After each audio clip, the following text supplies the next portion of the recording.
Good evening. I'm on time. Look, it says 5:30 on my clock. All right, guys. Tonight we're gonna do Say Intentions round 2. And this time I'm not going to make the mistake of trying to fly from untowered to untowered airports, which is very boring. What's up, Mike?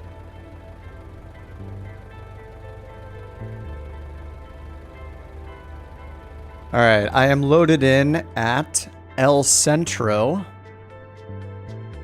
Put that up on the screen for a minute. KNJK.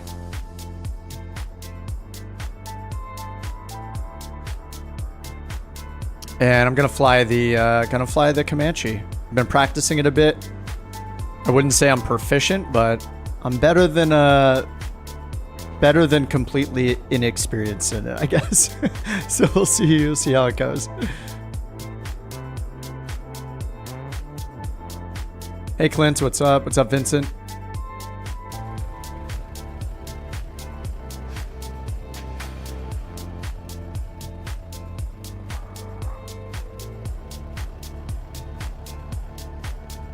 All right, let's hop inside. That's not inside. There we go. What's up, Sierra?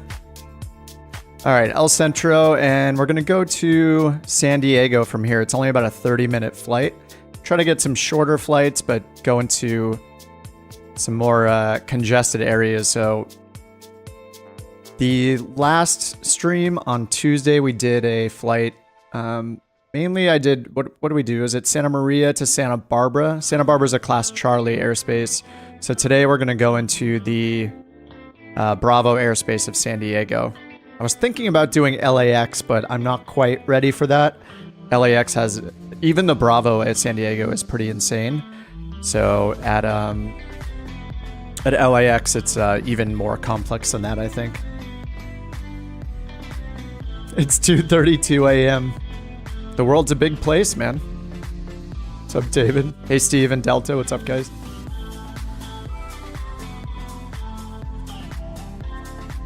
Yeah, this is my normal schedule. Tuesday, Thursday, right after work. So 5:30 California time. And then on the weekends, I do them a little earlier usually.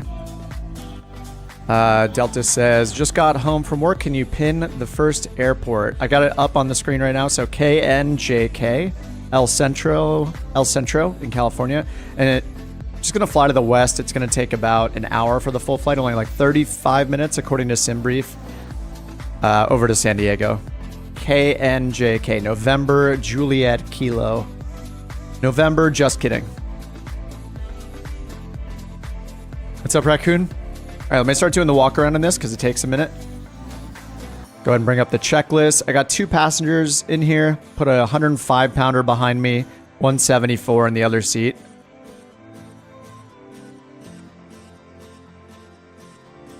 They're ready to go.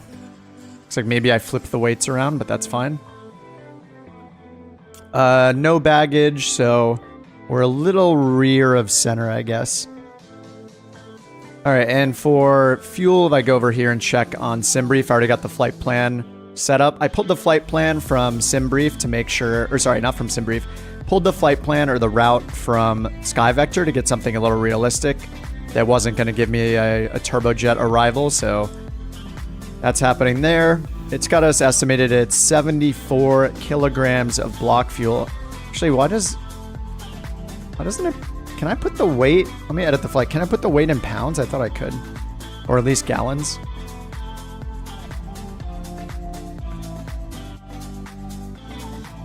Fuel planning. Kilograms. Auto contingency. It's just all in kilograms, isn't it? I need it in gallons. Okay, I guess I can just Google it. Kilograms to gallons converter.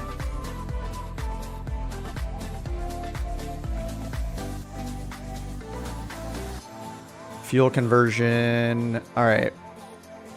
Avgas. Kilograms. And what did it say here? 92, is that it? Generate the flight again. FARs prohibit allowing anyone in your aircraft clearly under the influence of drugs. The backseat passenger has me worried. We're just doing illegal runs here for extra money in our career program of choice. Oh, 74 block fuel. So here, let's do 74. Assuming this is accurate, 26 gallons. So we'll put 13, maybe let's do 14 in each tank. All right, 14 in each tank. Oh, it shows the pounds calculation here as well. Oh, I passed it? It's in the middle left. Where? Over here. The middle left. Oh, here we go. Thank you. There we go. Save defaults. Thanks, Cookie. What's up, Cyber? Hey, Fred. Yeah, I love the Comanche too. I'm not proficient at it, but I've been watching the official A2A videos again. Those videos are super, super well produced. They're just incredible. So this is based on, all right, 6,000 feet. So I'm going to put in 6,500. We're going westbound, so I'll tack on 500 for VFR. And 75% is what it's planning for the fuel, or for our cruise power. 168 pounds. Nice. And hey, that matches up right here. Perfect. It works. All right, let's go ahead and do the walk around. I'll do this kind of quickly because this isn't the point of the stream. So go ahead and take off the safety, the controls lock for now. And I'm not going to start it up yet. We're not going to be able to test certain things, but I will cheat by testing the flaps with my flap button here. Sounds good. Make sure the ailerons don't stick anywhere. Full range of travel. Lights, we will just assume that they are working. I could look to see the reflections or something when we start it up. All right, let's get the tie down on the right wing off. We're going to also assume that the fuel filled up appropriately. We'll sump it to make sure. I don't have the tip tank, so our only sump location is here in the center. That is all blue. Looks all blue to me. Is that blue at the bottom? I think that's just the reflection basically. All right, so that's good. Close that guy up. Make sure nothing is wrong with the prop, nothing in any of the intakes. It's all clear. Clear down here. And we'll check the oil. It's been pretty transparent. It hasn't thickened up much. We need just over 9 quarts. One weird thing is if you zoom in too far, it gets rid of the oil detail. Anyway, that looks fine, and we have more than 9 quarts. All right, that's good. Again, I'll just assume the fuel is there. Left chalk, left tie down, and our pitot cover. You can actually click and hold this to see if it's warm if you want to test your pitot heat. Whoops, went the wrong direction. Oh, we'll go around this way. Do the back tie down. I'm just going to use my rudder control to test the rudder. And the elevator, or the stabilizer. All good. Actually, I don't know if anything ever clogs the static ports. It's not... I wonder if you can actually see something clogging it. I think it is listed on the maintenance section. Let me go around to the other wing real quick. Check the aileron here. That is good. And then the flaps again. All right, cool. And yeah, now I'm curious just to check on the tablet. So on the tablet, if you go to maintenance, you can click inspect, and that'll give you reveal all of the actual potential problems. And yeah, it doesn't list the static ports on here, so I think checking them is just a vanity thing. There's not actually a problem you can uncover there.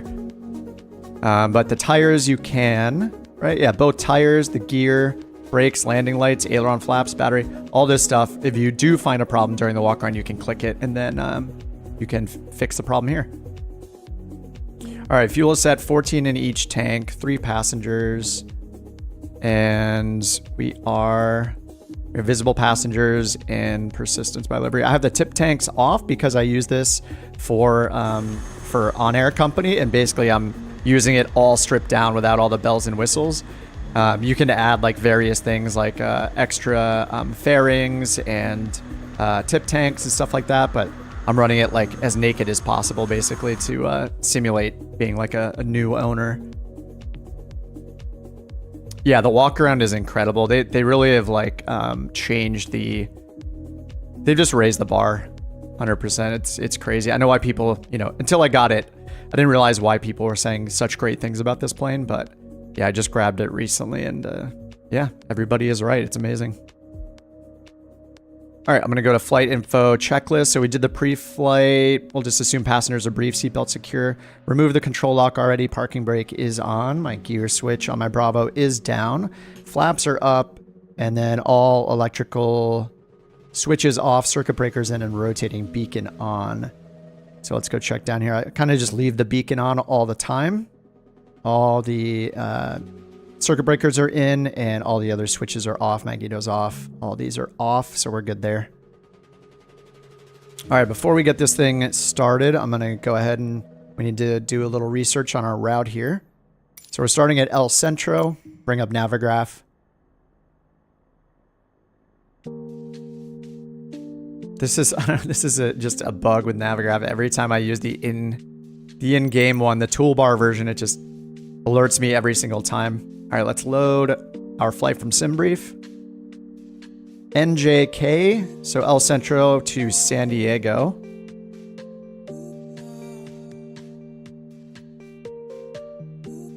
And we have the sectional up. So you can see here, because of the blue dashed outline here around El Centro, this is a Delta class airspace. So starting or going up from ground to 2,500 feet. So this little box means 2,500 feet. And so we're going to be in contact with it right away, so we don't have to worry about that airspace. We are going south of the restricted areas and the MOAs that are above us to the north here. And we're going to be cruising at 6,500 feet. Looks like over here recommends 6,700. And there's a Victor Airway here. Let me check the Victor Airway recommended altitude. 8,400 feet here.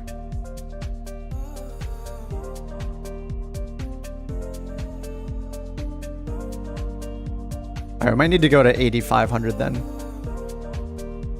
Let's bring up the sectionals again. Yeah, we have 6,900 on this quadrangle, on the quadrant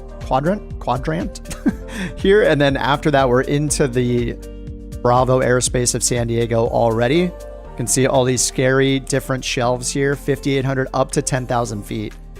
So this is potentially the tricky part, is establishing contact with San Diego, making sure we have clearance into the Bravo, just making sure that we get in touch with, that the controller we're with gives us permission to enter the Bravo airspace. So it's been a while since I've entered a Bravo. I think it's been like 2 years or something since I did VFR on Pilot Edge, maybe 3 years. It's been a long time. Liam says, due to the realism of the plane, you won't push for a Mayday. Yeah, I appreciate that. Yeah, if there's another one, it's just it's rigged for sure. Okay, so El Centro. Let's see, we have ATIS listed here. Does it say 269? I'm gonna look at the one on the actual airport diagram page here. Hey, Hat-Trick, what's up? All right, let's go up here and get. Yeah, why does it say 8 is 269? There's like a high frequency. What's going on here? 269? Does anybody know why it's 269? Let me check San Diego. 134 for the D-Link ATIS. Oh, is it a military field? Oh no, I chose a military field. That's why. Oh no, I chose it incorrectly. Well, I guess we'll see what happens if we try to use a military field with tower. I think it'll probably just give us I mean, I guess we'll see. We'll see if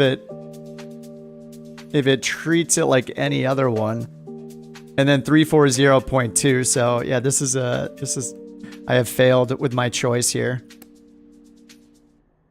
I'm cheating here by looking at the UI for SayIntentions right now, and it's showing the center as 128.6.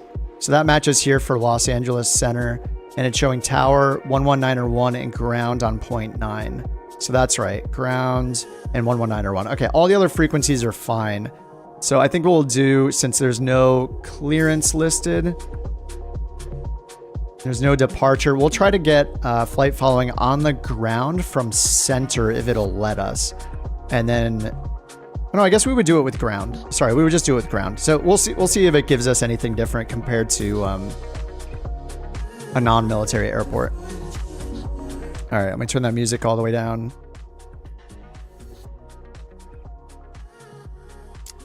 Yeah, correct, Phil. Yeah, we can't tune the clearance in the ATIS, so we're going to try ground and see what it does for us with SayIntentions. Somebody just plopped right onto the ground here in front of us. All right, let's go ahead and get the engine started up here. Fuel selector's desired tank. I have both tanks on. Mixture rich, throttle cracked, and prop full forward. Here's mixture. There is prop and crack the throttle. Hat Trick on Twitch says they're going to be a permanent Twitch streamer.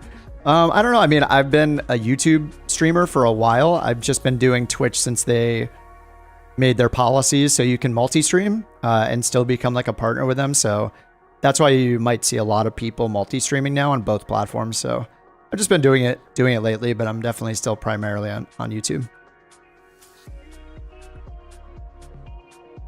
The field I picked is where the Blue Angels practice. Yes. Totally did that on purpose. All right, so rich, cracked, and full forward. Carb heat is off for now. Master switch on, fuel pump on. So we'll get the master switch on over here. And I got a switch for my fuel pump on my Bravo. I will hit that, and we'll watch the fuel pressure come up. You know, we'll just tune into ground and see if we can get flight following with them as if it's not a military airport. All right, there's 5 PSI, I think, on the fuel pressure. Go ahead and turn the pump off now. We'll get the primer going. What's the temperature outside? 67 degrees or so. I usually can get away with about 3 pumps on the primer. All right, and next is mags to both, clear, and then starter engage, check the oil pressure. All right, mags to both. Nobody's around us. They never are. And we'll go ahead and lock the primer.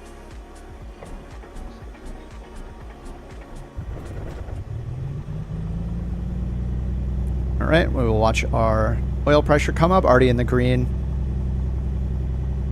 Fuel gauges are reading correct as well. All right, props clear, starter is engage oil pressure check, and then lean the mixture as required.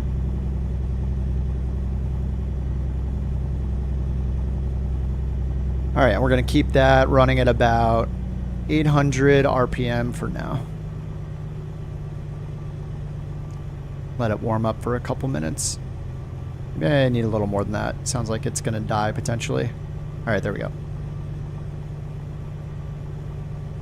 All right, cool. That's on. Let's get our radios on. So lean as required. So for taxi, we're going avionics master, radios on, transponder as required, altimeter set. So we're going to do all that in a second. Get this on, avionics master on, autopilot master on, and we'll get the nav lights going now. Why not? All right, beacon is on. I got the GTN 750 installed. Before I forget, I'm going to go to my map and change it over to GPS for our navigation source. And let's go to our flight plan, menu, and import from SimBrief. Hey Ricochet, what's up? Just found the YouTube channel and watched a few tutorials. Do you have any recommendations for mods? Yeah, the two best things to buy, in my opinion, are still visually buy, if you're on PC, get Rex AccuSeason for the trees and the terrain. And if you're flying IFR, get a Navigraph subscription. Those have been my number 2 mods for a long time. All right. We got El Centro in here. I'm just going to double check with the flight plan on SimBrief. Direct Cumba Victor 66 to Raya or Ria, and then direct San Diego. Runways 30 and 27. So Cumba 66 to Raya. And then we have San Diego. All right, that looks good. And let's just see it visually here on the map. All the way west to San Diego. Pretty simple. Says 6,000 feet here. I'm going to do 6,500, but we might even do 8,500. Probably do 6,500. All right, we'll turn on our transponder, and we're going to get a squawk code for flight following in a moment. All right, so let's try the ground frequency 1219er. Put that in up here. 219 transfer. And then after that, we're going to be with tower 119er 1. So 191. That didn't work. 19. Oh, if you do the 1 first, it doesn't work. Okay. If you do something other than a 1, you can skip the first digit. All right, then it's got those identified right here. El Centro ground and tower. So let's talk to tower. Today we are a Piper instead of a Sirius like we were on Tuesday. And we're going to give them our tail number 606 3 Echo. This is my little on-air tail number for this plane. And we're a slant golf. So we want flight following to San Diego at 6,500 feet. And we'll see what they give us. Actually, before that, let me check. Right, I don't think we have an ATIS frequency that I can use. So let's just go ahead and get the numbers here. Let's go to the map and click the airport, waypoint info, and get the weather data down here. All right, 3009. I'll press B and see if it gives us the same. It does. All right, so that matches 3009er. Winds variable at 3, so we'll see which runway they give us. Temperature is 19. And few clouds at 25,000 feet, so we're looking good for VFR today. I did pick this based on just staring at the over here at Sky Vector, and all I did was just zoom all the way out and look at the dots, right? We have a lot of IFR in these regions, so I just stuck to somewhere that's VFR. And maybe if we want, we can jump down to the southeast for the second flight. All right, let's go ahead and ask here for our flight following from ground and make sure they reply to us. And this is El Centro ground. Oh, and, actually I need to configure. Every time there's an update, just because the beta is out, there's a lot of updates constantly. I need to reset my joystick button, and I hadn't done that yet. Just setting that right now in the settings. And also let me make sure my audio devices are correct. Chat. Speaker test. This is what air traffic control sounds like. There we go. All right. Speaker test works fine. This is what chatter sounds like. All right. That's all set. All right. Let's try this. El Centro ground Piper 606 3 Echo is a Comanche PA-24 slant golf. Request flight following to San Diego at 6,500 feet. All right. Ready to write down their squawk. Rex had AccuSeason. Yeah, Rex is Piper great. 63 Echo, I hear you. 1 sec. I hear you. 1 sec. It's funny the variety you hear over time.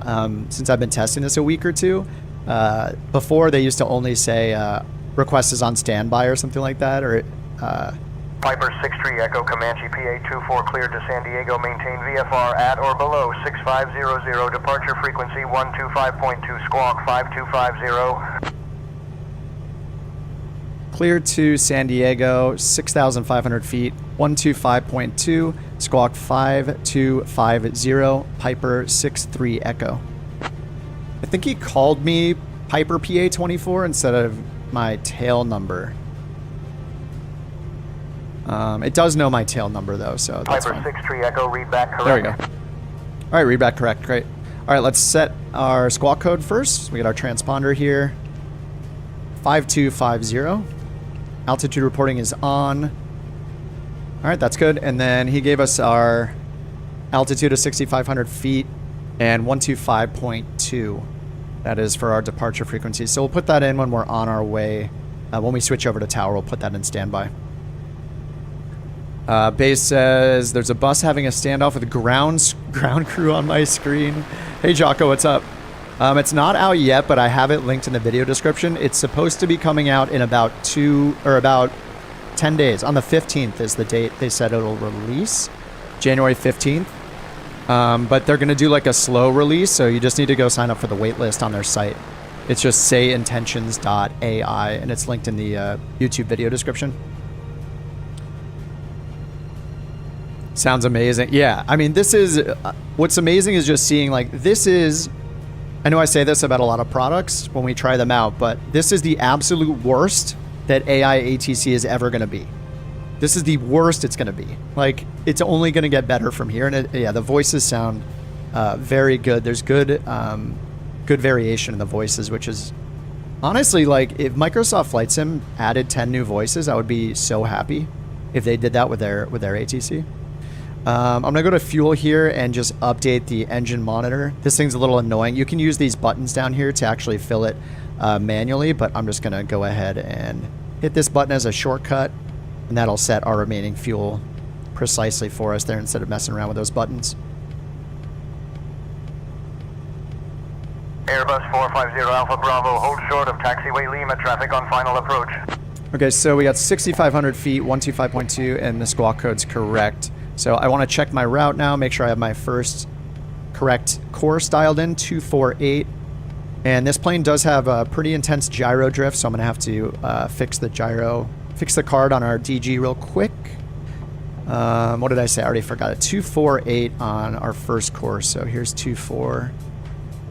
Cherokee Tree, 15 X-ray Papa, hold short. All right, 248 right there. Landing on runway 30. We don't know the runway yet. We'll see what they say. And we are about 11 or 12 degrees towards 240 from the west side. So between west and 240, 11 degrees. There's 10, 11. All right, so that should be fixed there with our compass card. Yeah. About 12 degrees. 10, 12. Yeah, that's right. Okay, cool. That is all set. And that's something I'm not used to seeing as drastically as it happens in the Comanche, but you really do need to fix your gyro drift like every 20 or 30 minutes. I think in real life, when my girlfriend has flown, she did it every 30 minutes when we were flying. Johnny says, I want to say thanks for the G1000 NXI video the other day. Still learning the Garmin. You really point out some things I didn't know. Nice, dude. No problem, man. It was nice to make another one. I felt kind of motivated to make like a starter one just because I think some people, I see it on Discord and stuff like that. Sometimes people get really frustrated when they just can't get to where they're trying to get. And, you know, there's something to be said for learning to fly like patterns and stuff like that. But, you know, if somebody doesn't have a quick win in Microsoft Flight Simulator, like getting to the spot they want to, I feel like it can really be discouraging. So I think it's good to embrace the technology, you know, get them there. I know that's what I look for really early in simming because I'm relatively new to it myself. Tree, 15 X-ray Papa, hold short yeah, no problem, man. Glad it was useful. Waiting for clearance to enter the ramp. Vincent says press D to sync gyro. Oh, I've never done that actually. 15 X-ray Papa. I've actually never done that. Let me hit it real quick. Oh, that did work. Nice. Hey, that's a great tip. Yeah, I've never used the D key. So apparently Vincent's saying just press D like Delta. It'll sync your gyro automatically. Sync the card right here. Nice. That's a great tip. Thanks, dude. I might actually use that in the future, but it is kind of fun to set it manually. All right, sorry, I'm a little slow here, guys. All right, let's get going. We're on ground, so we're good. We have our course set. We're going to...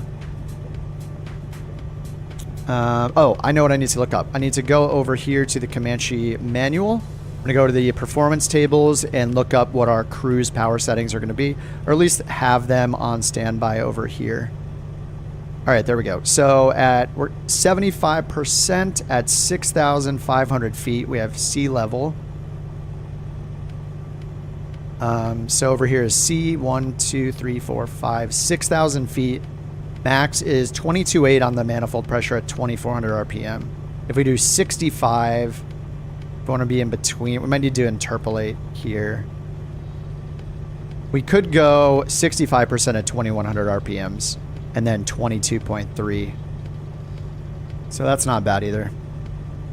Pilot Unknown says, does it inject traffic? No, it does not do that yet. I think they've been talking about it as a future thing.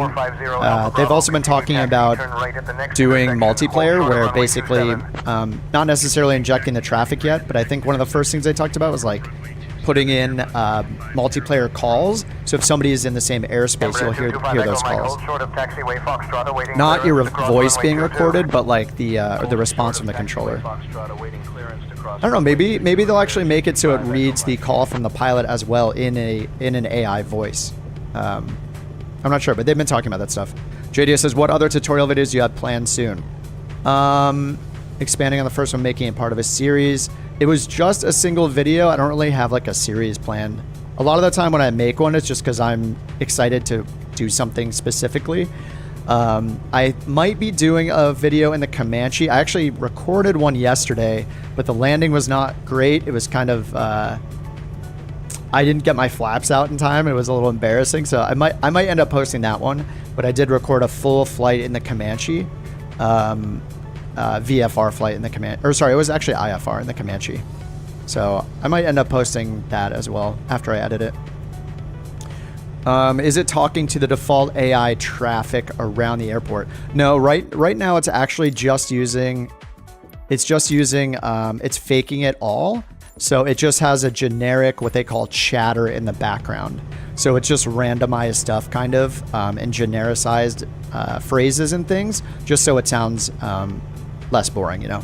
You can turn it off, you can turn it on, up, down, like how often it happens and stuff like that. Hey, Avloni, what's up?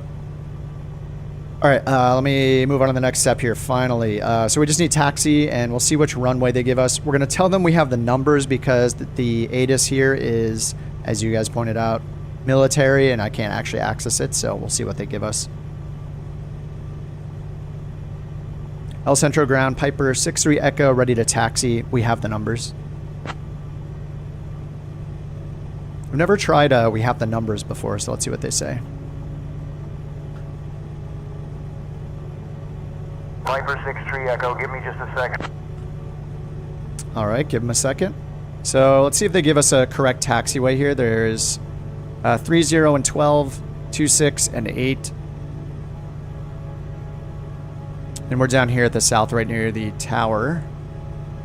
Oh, sorry, the tower's over here, actually.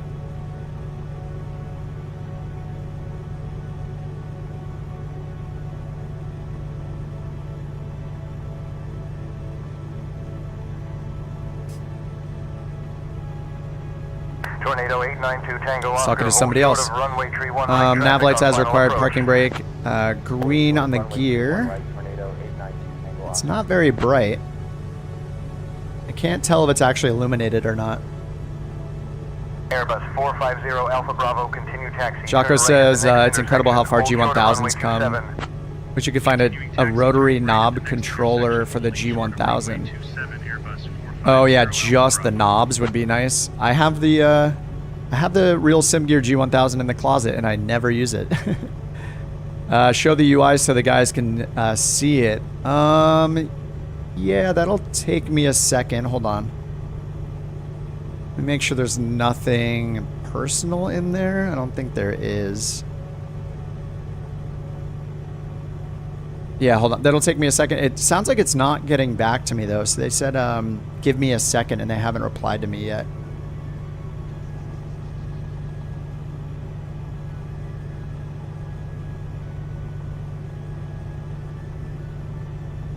Okay, say intentions. There we go. Okay, here's what the UI looks like. So you can see, if you need this, it shows you the known frequencies for where you are. It shows the status of your comm radios and transponder. It shows if you're connected to the network, to the ATC network, basically, and flight sim. And then you have a transcript, and then this gray area in the middle shows any assignments, basically. Like, if you have flight following yet, assigned altitude, heading, transponder code, all that. It actually shows runway 12 right here, runway 12 as our departure, but it hasn't replied to me yet for some reason. But yeah, it's a very simple UI, and usually I just don't even look at it. You're supposed to just throw it in the background and not even need it. So let me ask them again for taxi instructions. El Centro, ground, Piper 63 Echo, ready to taxi for departure. I'll just leave off the with the numbers thing and see if that confused it. So many forgotten toys in my closet. Yeah, honestly, because I stream and hold on a second.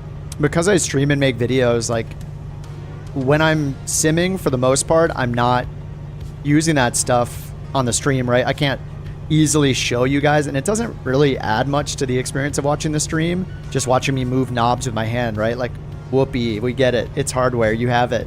So I feel like, you know, outside of doing like a hardware review, it doesn't really add much to the stream, and you know, I've just gotten used to a really simple setup.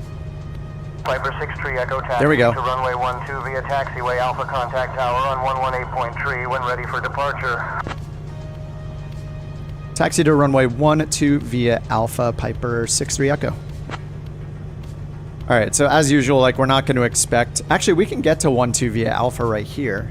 So I know like it's going to be an ongoing thing, them working on taxi instructions. All right, our nav lights are on, our strobe was on. Prop is full forward. I got my taxi light on using a shortcut.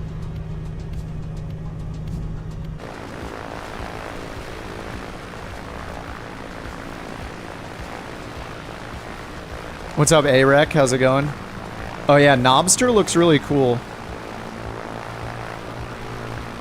I went the wrong way. Let's turn around.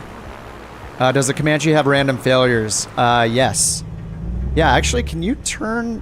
I don't think you can turn that stuff off in the Comanche, can you? I didn't mean for this to be a Comanche stream, but the Comanche is incredible. I don't know if you can turn that stuff off. Is it under advanced options? Okay, I have the wear rate. Oh yeah, it is. So I have that stuff on. This is these are the default settings. So we have the wear rate on normal, failure rate normal. And I don't know. I guess there's a difference in turbulence. It does show like the screen's shaking and stuff, like the panel will start shaking and stuff like that. But I do have them on, which is the default. Yeah, I did the walk around at the start of the stream, and the Comanche has this incredible feature I haven't seen anywhere else, which is you can do like a physical walk around. Oh, and before I forget, let me turn off crash damage, because I was doing on-air company, and I'm required to turn it on for that. I need to turn it off in case I touch my wing against a building or something like that. I don't want to end the stream because of that stuff. All right, we're gonna go make a left here on what looks like Delta, and then up Echo, Alpha, Foxtrot to runway 12. These are not the instructions they gave us, but taxiway, there has been nothing I've ever used other than human ATC that can get the taxiways right. And I think there's just some huge complication with the routing and the data.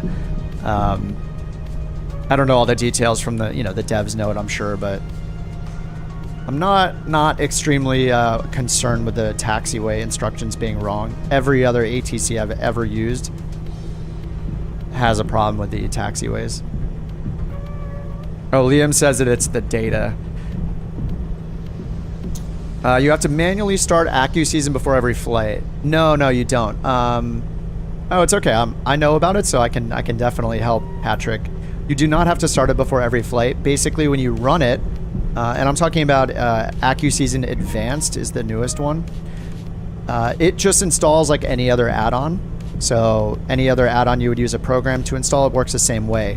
It's up to you if you want to enable the automated thing where on a schedule it will make sure it's using the current week, the vegetation and the trees and the terrain coloration for the current week. So I actually do that manually. So whenever I feel like updating the terrain and the trees and all that, all I do is open AccuSeason manually, I pick a new week and hit apply, and it's done.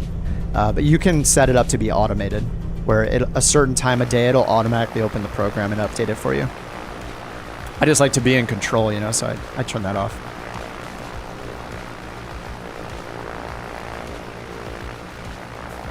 Oh, Liam says the only taxiway data available is from Jeppesen and costs $50,000 a year. And they're going to have to raise the price of SayIntentions then if we're going to get that. Dude, Mike, 10 gifted memberships. Thanks so much, dude.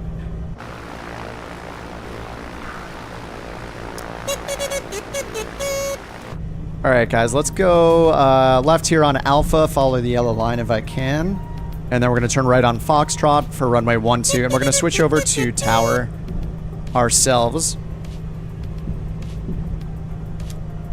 Thanks, Mike, dude. Appreciate it, man. Sorry, we're going to have to listen to a bunch more kazoos here.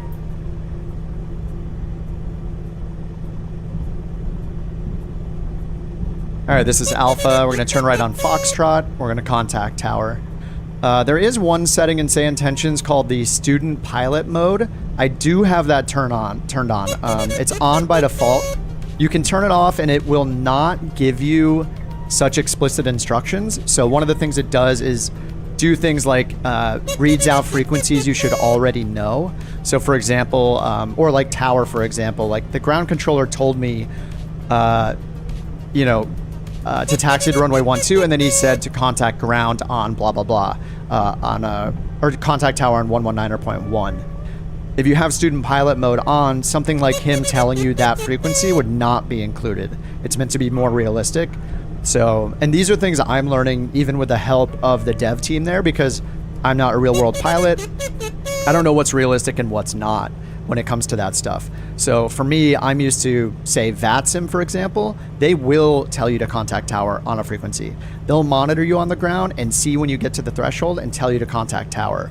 But from all the real world pilots involved in the project and some feedback I got from them when I'm learning it myself, they say like those are unrealistic things. So you switching over to tower yourself is an expectation generally in the real world, according to them. So those kind of things can be turned off, but it is a default setting with student pilot mode on. So you are hearing the student pilot mode version of these things. All right, I'm going to set my heading bug here to 124. That's the runway heading before we get going. I'll probably rely on autopilot a little bit just to make my life easier, but the autopilot in this is very simple. We basically have taxi to holding point Alpha 2 via taxiway hotel. ST mode, which is like the stabilizes the wings, just holds your wings level. Heading mode for following your heading, and then low and high sensitivity track of whatever your nav source is, so GPS in this case, which is not super reliable. And then there's just an altitude hold. And when you use altitude hold, you have to manually adjust your pitch trim when it yells at you, because it does not have the ability to modify your pitch trim, only the elevators or the stabilizer. So yeah, anyway, let's get going here. We need to go over to tower. Tower is 119.1. I'll switch that over here onto tower, and then we'll put in our departure frequency 125.2. That's set. Whoops, I transferred it. All right, we're on with tower and 125.2. If 125.2 is wrong for some reason, my backup plan is to use 128.6 up here for Los Angeles Center. So we will see what they say. All right, so we're taking off from El Centro. I accidentally chose a military airport. TJ says, what mod is that to change the other player's name tags? It's on flightsim.to. Just search for nameplates or multiplayer and you'll find it. It's the only one on there. It's called like improved multiplayer nameplates or something like that. All right, cool. Sorry, I realized that I feel like I'm so slow whenever I do this. All right, we're at runway 12. Let's go ahead and tell them we're ready for departure in a second. Let me check the checklist again. Taxi. I should do the run up. If you don't do the run up on this, it can be bad. Altimeter is set, heading indicator is set. Green, yes. Nav lights are on. Parking brake release and test brakes on initial roll. So run up. We should be positioned into the wind. I'll just do it here. Full on the mixture. Bring it up to 2,000 RPMs and check the mags. I do need to use I have needed to use carb heating temporarily on the ground in the past to clear out some like icing when it's cold outside to get the mag drop to be correct. So we're at 2020. It shouldn't drop more than under 1900 or 1900, and it is. So this has happened to me before. So this is a huge mag drop. So I think I cleared it before by leaving this up and then running the carb heat just for a few seconds. So carb heat is dropping like a good 140, 150. This might be the wrong procedure, but this has happened to me before. I'm sure one of you guys knows better. So their RPMs are going up just a little bit. So I'll pull out the carb heat again and then reduce our power.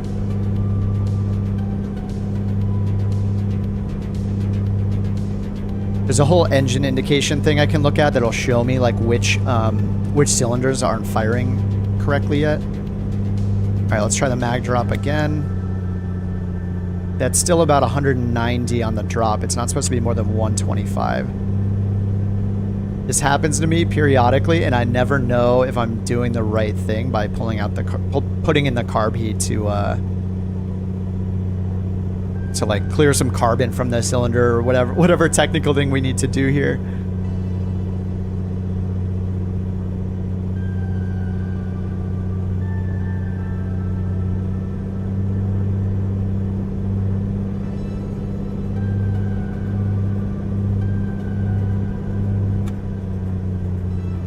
Yeah, see it's stuttering on that mag drop, especially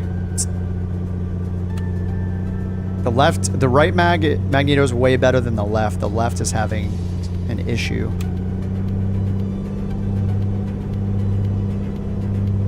And what you can do is go here into the maintenance under the engine analyzer. And you can watch when they're kind of misfiring or running too hot. Like this one, it looks like cylinder 1 is not running as hot as the other ones. Lean out the mixture for 60 seconds, Piper says. All right, let's try that.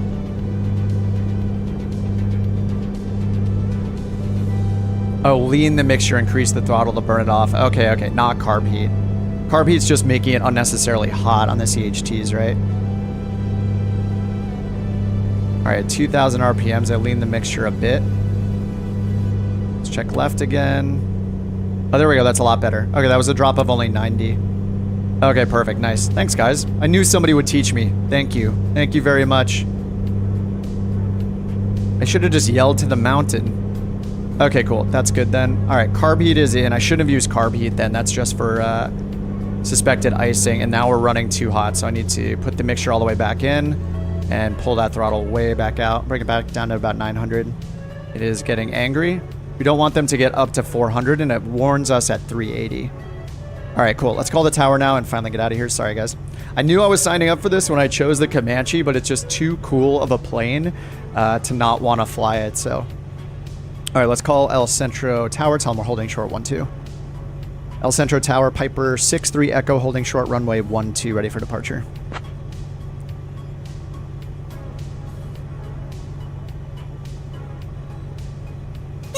All right, tower, get back to us. Dude, Sierra, 10 gifted memberships. You guys are crazy. Thanks so much, Sierra. Piper 6-3 Echo, runway 12, oh, there we go. line up and wait. Runway 12, line up and wait, Piper 6-3 Echo. All right, line up and wait, runway 12. Landing lights are on. Strobe light is on. Mixture is rich and prop is full forward. Now, this runway diagram looked a little weird, so I want to make sure Diamond Tree 71 Bravo Charlie, cleared to land. Runway 27, caution birds on final. Runway 12 is way to the right here. Bravo Charlie. All right, here is runway 12.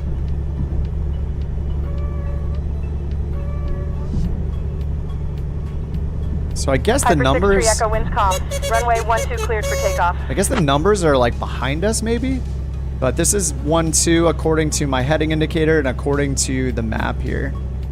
Runway 12 cleared for takeoff, Piper 6-3 Echo.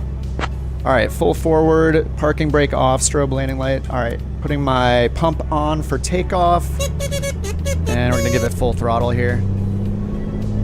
Dude, Big Sierra, thanks again for the 10 gifted, dude. All right, let's do our takeoff roll. We're looking for 85 knots. Skylane 422 Alpha Mike, extend downwind spacing for arriving. Oh, we're already taking off. We're pretty light, I guess. Extending downwind, Skylane 422. All right, getting ready with the gear. We're going to trim for about 105. 105 is our VY in this. We can go faster if we need to. Let's see. Engine, the temperatures aren't yelling at us anymore, so I'm okay with doing 105 for our takeoff. All right, gear coming up. We'll watch the gear come up, at least the nose wheel. I do have the gear up. The gear is not coming up. Gear is right here. Gear is up. Uh-oh, am I getting a failure? We might actually be getting a failure? Piper 6 Tree Echo, contact departure on 125.2. Have a good evening. Oh, was that up? Oh, there we go. How did that get up? The emergency gear lever was... Did I hit that by accident? Alright, gear is up now, and I didn't hear what they said. Say again for Piper 6-3 Echo. Probably told us just to contact departure. I'm Piper 6 Tree Echo, contact departure on 125.2. Have a good evening. Alright, 125.2 over to departure, Piper 6-3 Echo, thanks. Alright, we're gonna get our turn coming out here. We're already at 1,500 feet. Get our turn out to the right. I pulled back my RPMs back to the max, which should be 2,400 after takeoff. And put our electric pump off. Alright, let's switch over to departure. 25.2. Let's see if this frequency is correct. And I don't know if this is Los Angeles departure or what. Up here it says Los Angeles Center. El Centro clearance. So I don't know what departure is. I'm just going to say the word departure and see what we get. Departure Piper 6063 Echo, 2,600 feet, climbing 6,500 feet.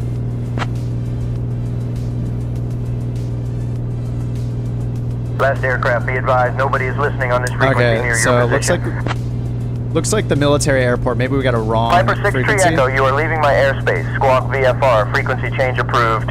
So that's happened to me before when I've had the wrong frequency. Alright, let's go ahead and just get turned on a course here, and then I'll look up the other frequency. So let's use that backup frequency. This is probably just because we're doing a military, or I did a military airport. Military field, probably a bad idea. So let's try 128.6.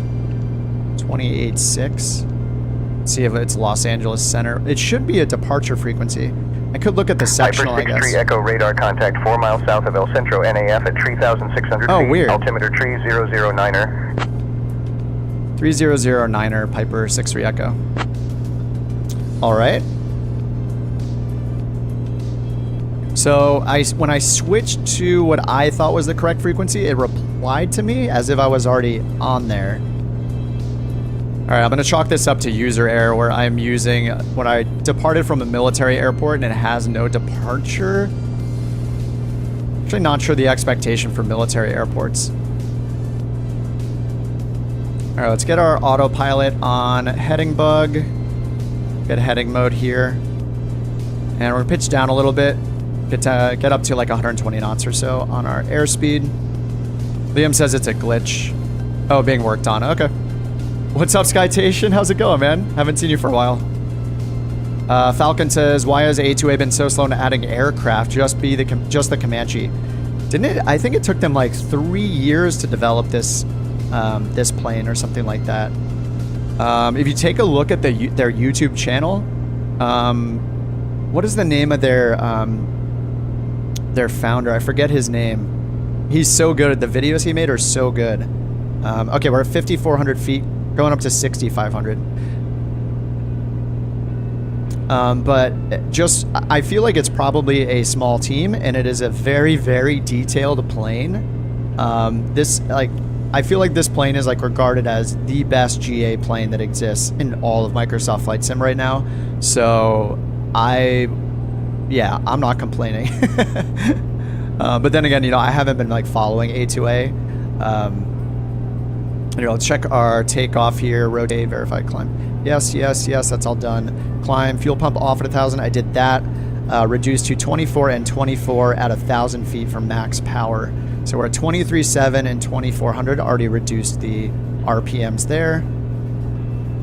We are almost at 6,500 feet, so I'm going to start pitching us forward a little bit before I hit the altitude hold button here. And we're going to click it just about 40 feet or so before we get to the 5, just to anticipate it so it can pull us to vertical speed of 0 and hold. So I'm clicking it now. Pull us down. Then we'll get our cruise settings in. Whoops. Oh my god. That scared me, dude. I clicked my browser window off the outside of the flight sim window, and that happened.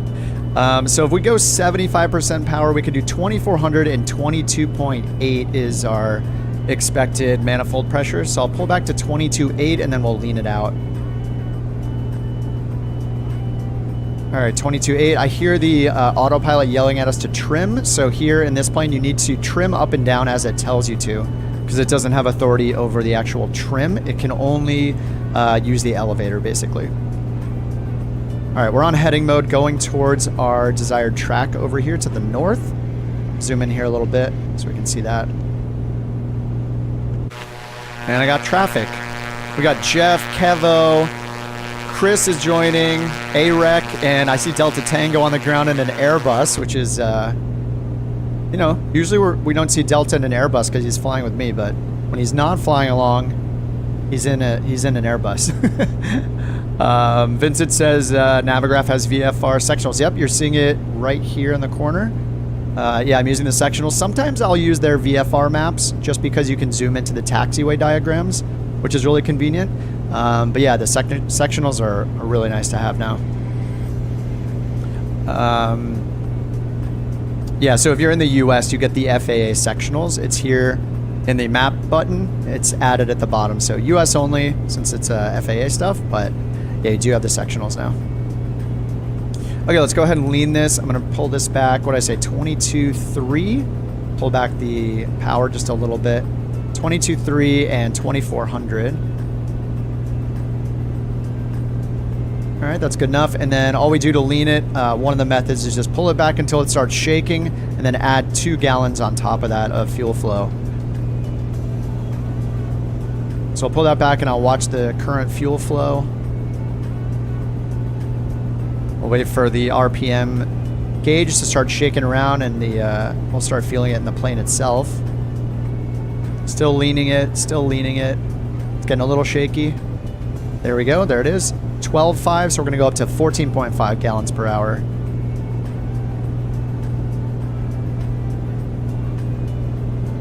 All right, there's 14.6. All right, close enough. We'll just make sure we're good here. 22.3, 2400, and leaned out, so we're in good shape. It also has the fuel flow target here based on your power, so we're at 73, and right here it's right before the 75 mark right there, so it's pretty much on the money as far as leaning it. All right, 22.3, 2400. Vincent says you can zoom into taxiways from this. Oh, can you really? Oh, you can. Today I learned, oh yeah, if you zoom far enough, you just get the taxiway. Dude, thank you. Man, I'm learning more. Why am I the one making the tutorials for some things? I just, what I do is just secretly listen to you guys in the live streams and then turn them into videos. No, I appreciate that. Thanks for letting me know. I didn't know you could do that. All right, we are off course now, so let me turn with the heading mode, a little more south to get onto course, and then we'll go ahead and enable the track mode, high sensitivity, and it's yelling at us to trim down, so I'm going to do that. All right, we're going about 145 knots, it looks like, roughly.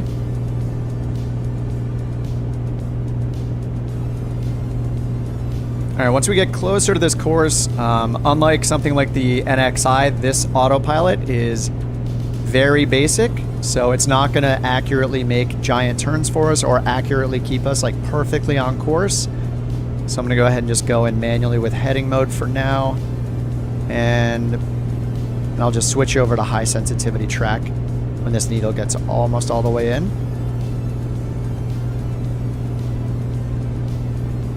All right, let's make sure all of our gauges are looking good. We're in the green, a little high on the fuel pressure. It's almost into the yellow. Oil temp, CHTs, and fuel pressure is good. RPMs are holding steady, 22.3 and about 14.5 gallons per hour.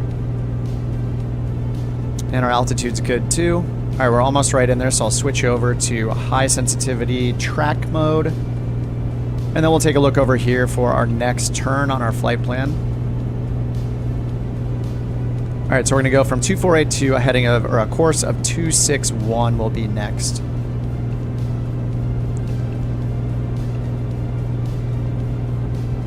All right, let's check our airspace. So it's not gonna be too long until we get towards the San Diego Bravo, and we just need to make sure that we can transition the airspace, which I would guess we're gonna do before we talk to Tower.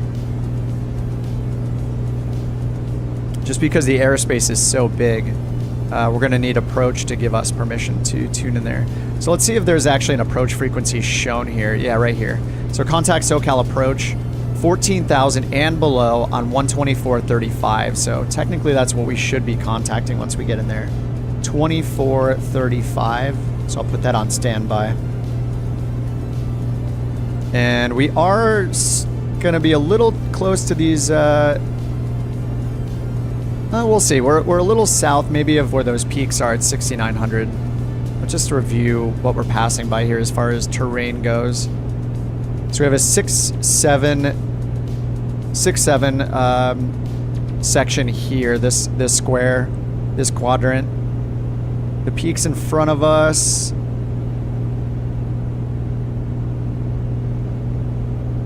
It's like 4,800, 4,800. We're at 6,500. It looks like we're good for our specific route, that we don't have to worry about the those sectional minimums there. Those aren't MEAs. I always forget. I always think MEA, which is your minimum on-route altitude, which is more for your IFR charts when you're on an airway. I forget what these... minimum elevation... I forget the acronym for this one. For the giant numbers for each of the quadrants. All right, 6,500 still. Will the AI be on that frequency? That's what we'll find out. It should. I mean, this is kind of a major piece of information when you're approaching something like Bravo airspace. Yeah, 67 would be the highest point, and it also includes padding above that point, I believe, but I just forget the acronym for it. Do you know the acronym for it? It's not MEA. MEA is minimum on-route altitude. Is it MSA? Minimum? No, MSA is minimum safe altitude, which is based on 25 miles from an airport usually. But I'm not sure what... I forget the name of this one. Minimum elevation... Is it MEF? Minimum elevation figure? Or maximum elevation figure, I think? I think it's MEF. Now that I've been thinking about it long enough, I think it's MEF.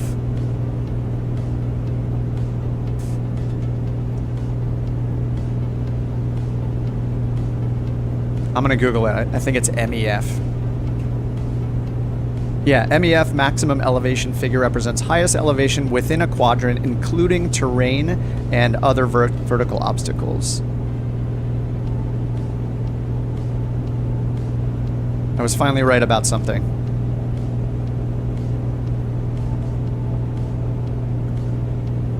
All right, so coming up we have, let's see, our new turn. We're at 260, so I need to update this, and I need to check my gyro as well. So 260 on our current track. Let's update this. 260 is right here. Sync this up, and then let's check our compass again. Compass is showing about 7 towards 24 from west. I don't know how I say it. I say it in a weird way. There's 5, 6, 7, right about there. That should be accurate. There's a first time for everything.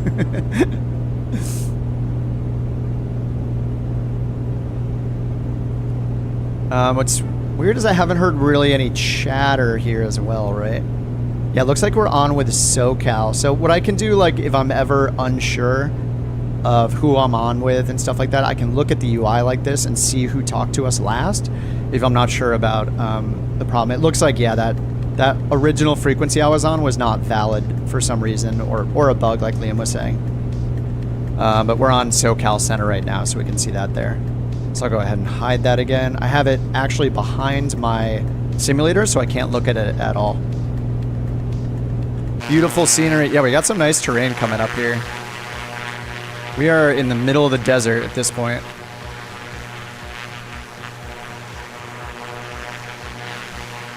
Oh, you can ask, who is this? Oh, here, let's try it. Who is this? I'm not even going to say my call sign. I just want to see what it says.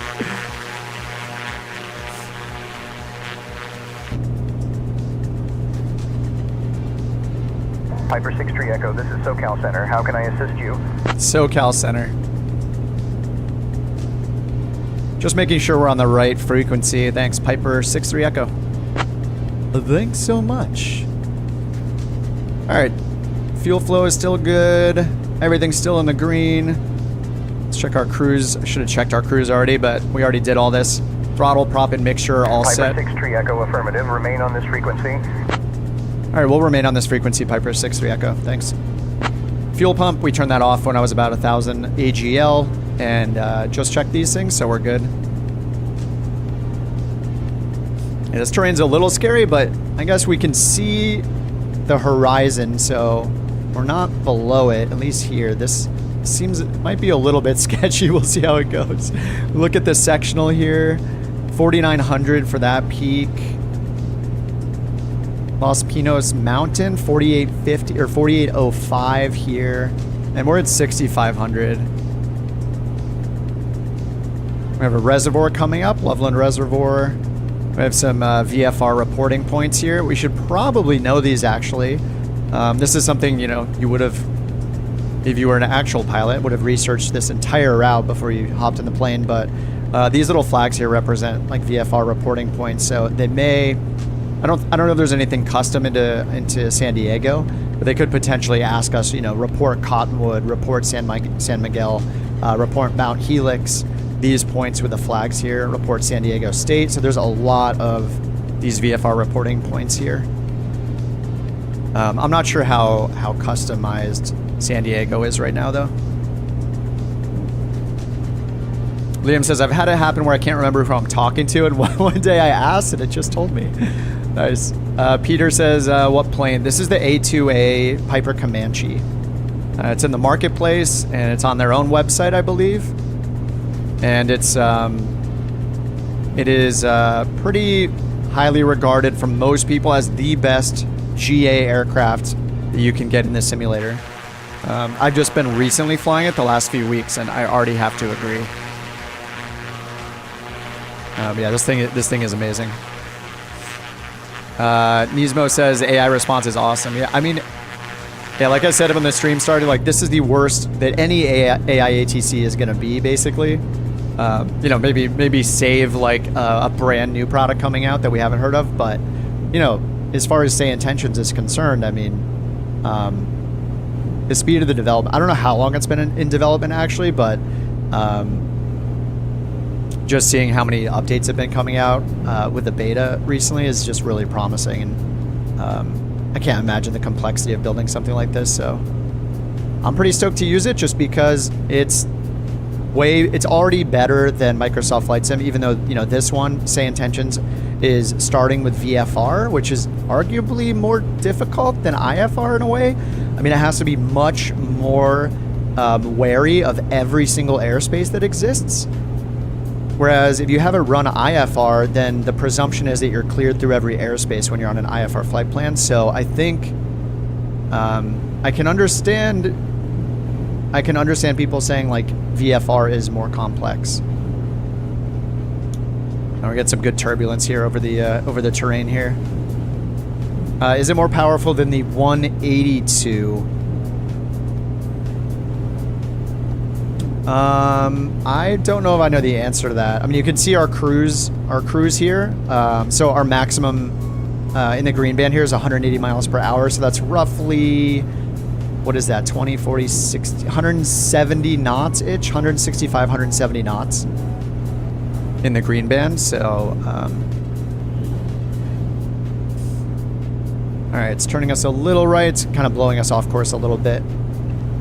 All right, we are coming up in a little bit to the Bravo transition. So we are at risk of busting the Bravo until we get clearance to go through it. So it's this shelf, outer shelf here on the east, is between 5,800 and 10,000 feet, which we are in. So we need to make sure that we get their permission to transition the Bravo airspace. So let me just ask for permission. SoCal, Piper 63 Echo would like permission to transition the San Diego Bravo airspace. They know we're going to San Diego as our destination, so actually let me double check that it knows that. Oh no, it says destination unknown. So I did say San Diego in my first call. Piper 63 Echo Comanche PA24 cleared to transition the San Diego Bravo airspace at or below 6,500 feet. All right, cleared into the San Diego Bravo at or below 6,500 feet, Piper 63 Echo. So I'm not sure if we have actual flight following then. So that might have been an issue just because of having the wrong frequency. Okay, it says flight following active. But it says our destination is unknown, so I'm just going to remind them. I think it missed it when I Piper gave... 63 Echo, you are cleared into the San Diego class Bravo airspace. Maintain current altitude and heading until clear of the Bravo. Remain this frequency. All right, we'll maintain current altitude and heading until clear of the Bravo. Piper 63 Echo. All right, so, man, this turbulence is kind of crazy. I'm just going to pull back on the throttle just a little bit. Maybe we can smooth it out. We are in the green band here on our airspeed indicator, but just want to... It's getting a little violent in here. Let's see if the passengers are enjoying it. Sir? He doesn't look too worried. She looks a little concerned. She's just staring up into the air, which is kind of what I do. Oh, she's looking around. It's kind of what I do when I'm in a small plane like this. I just try to ignore that I'm in a small plane because I'm terrified. Okay, let me ask for flight following specifically to San Diego and see if it gets us there. They blink creepy, yeah. A little bit. SoCal, Piper 63 Echo would like flight following to San Diego Airport. I don't know why I said airport, but, you know. Girl looks drugged out.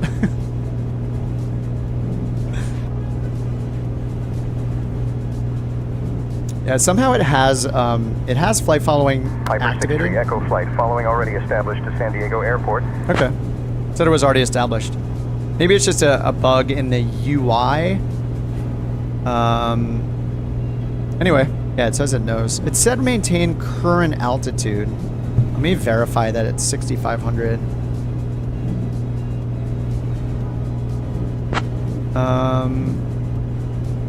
Yeah. SoCal, can you confirm altitude for Piper 63 Echo? All right, 260 on our heading still. That's about to change.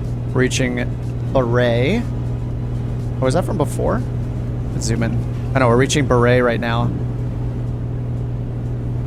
Piper 63 Echo. All right, he just said Piper 63 Echo. So I guess we're good. He said maintain current altitude, the last we heard, and heading.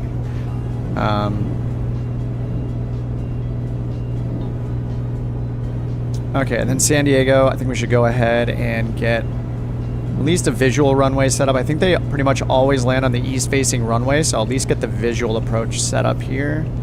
A little too late. I'm feeling a little overwhelmed already, actually. All right, so we'll do the visual for 27 and load the approach. And then let's just go down to our VNAV calculator. Okay, and then we'll choose the target waypoint and find the final one. Here we go, straight below 1100.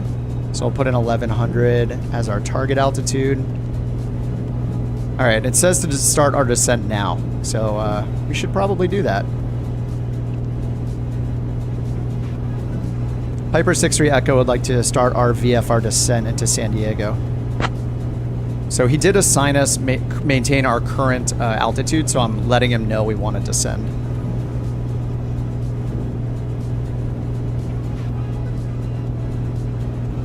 All right, so we're already in the Bravo. We're kind of skirting along this shelf of the Bravo, but we're cleared into these other shelves in front of us here.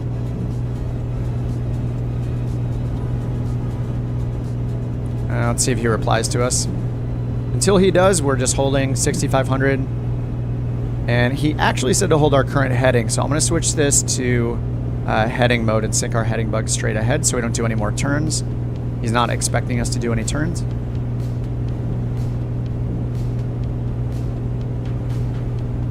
Check all of our vitals here. Green, green, green, green. Looks good. Prop RPM still good. Fuel flow is still... It's a little low because I pulled the power back a little bit, just because we're in a little bit of turbulence here.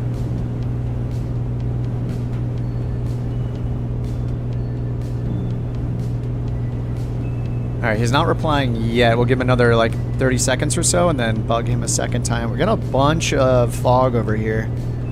That is not great. Dull Geek says it'd be interesting to know if AI scolds you if you get off their instructions.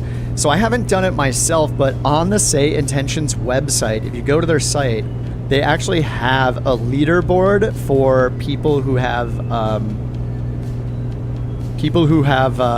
diverted and got a phone number to call, basically. What do they call that section? Let me look at their website. I think it says like top pilot deviations or something. Oh yeah, 30-day pilot deviation leaderboard is what it has on there. So it shows who's deviated the most, so we'll see. Oh, Liam says he got one last night. Yeah. Dude, Liam, thanks so much for 10 more gifted. Dude, you guys are crazy today. Appreciate that. Big Sierra, Mike, Big Sierra, and Liam. Thanks for all the gifted today, guys. Enjoy your mustachioed badges, everybody. People were saying they were talked to when they busted a Delta. Yeah, I mean, luckily we got cleared into the Bravo, but I don't want to descend. I don't want to leave our altitude or heading until we're told to. So let's ask him again. Maybe he didn't hear us. SoCal, Piper 63 Echo would like to descend towards San Diego Airport. I don't know how to properly say it. I feel like I have no idea what to say with VFR requests, but I know for the most part what to say for IFR. Like usually with the IFR, you would just say you're ready for descent. Getting some freezes here in the sim. Echo, descend at your discretion, maintain VFR. Nice. Descend at our discretion, maintain VFR, Piper 63 Echo. All right, let's go ahead and turn off the altitude holds, and I'm just gonna pull our power back and pitch trim down slightly. Our vertical speed required got changed here. So he said to descend at our discretion, but he didn't say to resume our own navigation. And this got reset somehow. We're going 2,000 feet per minute.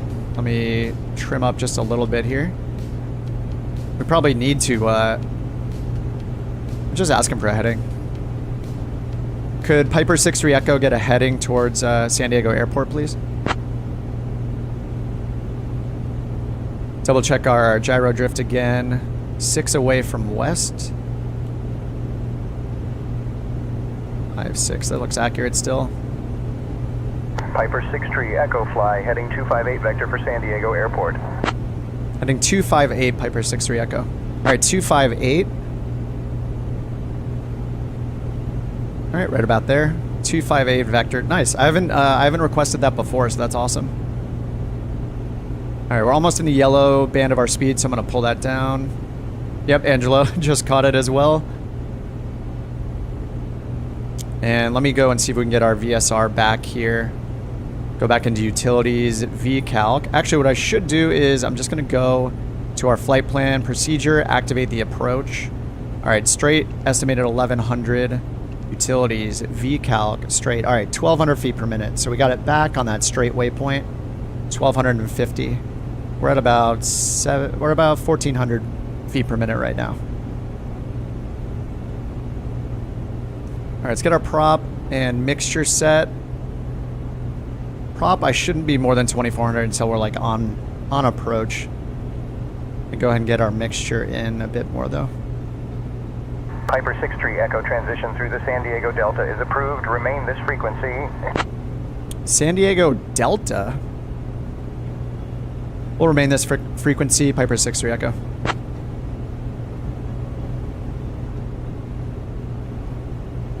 All right, can we see the airport? It's right over there. So we need to disconnect autopilot and fly that direction ourselves.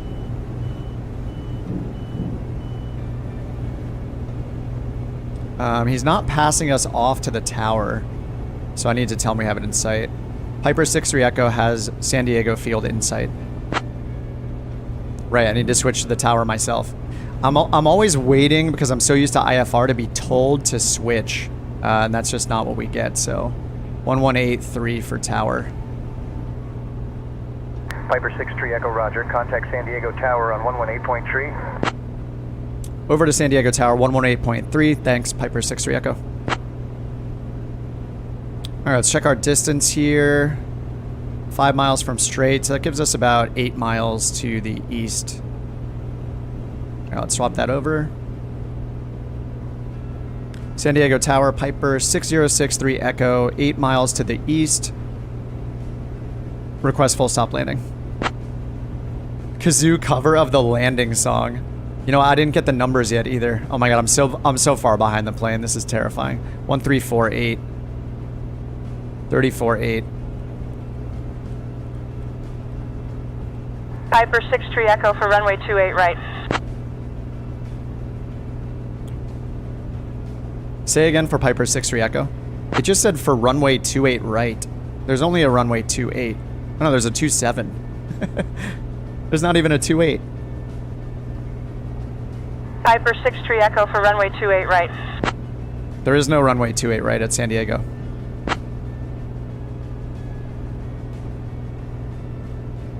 This looks like a bug needs to be fixed with the runways there. Alright, let's go prop full forward.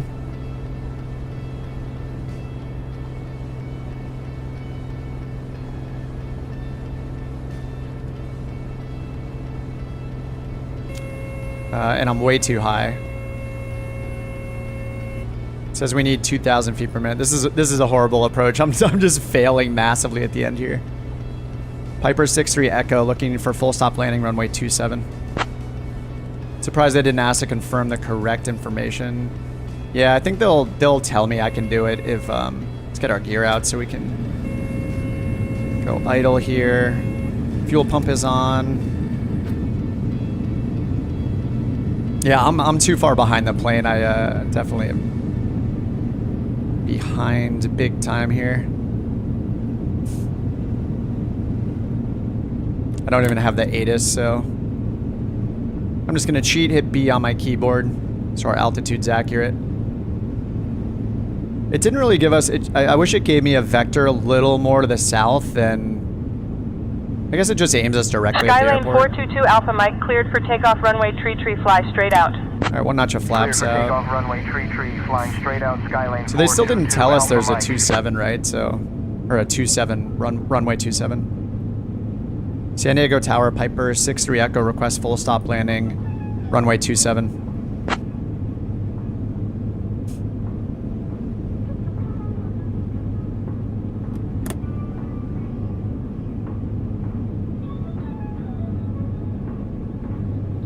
Piper 63 Echo cleared to land runway 27. Clear to land, runway 27, Piper 63 Echo. So I don't have the, I didn't grab the ATIS, that's my fault, bad piloting. Oh yeah, I should actually log the debug.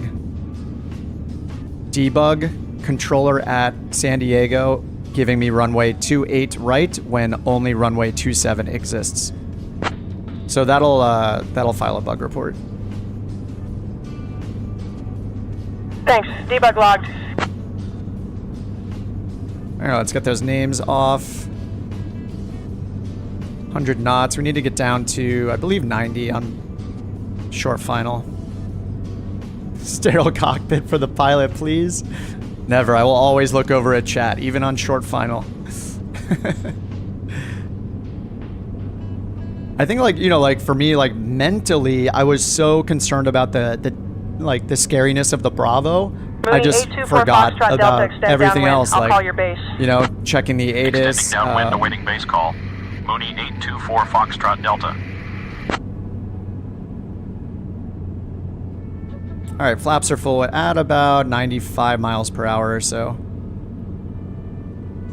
We do have our pump on, all of our lights are on, strobes are on. I'm getting just a few stutters here just in the sim, probably just loading all the custom San Diego scenery. Looks like the windsock's blowing from behind us and to the left a little, so. We're at about 90 knots.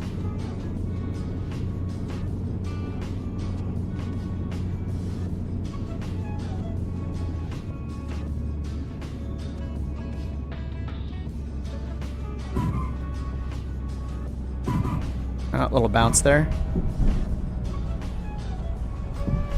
Under 1,000 RPM. Trying to be very nice to the brakes. I don't want to wear them out. The brakes get super hot in this thing I saw in one of the demonstrations, and it'll actually cause your, if you try to did an aborted takeoff, the brake performance is severely lowered after you do one landing or one rejected takeoff with it. It's pretty awesome. Have I ever flown a Comanche in real life? I haven't flown anything in real life. Warrior 7 Tango Charlie, enter right downwind for runway 27. I have only been a passenger in my girlfriend's flights when she's been in them, training. All right, sweet. Let's get the flaps up. Let's get the strobe off, landing light off, fuel pump off. Lean the mixture a little bit and call ground, which is, turn my head sideways here, 23.9.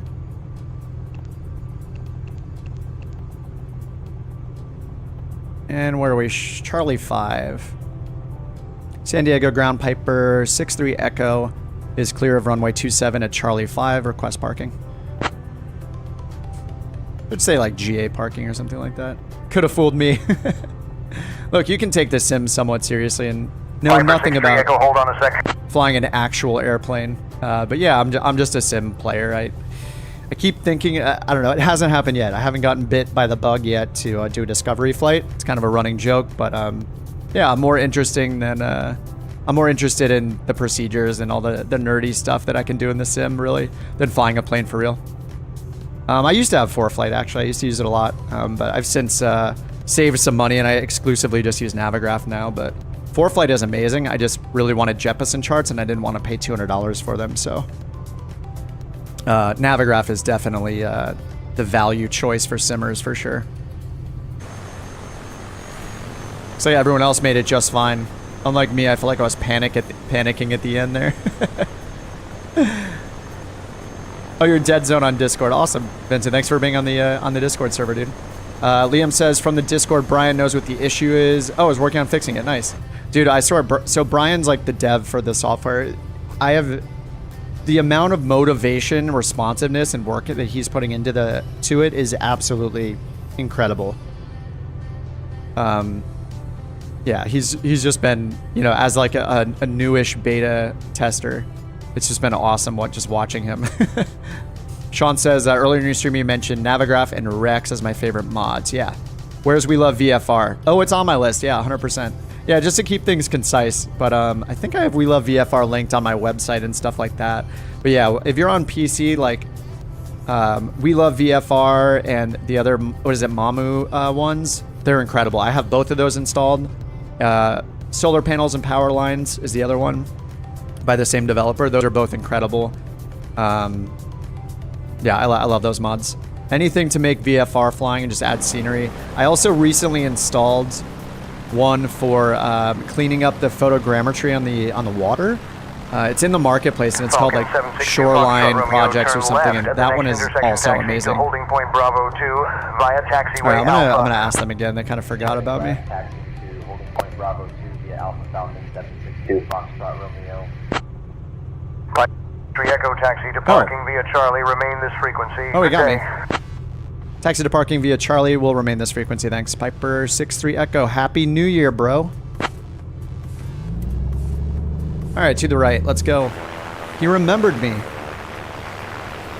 I guess that's what I get for going to a busy airport. Or just a little guy. All right, on Charlie now. We're going to pass by, looks like Foxtrot and then Hotel. Turn left on Hotel up ahead for GA parking.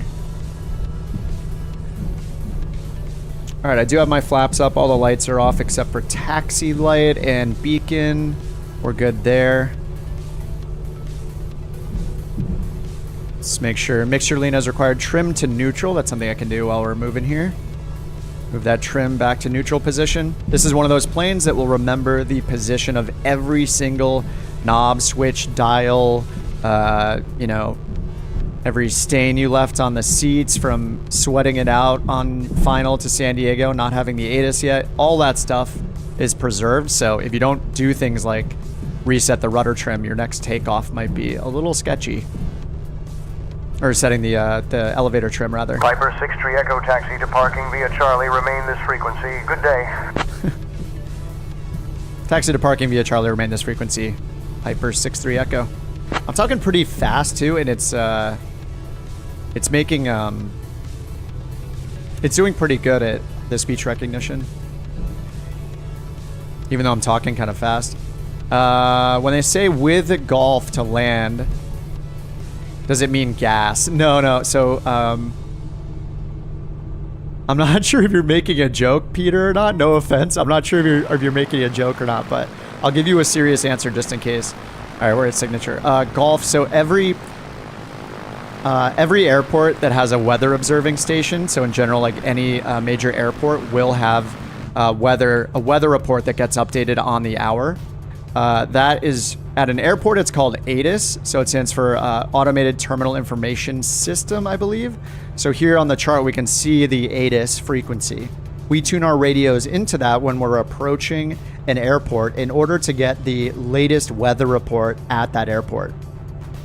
Part of that weather report is a letter from A to Z, so from Alpha to Zulu. Every hour, that letter is updated. And what you do as a pilot is you get the weather when you're approaching, which I forgot to do this time. You get that weather, and when you talk to the controller, generally you will tell them you have the latest weather. And that's so you know the wind conditions, which runways are in use, any clouds that are reported, and what the altimeter setting is. That's the weather pressure. So you can set your altimeter so it shows an accurate altitude. There's a bunch of things you set because of that weather information. Not just the weather info, but if it's called an ATIS, it specifically also has information for the operations at that airport specifically. So it'll tell you which runways are in use, for example, and any like taxiway closures, other notices that might be really important for you taking off or landing from that airport. So when they say with golf, that means you have the weather information or the ATIS information golf. So it happens to be on letter G out of the alphabet. So after golf, it would become hotel. And after hotel, it would become India, and so on, sequentially through the alphabet. So that's how ATIS works. And then there are ones that are not. Basically, ATIS realistically is recorded by a human usually, so it'll be a human voice saying that weather report, and they re-record it every hour. Sometimes they'll do a special ATIS update if the weather changes drastically, so it'll be updated more frequently than that hour. So there could be like a special ATIS update for that. And then in addition to that, there's a couple other varieties. One is AWOS, which is an automated weather observation system. That's one that is set up to automatically record in a robotic voice without a human interaction. So in that case, it won't have information about the goings-on at the airport and the runways. It'll just have specifically weather information. Anyway, yeah, D-ATIS, yeah, it's called D-Link ATIS. And yeah, I guess what Dahl is saying is if it is the D-Link ATIS, or I think a lot of people call it digital ATIS, then it can be automated, I guess. I didn't know that, so that's good to know. Okay, cool. We're at San Diego. Let's get this thing shut down, and then let's do another flight, maybe a little shorter. Maybe we'll do just like a delta to a delta, something a little less scary than that. And if you guys have anywhere specifically to fly, maybe in the southeast that you want to fly out of, we could do something there. But I will look at SkyVector for that stuff. All right, so let's go ahead and get this shut off. Lights off, mixture rich. We'll get our, let's see. I think we do radios first, right? Parking brake, radios, transponder, avionics, and master switch. So we got radio, transponder, that'll go off with avionics master switch. Pull the mixture out, I think, next. Yep, throttle is closed, idle cut off. We'll get our finish screen here. Magneto's off. control wheel secure, and then we do our tie downs and stuff. Now let's go ahead and bring this up. All this is set. Pull all those out. I'm just going to leave the rotating beacon on. And we'll put on our tie here.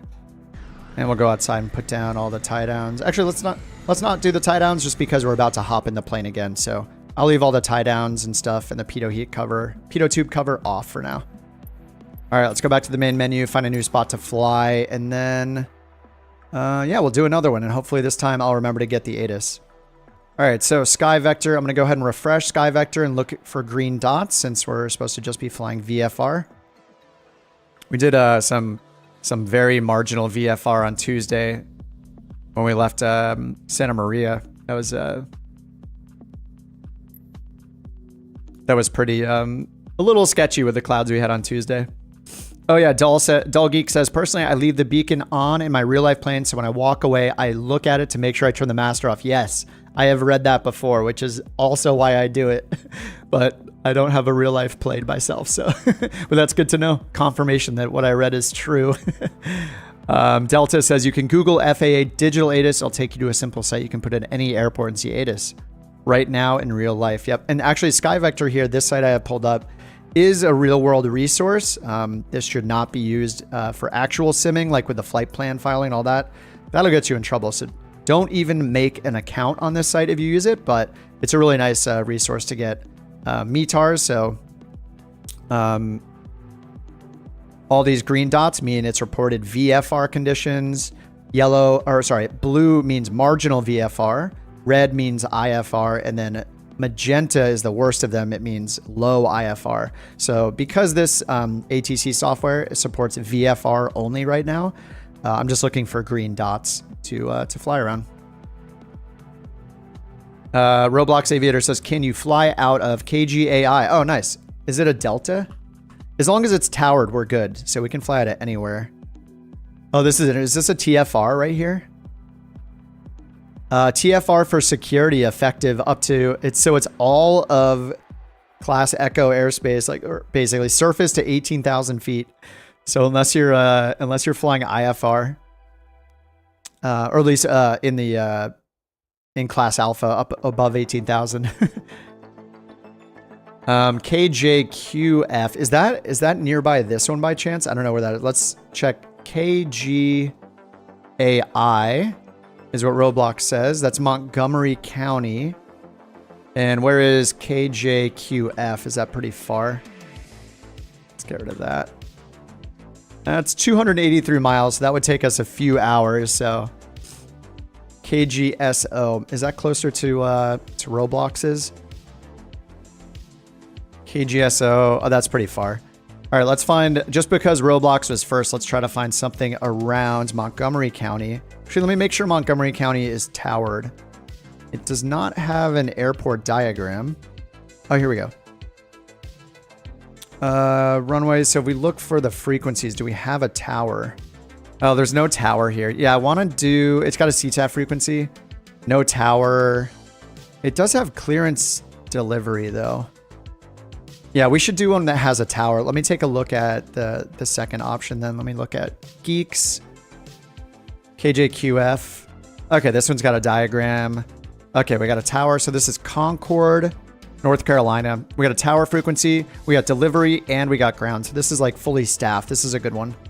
And then would you say KFDK? Oh, that's pretty far. That's 289. Oh, you were talking about the previous airport. KGSO is your first one for a Charlie. Okay, this looks pretty good. Nice. Okay, so we'll do this one. Concord to Piedmont Triad International. Let's look at the real world routes. Here's the first one. Nice. Gizmo. Gizmo to the Victor 143 to Azel. All right, so I'm going to take this over to SimBrief and just translate it in. The reason I'm just using SimBrief is just so I can easily import it in to the avionics and the Comanche. So actually, while I'm doing that, I'm going to go ahead and jump in KJQF at Concord. So if you guys want to join Juliet, Quebec, Foxtrot, JQF. We'll load in here at a Sunrise. in the Comanche again. While that's loading in the background, let's go over here and get this stuff into SimBrief. And I'm just doing this so I can import it into the GTN 750 really quickly. And then KGSO for the arrival. Comanche is chosen. Let's do a full flight this time. Let's do 4 passengers. Shouldn't it say 3 Let's do 3 passengers. VFR, and then I'm gonna... Oh, nice. It gave us the same route, I think, as SkyVector. It's similar. Gizmo 143 to a Zell. So I'll paste that in here and hit Analyzer out. All right, Gizmo, Victor 143 to a Zell. 58 nautical miles. This will be similar to what we just did. All right, then we'll hit Generate Flight. Your real-life airplane is at parking ramp spot 15 or so. Nice. That's so cool.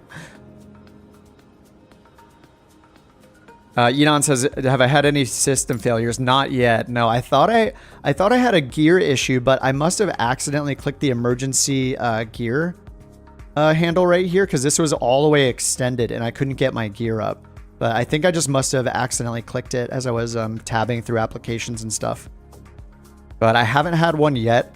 I do have it set to the defaults. So down here in advanced, it's just set to real time.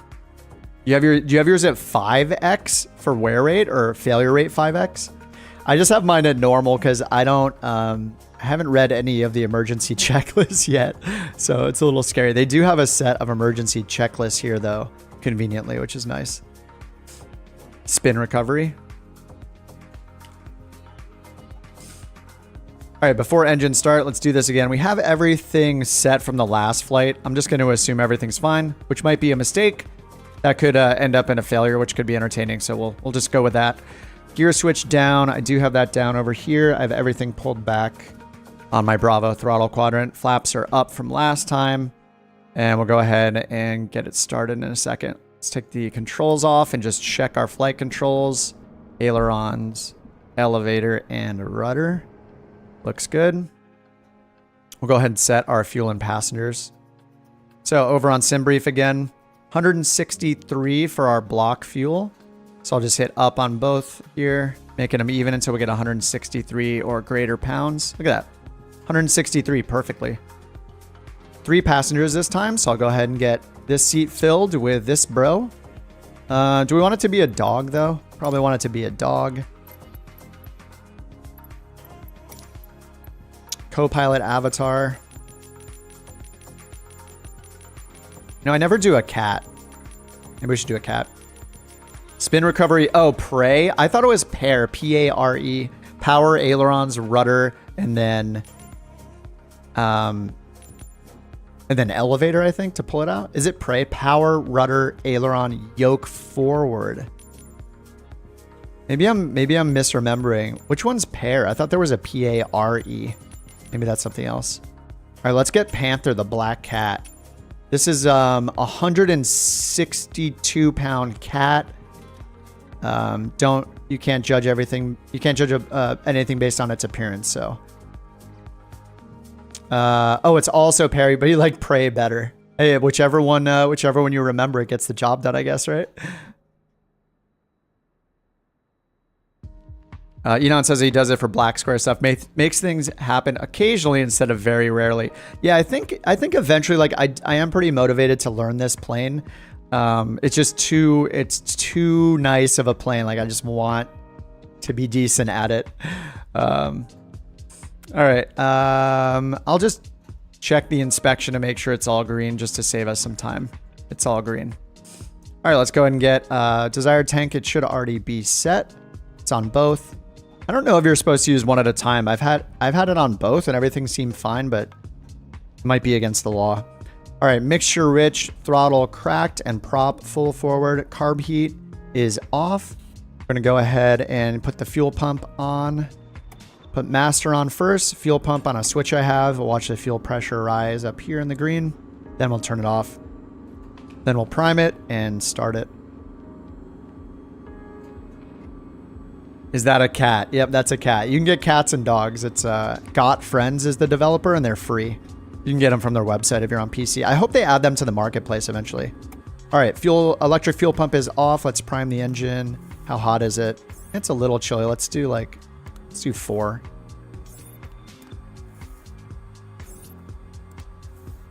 All right, 4 pumps on the primer. Magnetos to both. Did I say both with an L? It's the East Coast routes coming in. That was a quick start. All right, watch our fuel pressure. Oil pressure, I mean. Oil pressure is good. Fuel pressure, oil temperatures. It's warm from the last flight, maybe. I wonder if it actually remembers that. And cool, mixture is rich. Let's go ahead and pull it back to 1,000 RPMs for now.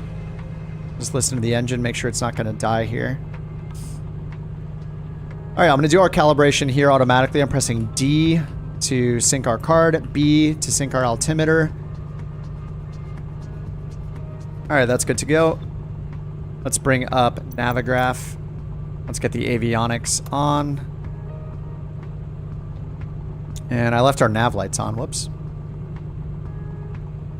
And we'll get our comm radio 2 on, and we'll go back into flight plan and import it from SimBrief. All right.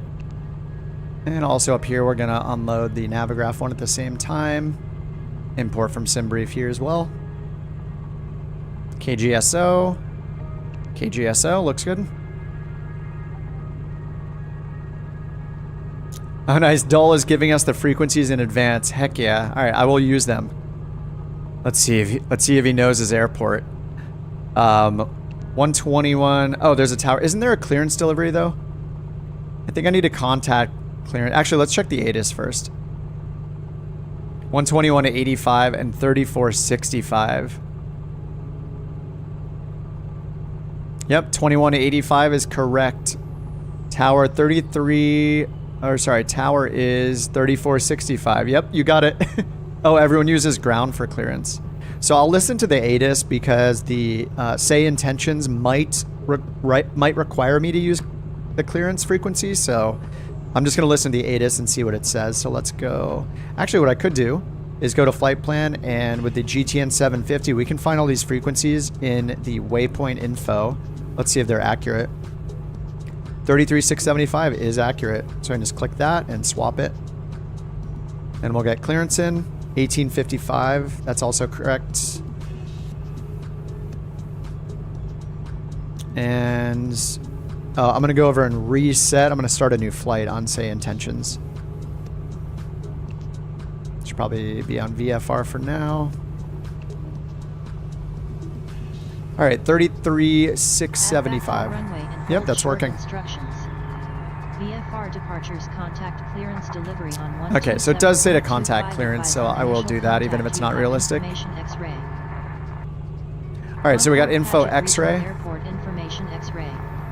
2018 Zulu. Wind calm. Visibility 10. Sky conditions clear. Temperature 1. Temperature 1. 2.7. Altimeter 3031. All right, 3031. Visual approach is in use. Visual approach. Advise on course heading altitude and if flight following is requested.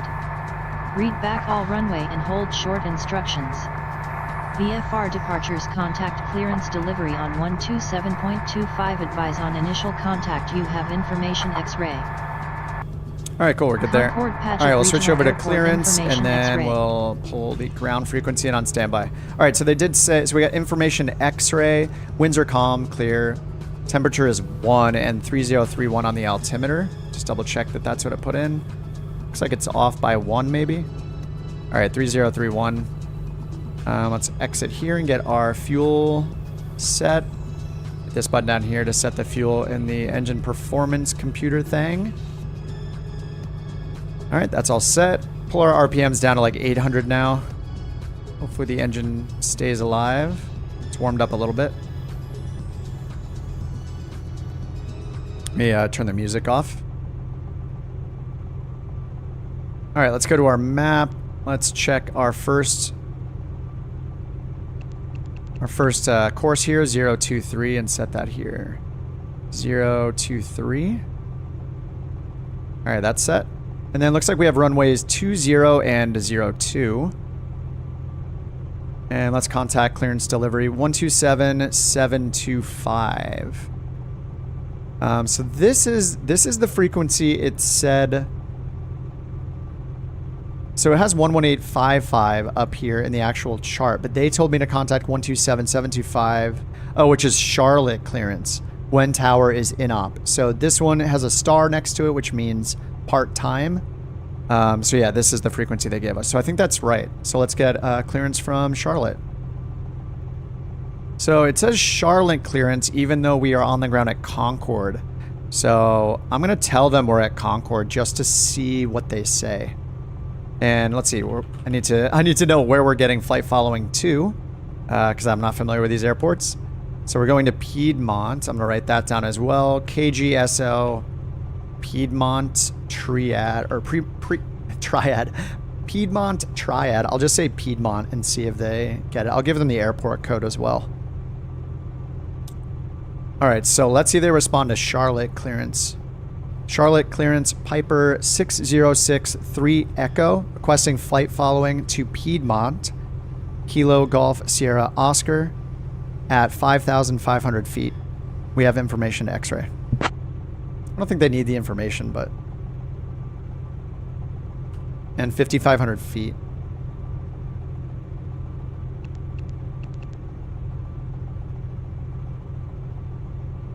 Piper 63 Echo, I hear you. 1 sec. 1 sec. You called GSO Greensboro. Oh, instead of Piedmont. That's interesting. Because yeah, and up here it's, doesn't it say? Oh, here you go. It says Greensboro up here.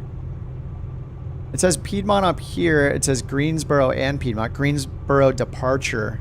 Okay. Greensboro it is then. Piper 63 Echo, cleared to Piedmont Triad International Airport as requested. Nice. Maintain VFR at or below 5,500.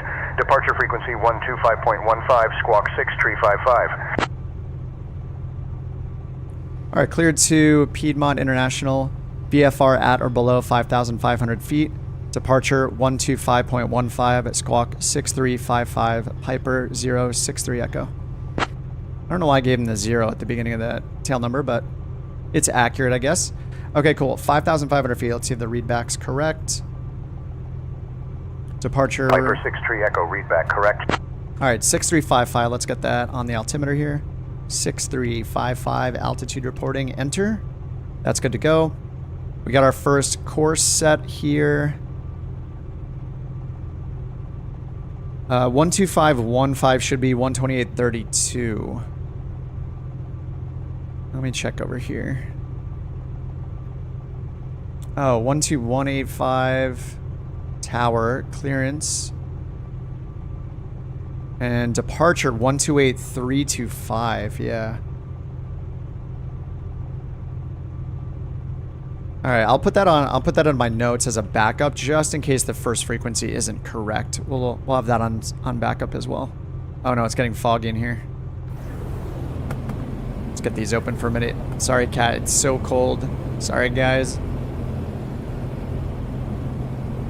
Could turn the cabin heat on, I guess. A little cabin heat, little defroster. Okay, back to the checklist. All right, taxi primer, avionics master on, all that's good. Radios are on. We set the altimeter, heading indicator's good, and the gyro's calibrated. Landing gear green, really hard to tell, but the button's down and the gear's down, so that's all we can get until we're in darkness. Parking brake release and test on initial roll. And let me see, is there actually a run-up area over here? Well, let's see where we're taxiing to. So we got runway 20 and 2. All right, let's go over to ground, and then we'll get the tower frequency in standby. Tower frequency 3465. 3465. Success. 8 Charlie Echo, continue taxi, turn left at the next that's not me. intersection, hold short of runway 18. Who's Charlie Echo? Taxi, turning left at the next that's just chatter. intersection, Okay, that's not for short us. of runway 18, Cessna 908 Charlie Echo.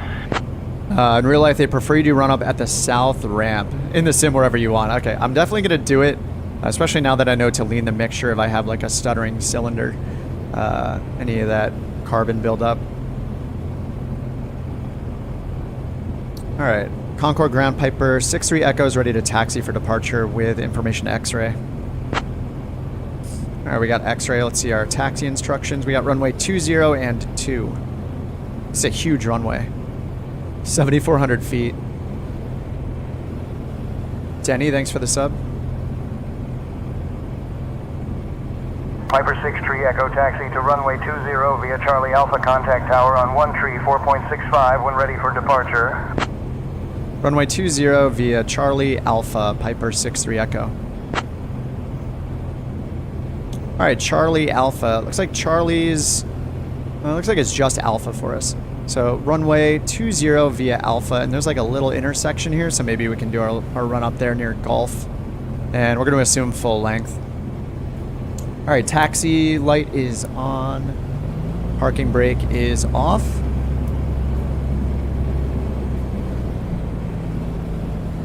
And let's go to the right. We're going to runway 20. We'll do our run up over there. Damn Tired says how far until release? The 15th of this month. But I think they said that you have to sign up for a wait list, like even for the full release of it. I think they're just going to be monitoring like usage and traffic and making sure that the AI can keep up with the demand, I'm guessing. But if you just go to their website, there's a wait list in the top right. I would go and just throw in your email or whatever they have to get on it.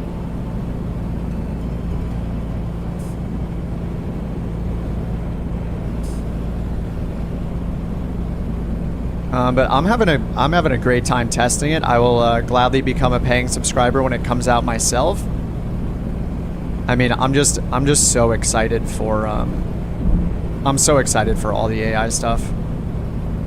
I generally scoff at AI because it's, you know, it's the new NFT, it's the new Web 3, which used to be the new which is the new Web 2.0, the new blockchain everything. You know, it's just the new, everybody's an expert on it thing. So 892 Tango Oscar runway 27 line up and but for something like this, I think it's very practical. It makes sense to use AI for this kind of thing. It's amazing. It's not one of those cringy BS projects where you're like, did this really need to be AI powered? So I think this is such a great use for AI. I mean, on Tuesday we did our Mayday call and did a emergency landing on the beach. It was hilarious. The responses were pretty realistic too. Like, it was great. All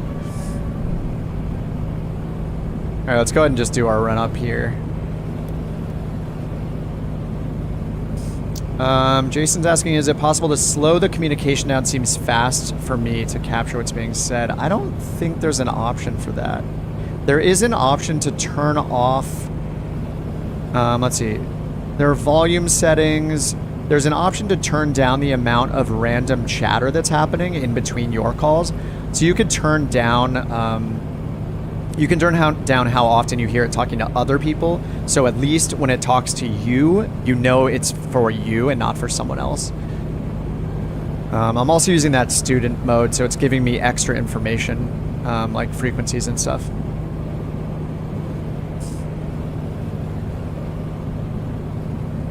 Okay, let's go ahead and do the quick run up. So let's go, mixture is rich, and we'll go up to 2,000 RPM, check the magnetos again.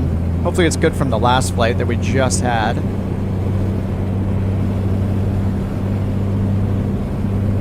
All right, 2,000 on the RPMs, check our magneto drop from both to left. It was about 150, should be 125 max, so I'll do what you guys told me to do, lean the mixture a bit. Let's give that about 10 seconds or so. Yeah, Vincent says, yeah, you can just say again like real life. That's true. All right, that was about 15 seconds. Let's go mixture rich. And let's try the mag drop again. We're at 2,000. 1870, that's pretty much at the limit there. And then let's check right. All right, only a drop at 20, back to left. And back to both. I'm gonna lean it for like 10 more seconds. See if I can get that mag drop by the book. Oh, you crank it to 2400 when you do the burn. Okay. It worked last time, so I'll keep that in mind though. Thanks, Xenon. Thanks for the sub, Dull Geek. Thanks for the info about the airports and the Comanche too, dude. What do you fly in real life, Dull? Alright, let's go mixture rich again and try the mag check one more time. Nice, that's a lot better. Drop of only 90 that time. Alright, cool. Back to both. And back to 800 RPM.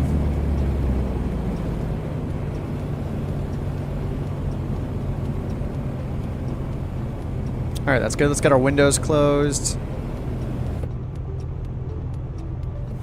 Let's get the tower frequency dialed in and get the supposed departure frequency in. 2515. Whoops. I always hit X for... it says 125.15, which probably isn't correct. It's not even showing up here, actually. So I think I'm going to risk it and put in the frequency from the chart.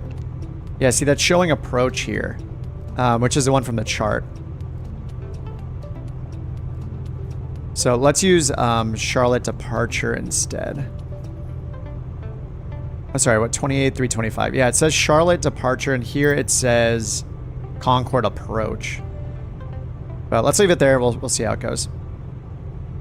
All right, I'm unfamiliar with this airspace as well, so we'll do a quick check on that. So we're in a Delta airspace. We can see with this dotted blue line around it, blue circle, and then 32 right here in the box means it extends up to 3,200 feet for that airspace. And then we're going up here to the northeast, and I think that Dull said this is a Charlie. Yep, we can see that with the red rings here. So unlike the Bravo, as long as we have two-way communication with the tower here, that implicitly gives us permission to go into the airspace. So when we contact them, if they say our tail number, they acknowledge us, say radar contact, something like that. Anything other than stay out of the airspace, we're implicitly allowed into the airspace, into the Charlie airspace. So we'll contact the tower when we get closer. Let's see. Down here it is saying, okay, so we should contact... We'll see when we get passed off, but I think normally since the Charlie is not as huge of a radius as a Bravo with all the shelves, generally we can just contact the tower and then that gives us permission into the Charlie. I don't think, you guys who are real pilots can correct me, but I don't think that you normally get cleared into the Charlie by the approach controller. I could be wrong though, I'm curious to know. But at least when we did the Santa Barbara one, the Santa Barbara tower controller established communication with us, and that gave us the permission into the Charlie kind of implicitly. All right, and oh, we're right underneath the 3600 shelf of the Charlotte Bravo. Oh, you're right. Oh, we are. Oh my God, I've totally missed that. Right, 3,600 feet. So we should stay at about 3,400 feet, 3,500 feet until we get out of the Bravo airspace. I'm glad you brought that up. As you can see, I don't fly VFR very often. I haven't for a long time, and yep. So if you did what I just did in real life, we would have busted right out of the Delta and then busted through this Charlie at 3,600. So we need to make sure we stay between 32 and 36. So call it like 3,400. And then we need to know if there are any obstacles along the way on this route at 3,200. These are all 1,000, 870, 1039 obstacles to the east here. These peaks, 1136, 1251. Okay, so we look good if we're at 34, 3,500 feet. 35 is a little sketchy. I think 34 is probably better. Because technically, like, if they're lining up in this area, they're coming down to land at Charlotte. We're not too close to the actual airport, so hopefully we're fine here, but yeah. Getting anywhere near those restrictions is a little scary. Geek says, contact GSO approach 20 nautical miles out. You should get transferred to them at some point. Oh, you do have to you have to talk to approach. All right. I am learning a massive amount today. I think it was Santa Barbara. I just contacted the tower and then they give, as soon as like when I'm outside the Charlie, I was already contacting the tower. So I guess it depends on which way you're approaching, right? Because of that like keyhole kind of shape of a Charlie.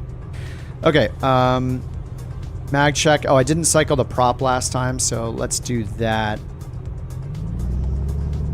I think it wants us to be at... It wants us to do a test to hold it steady at 1800.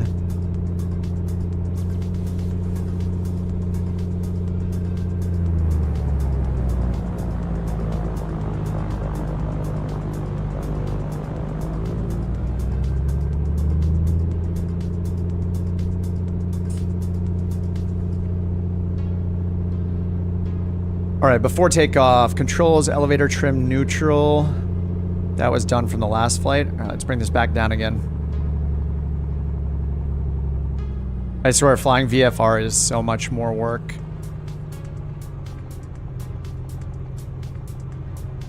All right, cool. That's set. Our, let's see, carb heat is off, prop full forward, full rich. That's all set. Pitot heat as required. I should probably use that. We're at almost 0 degrees, so I'll turn that on along with the pump for takeoff. Strobes on, landing lights as required. All right, let's finally get moving. Sorry, guys. This stuff takes a while. All right, we're continuing our taxi to runway 20 up here. The winds have probably changed 3 times since I did the run-up.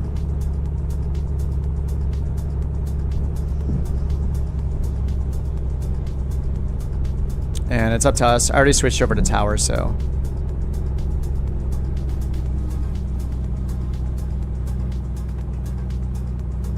Concord Tower, Piper 63 Echo, holding short of runway 20, ready for departure. All right, Geek, have a good one, man. Thanks for hanging out. Thanks for all the info, man. Really appreciate it.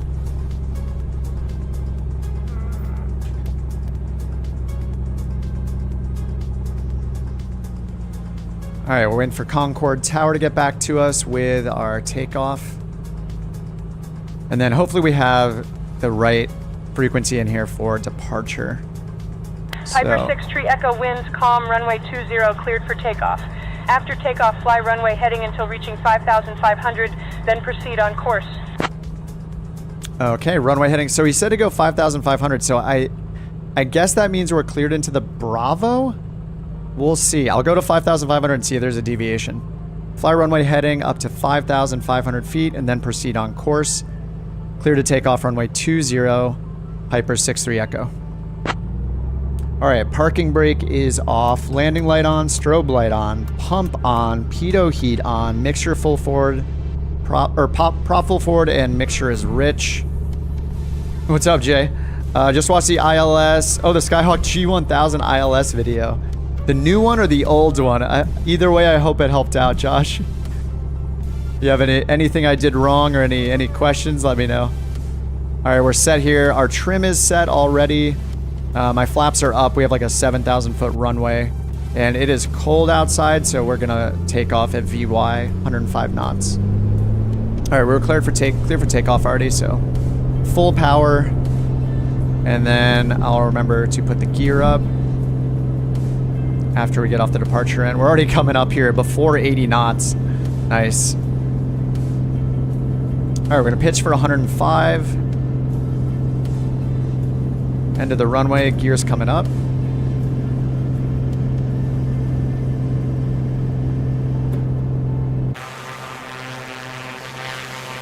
All right, so they said to climb up to 5,500. 1 Bravo, Charlie, make right traffic, runway 29, report midfield. All right, that's somebody else, so we're gonna fly runway heading as best we can until 5,500 feet, they said, until proceeding on course. All right, airport elevation is 700, so we're waiting for 1,700 feet, then we'll turn off our electric fuel pump. Piper 6 Echo, contact departure on 125.15. Have a good evening. 125.25 Piper 6 Echo, thanks. All right, let me get the autopilot on while actually I'll do this. Let's do it live. So we're going to a different frequency though. We're gonna try to hold runway heading. We're at 120 knots now. Let's pull the prop back to 1400 RPM. Be nice to that engine. All right, 1400 now that we're in our kind of our cruise climb. Pitot heat's on and just holding runway heading. Okay, let's contact departure. Piper 6 Echo, maintain VFR Oh, he's talking to me. Okay. Maintain VFR altitude, Piper 6-3 Echo. So that happened twice. Let me debug that. Debug. Approach controller contacted us as soon as we tuned into the frequency, comma, before us talking to them. I don't know why I said comma like I'm writing a text message. Comma. What am I doing? Oh, man. Thanks. Debug logged. All right, so the debug's log. What's really cool is you can, at least with the beta testing, we log bugs just by saying debug. Usually I'll actually type them just so the text-to-speech works. I don't know why I said comma. All right, we're supposed to go up to fly runway heading and go up to 5,500 feet until we're on course. 5,500 feet is our cruise altitude. I'm gonna try to multitask here and look up our performance for 5,500 feet. So sea level 1, 2, 3, 4, 5. We can do 2,300 RPM, 23.8 manifold pressure. You are cleared into the Charlotte class Bravo airspace. Maintain current altitude and heading until clear of the Bravo. Remain this frequency. All right, maintain heading and altitude until we're clear of the Bravo. We'll remain this frequency, Piper 6-3 Echo. So he cleared us. Okay, it just cleared us for the Bravo. I feel like. So I think I just busted the Bravo, right? I should have. It's weird. I don't really know what to expect with VFR, but I don't know if it's realistic to expect them giving us a restriction to stay out of the Bravo on takeoff or something like that. But at the end of the day, it's my responsibility to stay out of the Bravo myself. So until he told we were, until he said we were cleared into the Bravo, I probably should have stayed out of it. All right, here comes 5,500 feet.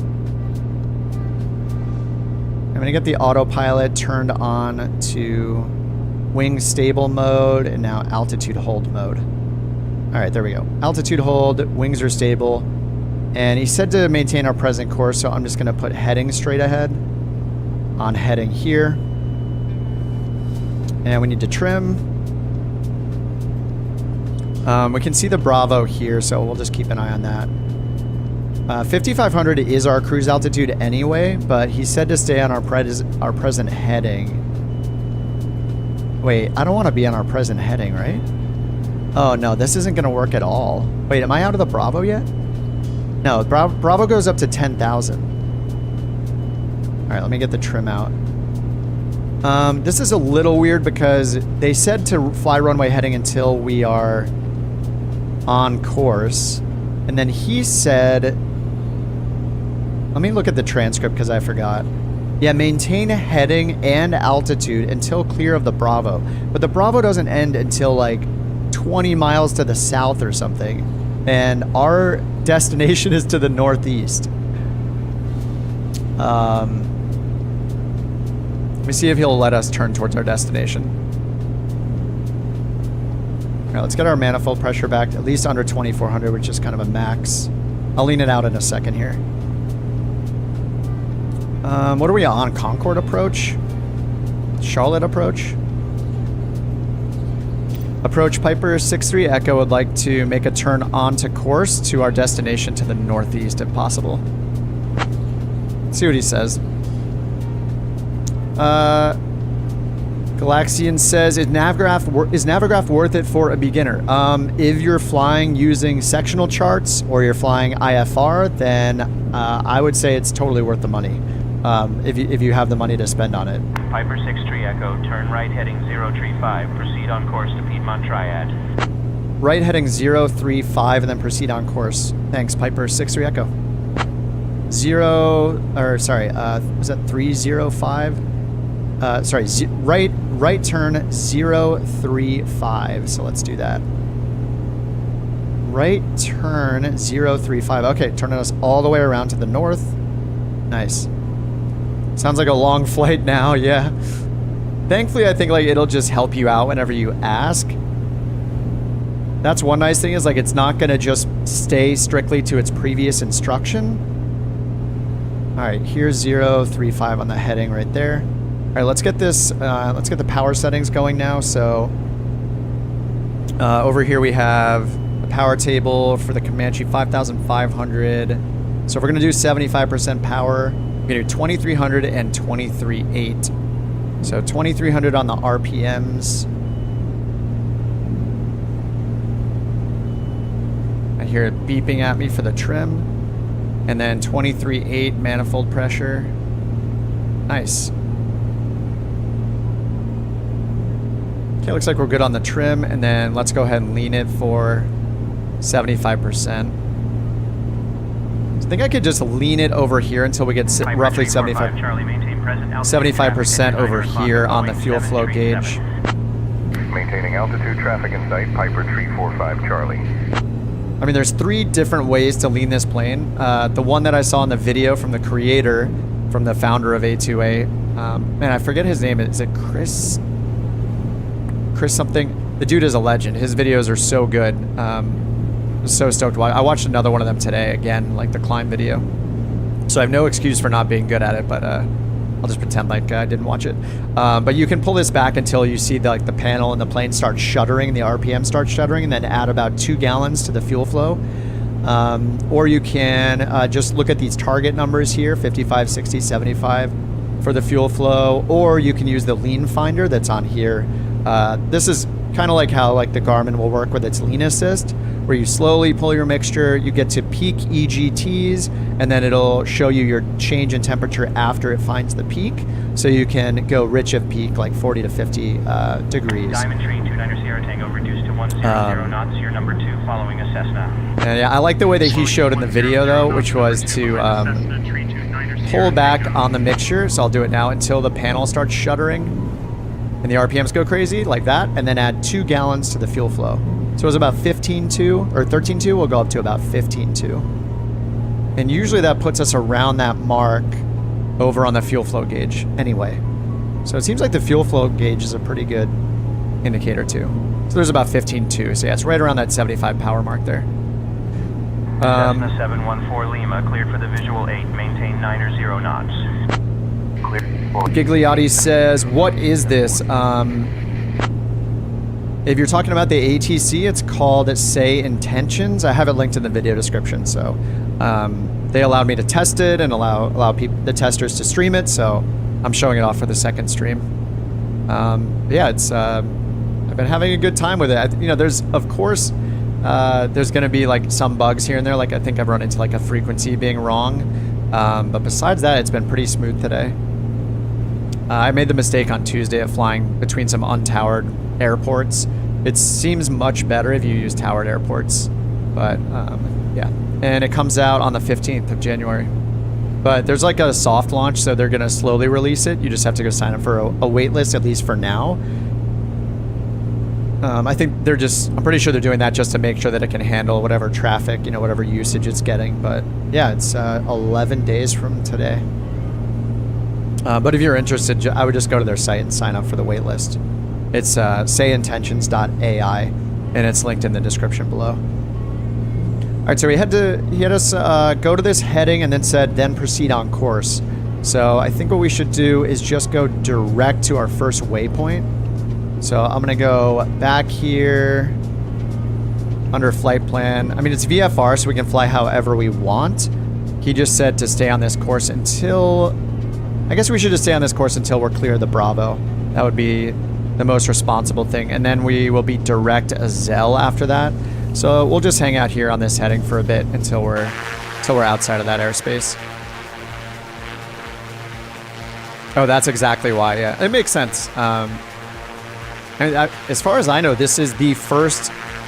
Is this one of the first AI-powered products for flight sim in general? Let's go ahead and we'll fix our compass card here. I'm just going to use the shortcut D to fix it. Keep flying the same heading. I was doing it manually earlier with the compass up here, but that D shortcut is amazing.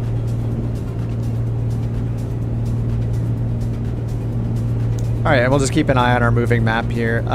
Yeah, so about Navigraph, I mean, if you understand what Navigraph does, even if you're a beginner and you're learning, how to read sectional charts in the US, or read VFR charts, or you're looking at instrument approaches and IFR charts, low and high airways, you're doing any kind of instrument approaches, or even if you just wanted to look up the taxiway diagrams like this, at the airports you're flying to. Navigraph, to me, is the #1 best possible thing you can purchase for the sim, period. That's it. Like, it is the best possible thing that you can get for the sim. If you're, doing more serious, realistic type things, like using actual charts. So yeah, I highly recommend it. It is amazing, especially because it runs in the sim here in this toolbar version, which is VR friendly. It runs in avionics like the GTN 750, the G1000, the G3000. So I can go to charts here and just pull them up here instead if I want. Like this. It has a Windows application you can run on a separate monitor. It has an iPad app, iOS app, has an Android app. You can run it on everything. It's incredible. You can see you can run them in tandem too. Like this one is running while this one is running. I could probably open it up on my phone right now if I wanted to. But yeah, Navigraph is absolutely incredible. Are there plans to extend coverage beyond the US? Oh yeah, Liam can answer those questions. Says there are plans.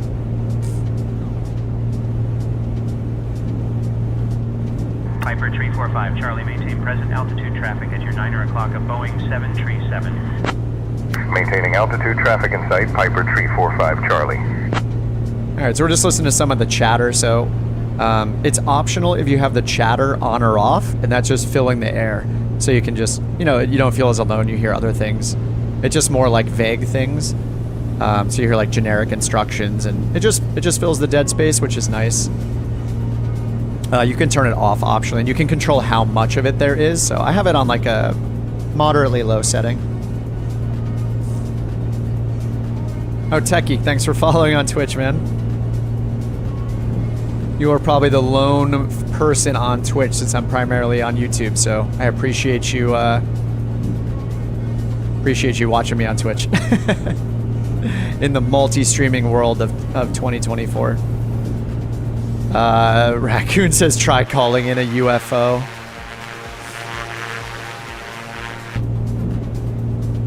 Charlotte approach, do you guys have any reports of any unidentified flying objects by chance? Piper 63 Echo. Let's see what they say. Alright, did it get any warmer out? It didn't. I'm gonna leave pitot heat on. We're at freezing temperatures here, just in case, even though there's no... Piper 63 Echo negative. No reports of unidentified flying objects. No reports of UFOs, guys. Sorry to disappoint, but we cannot confirm that UFOs are real. So sorry about that. Man, we are getting some turbulence here. We're just in heading mode, so the little autopilot that is trying to hold us on to our heading as best as it can. All right, we are almost out of the Bravo airspace, so we will keep our eyes out for that.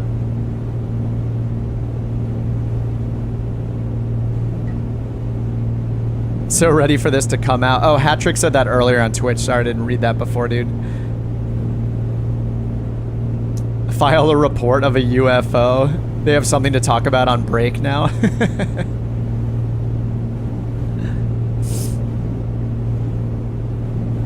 Approach Piper 63 Echo would like to report a strange looking aircraft. It has more than one engine, which we didn't know that was possible personally. So we just like to report that in sight. And we are near the... Looks like we're about to pass by the Good Nights airstrip to our west. So if you could file that report, that'd be great. Thanks. The devs are gonna hate me for filling it with this nonsense. They'll probably think it's funny, actually. Yeah, what is a multi-engine aircraft? Piper 63 Echo report. Acknowledged. Maintain visual separation. Advise if the traffic poses any safety concerns. Piper 63 Echo. You are cleared into the Charlotte class Bravo airspace. Maintain current altitude and heading until clear of the Bravo. Remain this frequency. Piper 63 Echo Wilco, we're about to exit the Charlotte Bravo right now. You should hear the things I tell it. It said to maintain visual separation and inform them if there's any risk to my safety. All right, autopilot's still holding us good here at 5,500. We are almost out of the airspace here, according to both the GTN and our sectional chart here. Looks like we're about to be out of the airspace, so we can go ahead and go on to course. So I'm gonna go ahead and just take us direct to a Zell, and then I need to start looking up the information at our destination airport here. Maintaining speed 99 Hotel Lima. All right, so let's go ahead and get. Actually, I can just fly onto course. Actually, we're already going towards that course, so I'll put in our desired track as 056 on the HSI here. 056. That looks about right. So once this needle comes in, I'll just switch us over to track mode on the autopilot. Hey Denny, what's up? You're new to the channel. Do I have a link to Twitch? Yeah, it's this just Kip on the ground on Twitch.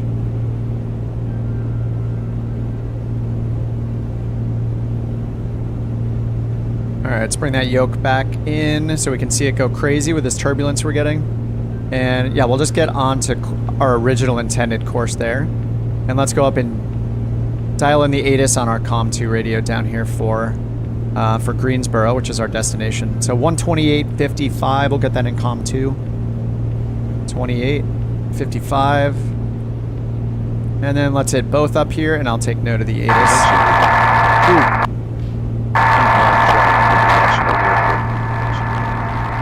So that interference is because it's far away, but I can cheat by going into the settings and turning down those effects. I'm gonna go turn those effects down and see if we can hear it.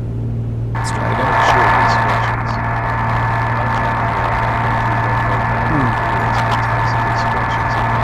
So actually I turned it down, but it's not changing the effects volume, unfortunately. No, there is no way. I'm not doing it this time. I'm sorry, guys. How is it playing this? I added 15 songs to the playlist today. It's just wrong. All right, I did it on Tuesday. I'm not going to do it again. I'm not going to do it again, guys. I'm sorry. I'm sorry to not follow the rule. For you guys that are new, this song, whenever this song comes on, it means I have to pull my mixture out and do a forced landing. But we're going to skip it this time. We're going to skip it this time. We did it on Tuesday. If you want to see me do it with ATC, it's on Tuesday, but I'm gonna skip it this time. Sorry. Not this time.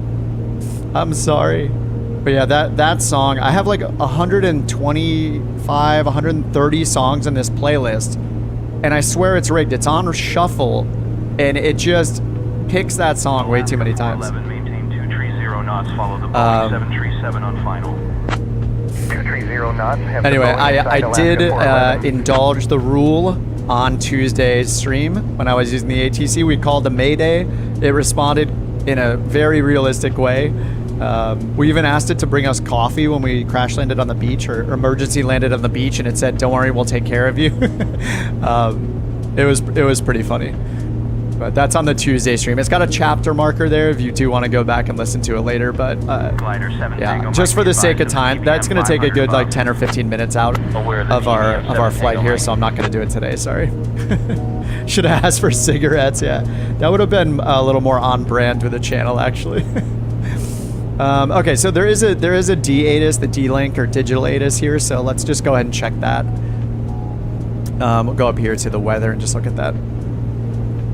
ATIS, real world, we'll just grab the real world one. So it has information Charlie. That won't be correct, but we'll just take a look. It says visual approaches in use for 5 right and 5 left. So let's go ahead and take a look at the airport diagram. 5 right, 5 left, and they're both pretty big runways, 10,000 feet and 9,000 feet. So I think we'll just set up for the giant one, 5 right, and see what it gives us. So let's go ahead down here onto approaches. Sorry, to procedures and approach. We'll get the visual set up for 5 right. Visual 5 right. And we'll just load it in for now. And then let's go ahead and get the clearance 12175. Or sorry, not clearance. We need departure.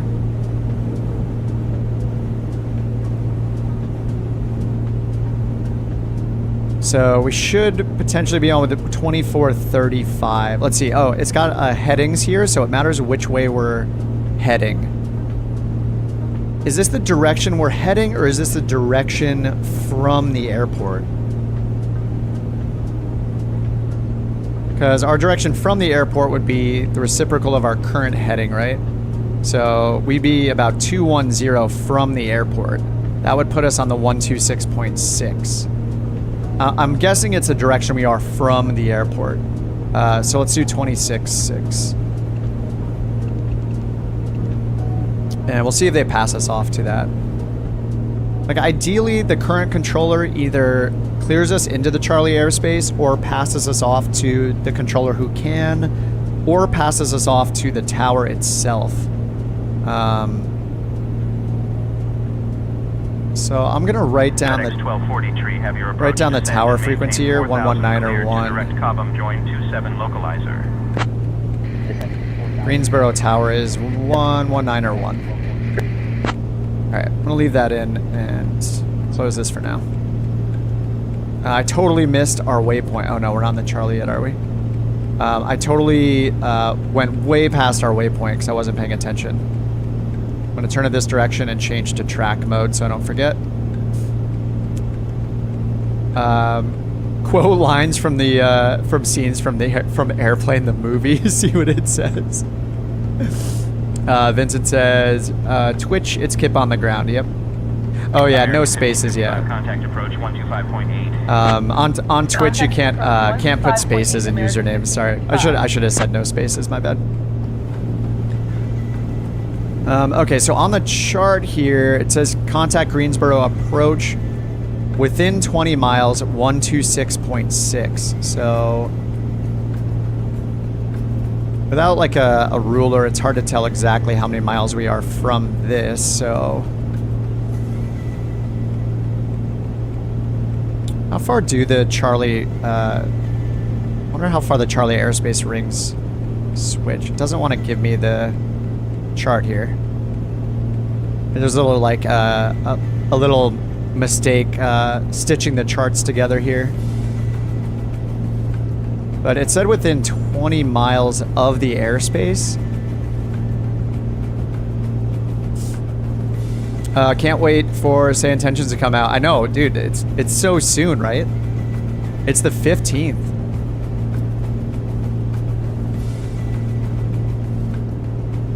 All right, let me change to heading mode. So this is what happens with this autopilot. We can't really rely on it to like precisely intercept a course.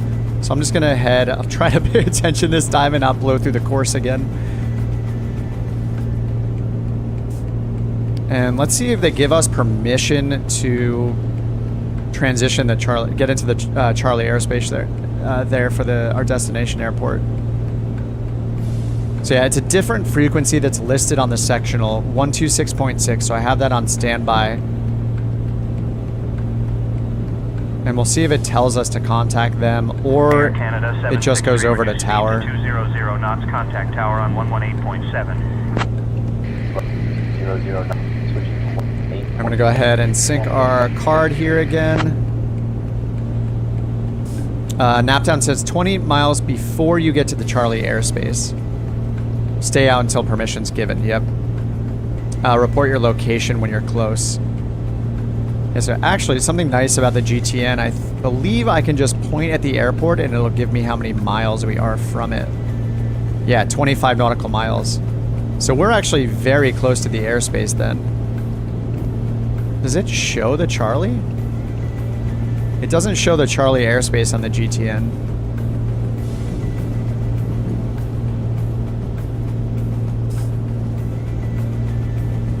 So what's weird is I'm on with a controller that our departure controller.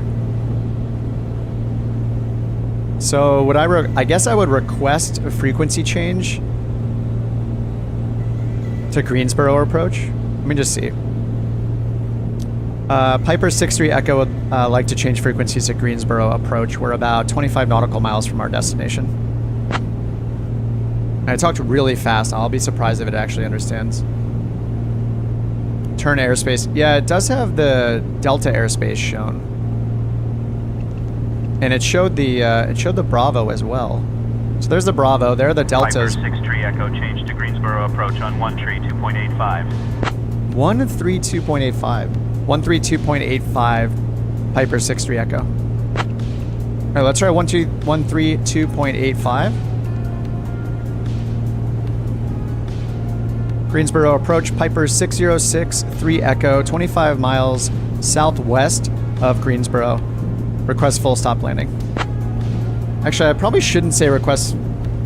I should have given him our altitude. Last aircraft, be advised, nobody is listening on this frequency near your position. All right, let's try 126.6 then. 26.6, which is the one from the chart.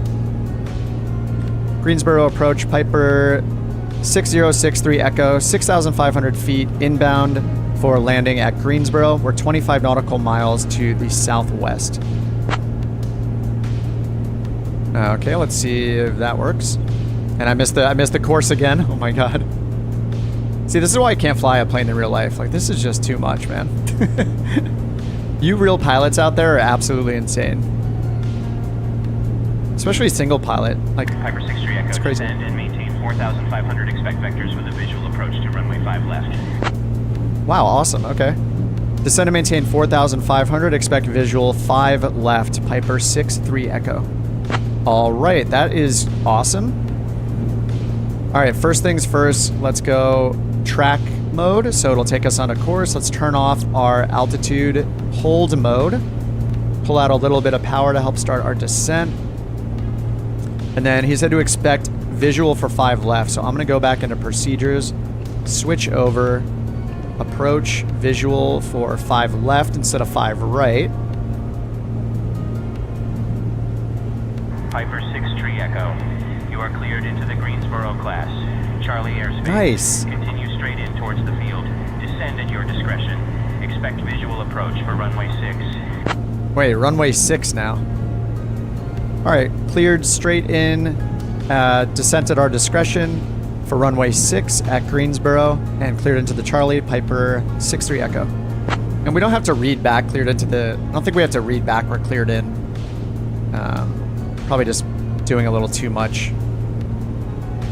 Okay, so at our discretion, then he said runway 6, so we got 5 left, which seemed about right, and then we got 6. So let me make sure there's a runway 6. I'm getting all distracted already. All right, so 4,500 feet. Runway 6 does not exist. Please advise on runway for Greensboro for Piper 6-3 Echo. I'm just gonna do 5 left again.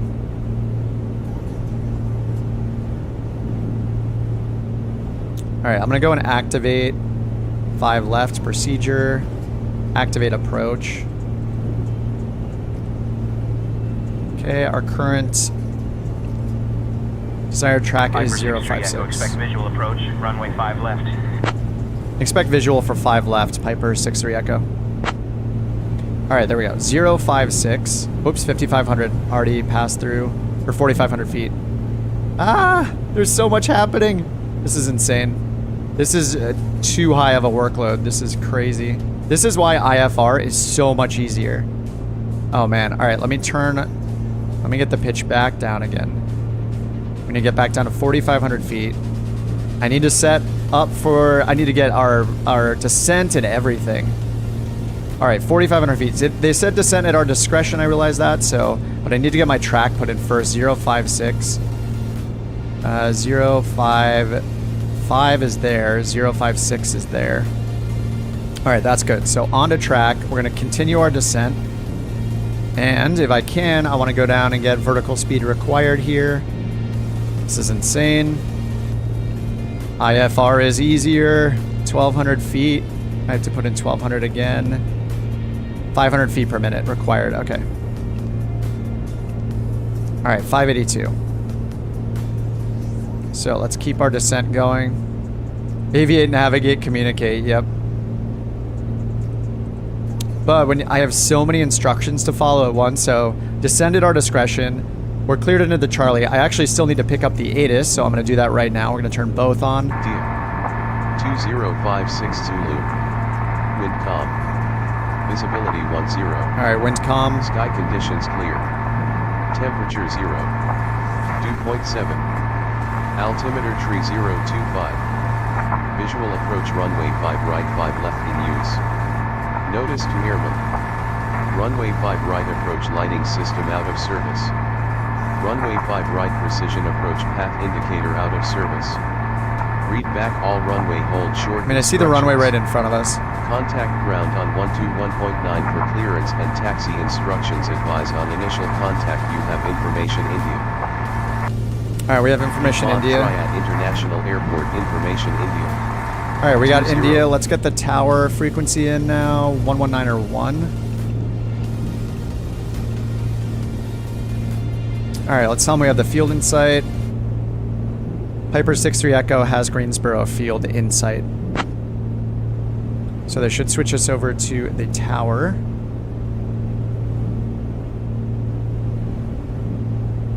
And we click this, we're 11 miles, 12 miles south. Piper 63 Echo cleared for visual approach runway 5 left on final. Cleared for the visual approach runway 5 left, Piper 63 Echo. Alright, I can see it, so I'm just disconnecting our autopilot here. See 6 left right over here. Or sorry, 5 left right over there.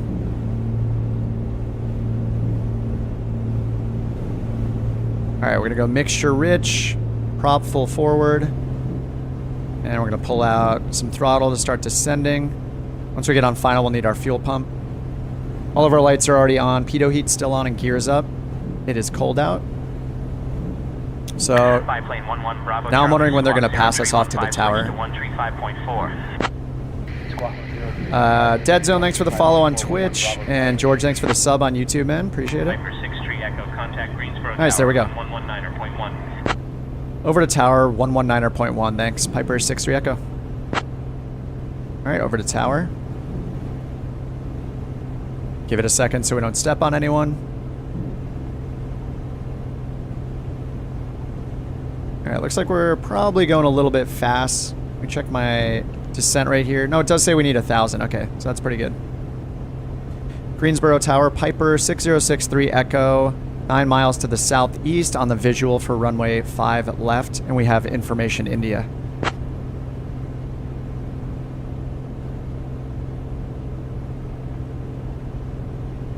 Alright, let's get slowed down a lot here. I need about 120 knots for gear and flaps. Can do them at 150, but we're going to try to get down to 120 first. Bonanza November 64 Foxtrot Alpha 2, hold short of runway 30 traffic on final. It is not us. Holding short of runway 30 Bonanza November 64 Foxtrot Alpha 2. 3 miles from final, that gives us about 5 mile final. I wonder if it hurt us. Let me just make sure my... Oh, I'm getting the spinning thing. Let me see if it's sending it. I think I got like interrupted. Yeah, I'm getting the spinning thing, so I'm gonna cancel and try again. Greensboro Tower, Piper 6063 Echo, 4 mile final on the visual for runway 5 left with India.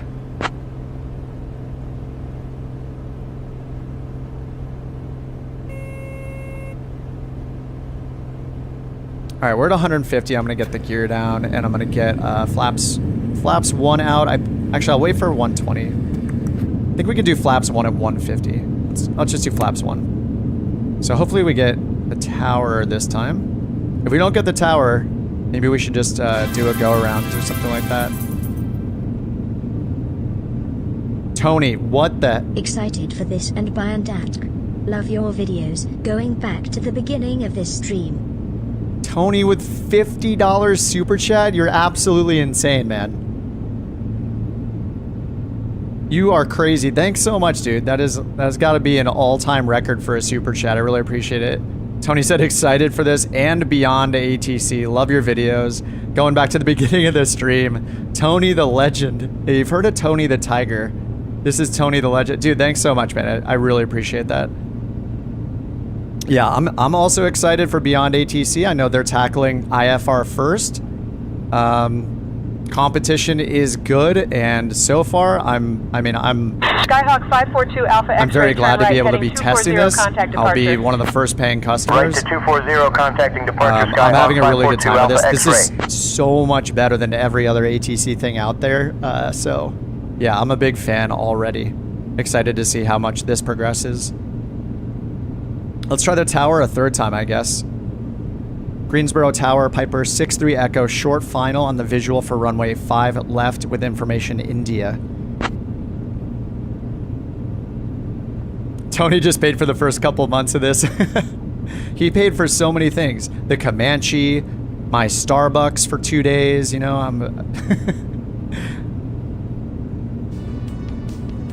Come on, Tower, get back to us. Let's get another notch of flaps out. Alright, I don't drink that much coffee, but I think I might just be hitting the spinning bug here where it's just not answering me. Tower, Piper 6-3 Echo, short final, runway 5 left with India. Let me give it a shorter message and see how that goes. Alright, fuel pump Piper is 6-3 on. Echo, clear to land runway 5 left. Ooh! Clear to land 5 left, Piper 6-3 Echo. Yes, we got Piper it. Piper 6-3 Echo, clear to land runway 5 left. Oh, there we go. There we go. It's all coming in. So this has happened to me like once before. It's like the squeeze, somebody squeezed a hose and now all the responses come out at once. But yeah, we got the clear to land. Let me get my last notch of flaps down. Way too late. I should be going about 90 knots right now, and I'm going 110.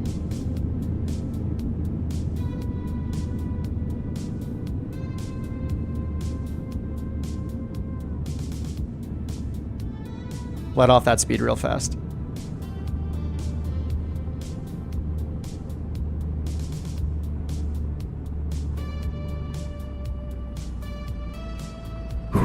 Ouch. Little hard. Little hard. Alright, pumping the brakes. This is a gigantic airport. Oh my god, there's an airliner taxiing right there. Alright, I'm gonna keep the roll going because our next taxiway is pretty far down this 10,000 or 9,000 foot runway. Sierra says you should try an IFR flight for S and G. I hear it works pretty well. I'm down to do that. Man, should I go extra long today and try an IFR flight? Liam, is that a good idea to try an IFR flight? Alright, there we go. Let's vacate the runway. So that was runway 5 left, and we'll call up. Liam's down to see it. That would be interesting. Alright, brakes. Parking brake on. Let's get our flaps all the way up. Fuel pump off. Pitot heat off. Landing light off. Strobe light off. Lean the mixture slightly. And these taxiway instructions are potentially crazy. There are hangars here to the north. Terminal here in the middle. There's an FBO right here. Let's just see what it says if we ask for taxi to the FBO. Alright, let's check our after landing checklist. Fuel pumps off, strobes are off, flaps are up. Mixture lean, trim to neutral. The most important one, trim to neutral. Even though we double check it on our next flight before takeoff, still. That one I'm like, oh man, you don't get that one right. It could be a big problem. Alright, let's get in touch with ground on 0.9. 21.9. Wait a second. Listen in. Oh, the FedEx feeder. I love the FedEx liveries on the Grand Caravan. Liam says it's not in any way supported. People have said it works, so I'm curious. I'm down to give it a try. Do a little extra credit tonight. Greensboro ground, Piper 6-3 Echo is clear of runway 5 left at Hotel 3. Request parking at the FBO.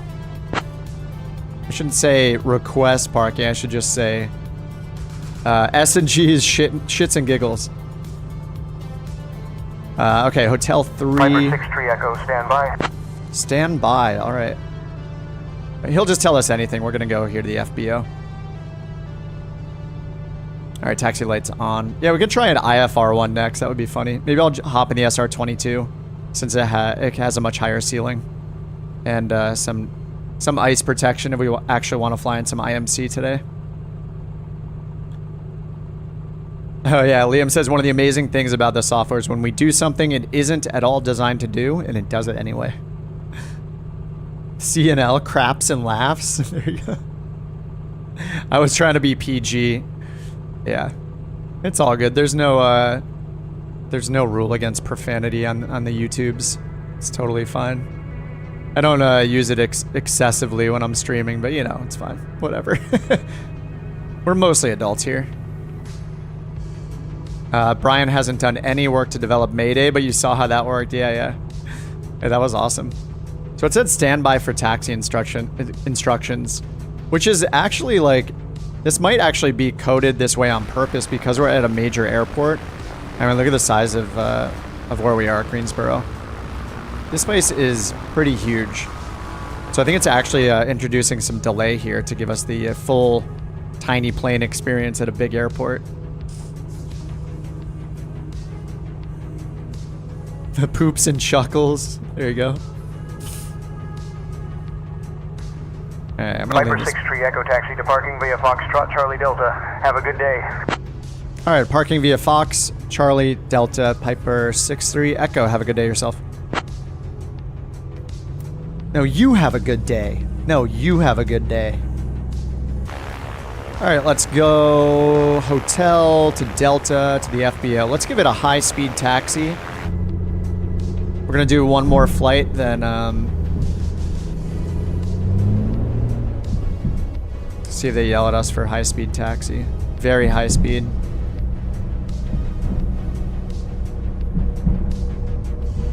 Dun dun dun dun. I mean, look at the lengths of these taxiways. We have to do this anyway.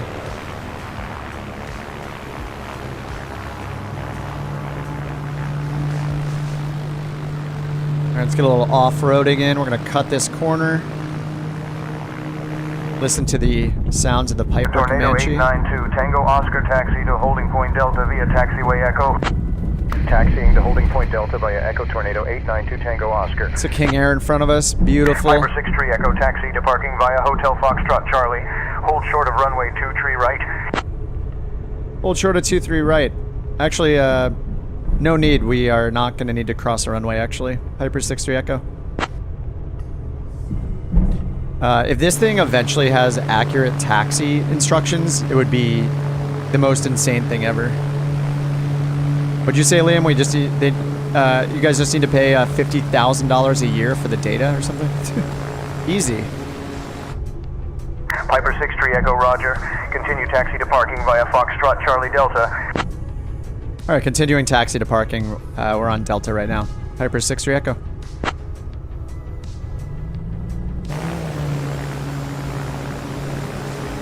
Ooh, this is our guy right here.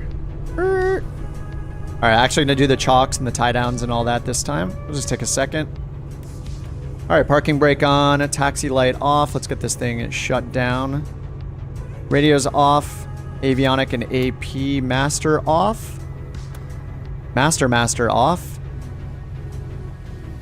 Throttle's at 0 and pulled the mixture. We already set our trim. Magneto's off. All right, let's stow the tablet. Kick the passengers out. And let's get outside and do the tie downs.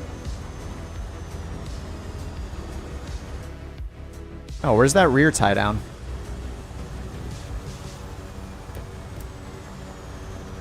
All right, we got the side tie down and shock. Oh, pitot tube cover. There we go.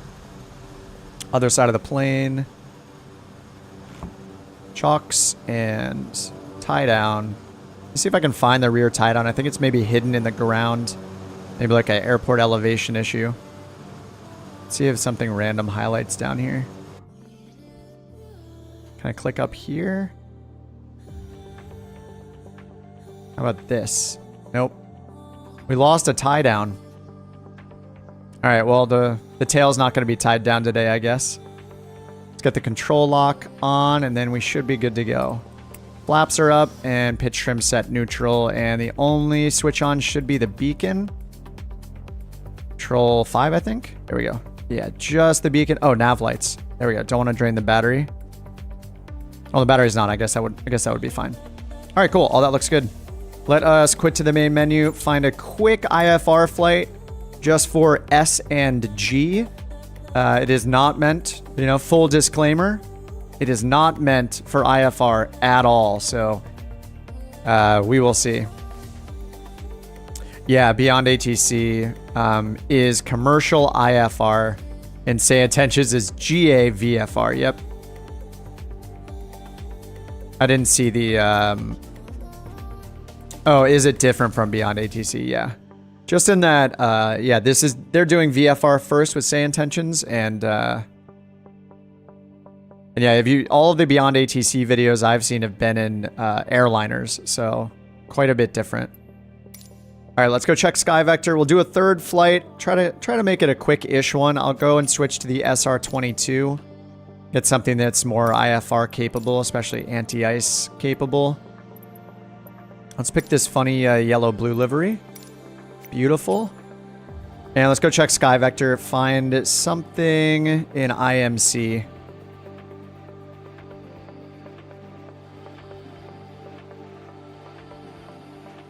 All right, so we got IMC and icing over in this area if we want to do something crazy.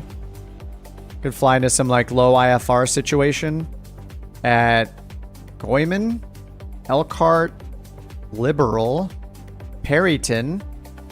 Let me see the airspaces here. These are smaller airports. I want to at least find a Delta. Is that Charlie airspace here? Dalhart? That looks kind of like a Charlie. Maybe I'm misreading the chart. Maybe not.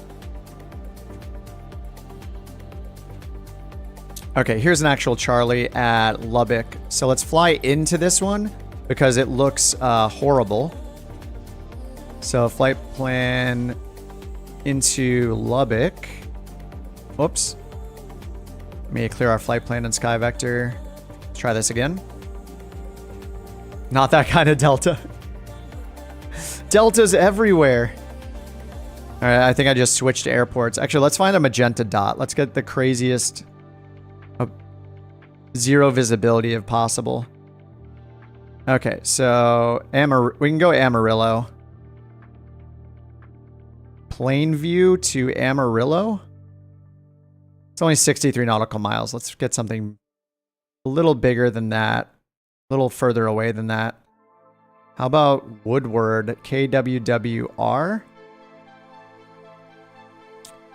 That's a little too far.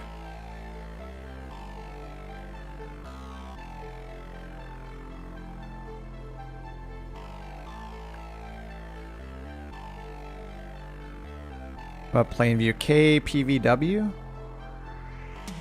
To see if make sure these are towered. I don't think that's towered. There's not even an airport diagram for that one.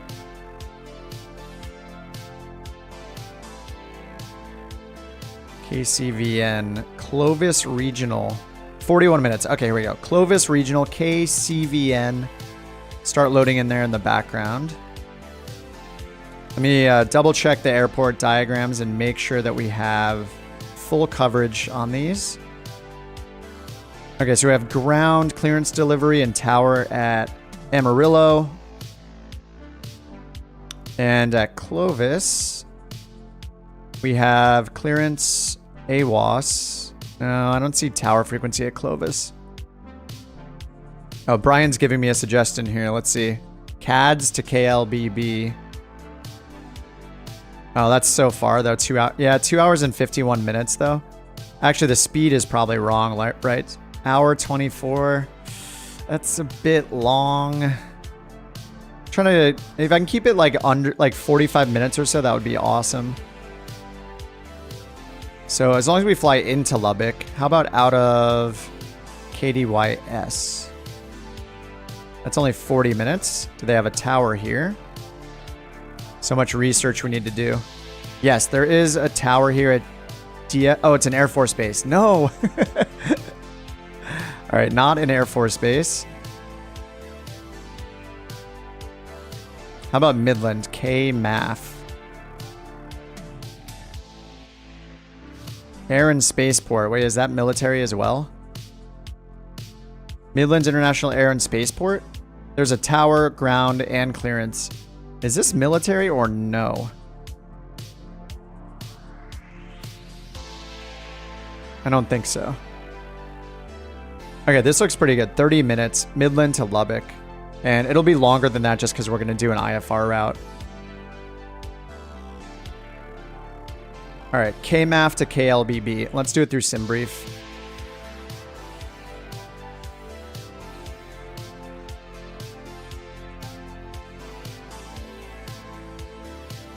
All right, new flight, SR22.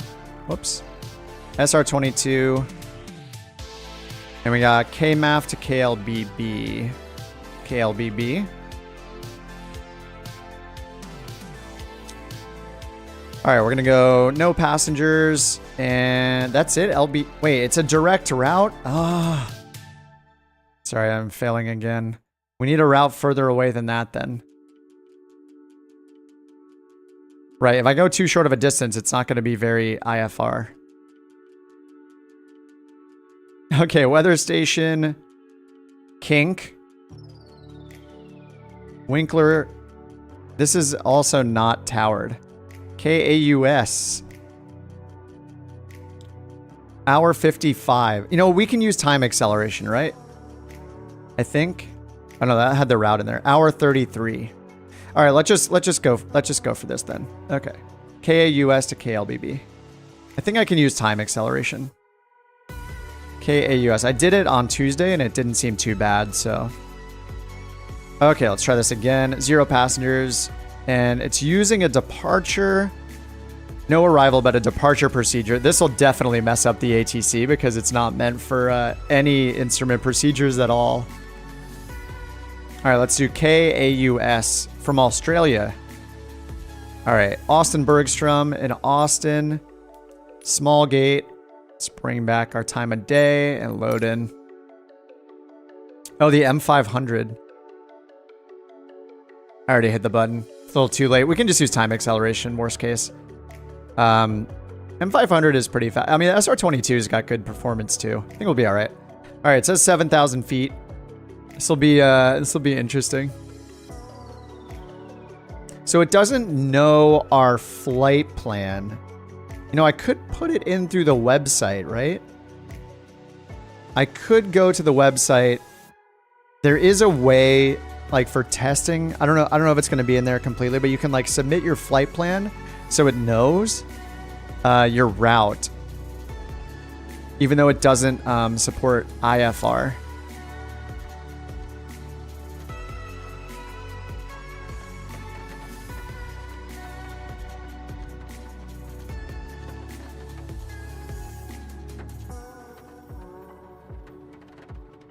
I'm going to put it in VFR flight plan. Do you think it won't? Okay, I guess I won't put it in. I don't know how it's going to know. It's not going to know our route, but all right, let's do a quick start on this guy. We're just going to give ourselves full fuel. All right, mixture is rich and a quick start. We're just doing this for S and G just to see how this reacts to IFR. It is in no way meant to support IFR flight plan, so.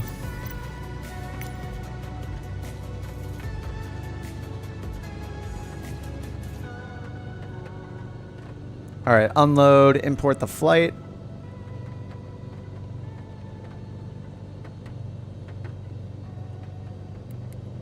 Also get it imported over here into SimBrief on the flight plan screen.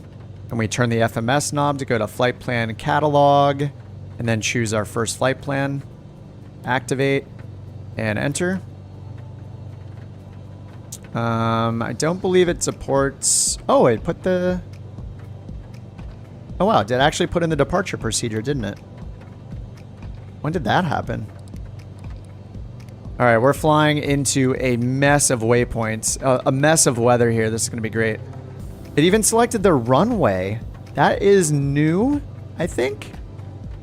I thought that there were limitations where it wouldn't bring in instrument procedures like departures, arrivals, or select the runway, and it's kind of done both here. So that's awesome. All right, let's call up the clearance frequency and see what happens. All right, comm frequency. We are at Austin. And let's dial up 125.5 and see what happens. And I'll say IFR and just see if it responds in any way. Whoops, that's 126. 125.5 Austin clearance. All right, I gotta take a few notes here.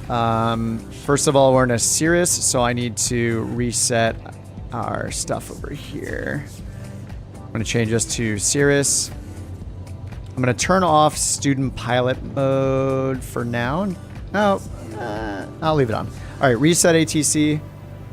And our plan is 7,000 feet, I believe, from the Simbri flight plan. Let me double check that. Yep, 7,000 feet. And I'm just updating my notes here that we are a Cirrus SR-22. We're departing Austin. KAUS Austin, and we're going to KLBB, which is that Amarillo? Oh no, Lubbock, sorry. Lubbock, that was another one. So we're going to Lubbock, and we're going to request IFR 7,000 feet. And just see what it does. Okay. For science, exactly. All right, make sure we're on GPS. Got our departure procedure in there. We're going to hit B. Oh, Barrow is automatically set in the SR-22, actually, when we boot it up. All right, that's set. All right, let's get our clearance. And we're on Austin. Austin clearance, November 6063 Echo is a Cirrus SR-22 slant Golf. IFR to Lubbock. Kilo, Lima, Bravo, Bravo at 7,000 feet. Let's see what it says. It's gonna say no IFR allowed.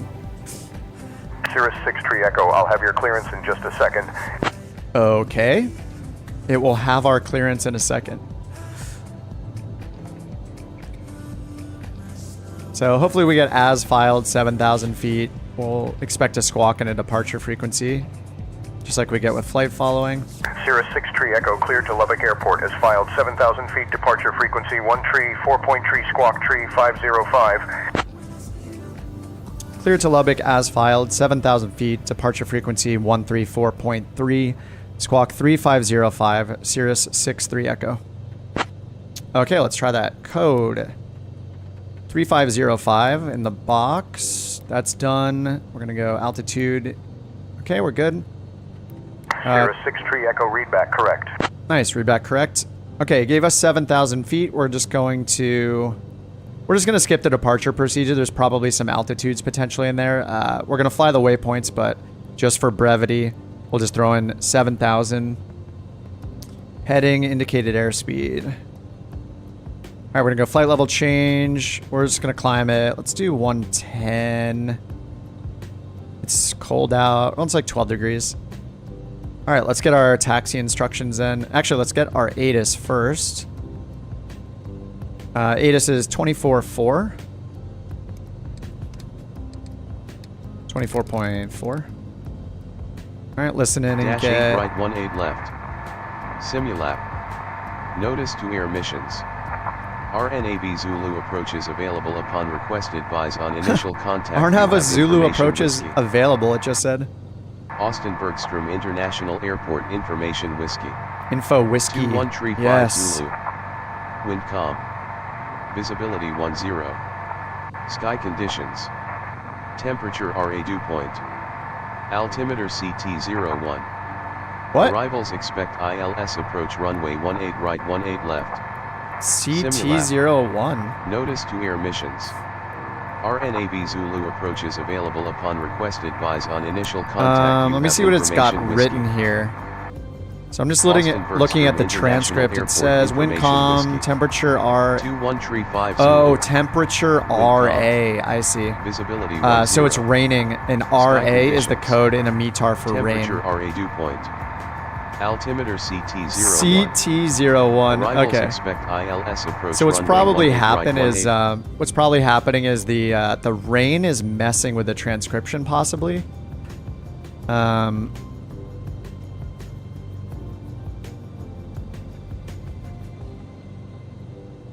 Debug log. Okay, I just typed that into the debug. So we're just gonna hit B. We know the clouds are horrible, and SimBrief gave us 7,000 feet. So hopefully that gets us clear from the clouds. So let's do 121.9 for ground. Sorry, I'm trying to do this quickly just because it's we've been on for 3 hours and it's gonna be 4.5. So try to save a little bit of time here. Get some virtual get there itis. All right, 121.9 for ground, 121.0 for tower. All right. Austin ground, Sirius 63 Echo, ready to taxi for IFR departure to Lubbock. And we have the numbers. Negative. Correction, we have information whiskey. Oh no, is that gonna work? Okay, so we have 18 left and right, 36 left and right. Let's get our parking brake off and just turn around a little bit. We'll see which runway they give us.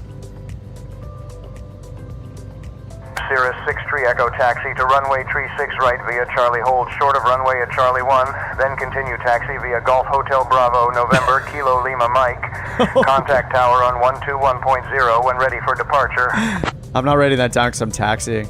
Taxi to 36 right, Sirius 63 Echo. It gave us a hold short that we didn't need, but I mean, that sounded almost like realistic taxiway taxi instructions, just because this airport is pretty big. All right, we're gonna go 36 right, then we'll contact tower on 21. Is it 21.0? All right, I'll do more high-speed taxiing today. Yeah, 121.0 for tower.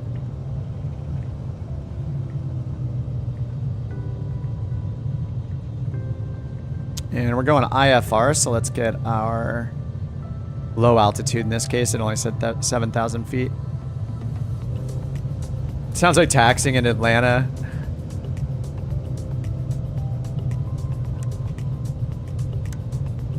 I'm gonna get my nav light on down here.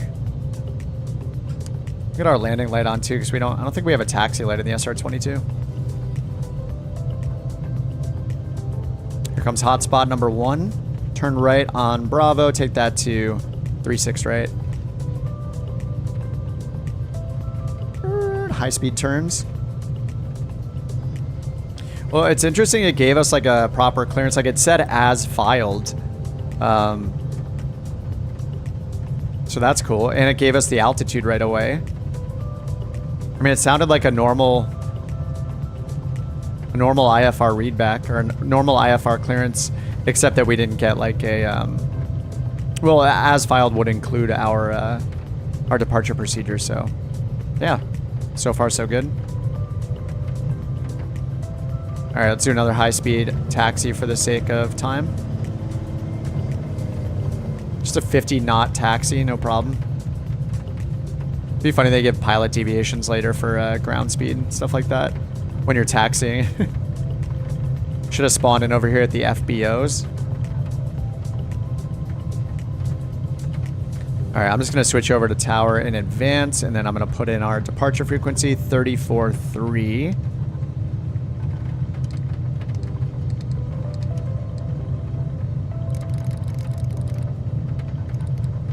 All right, 134.3. All right, 36 right, and we'll go up to 7,000 feet. That's supposed to be our cruise.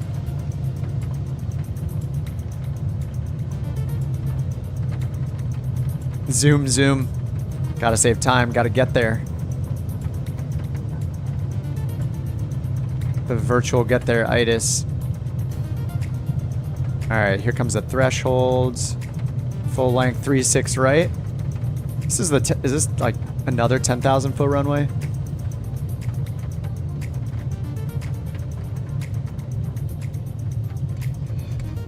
9,000 foot runway.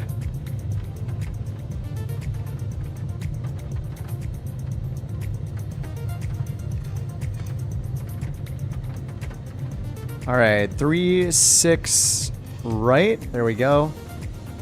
Oops, wrong diagram. And 36 right is at a 355 heading. I'm going to dial that in.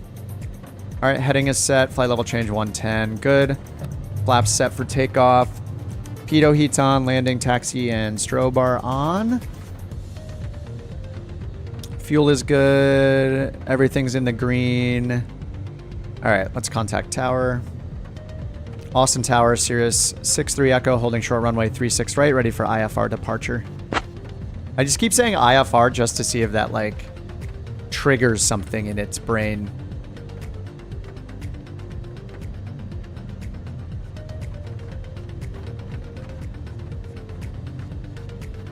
Sirius 63 Echo, wind 09er at 8, runway 36 right, cleared for takeoff. 36 right, clear for takeoff, Sirius 63 Echo. All right, let's go. We got 9,000 feet. We'll just make it a rolling takeoff.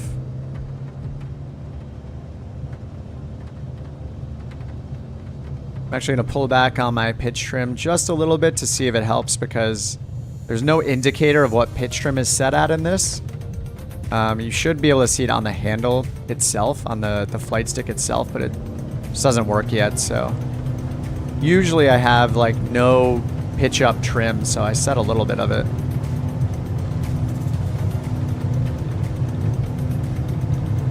Oh my god, I have so much left rudder right now, almost full left rudder.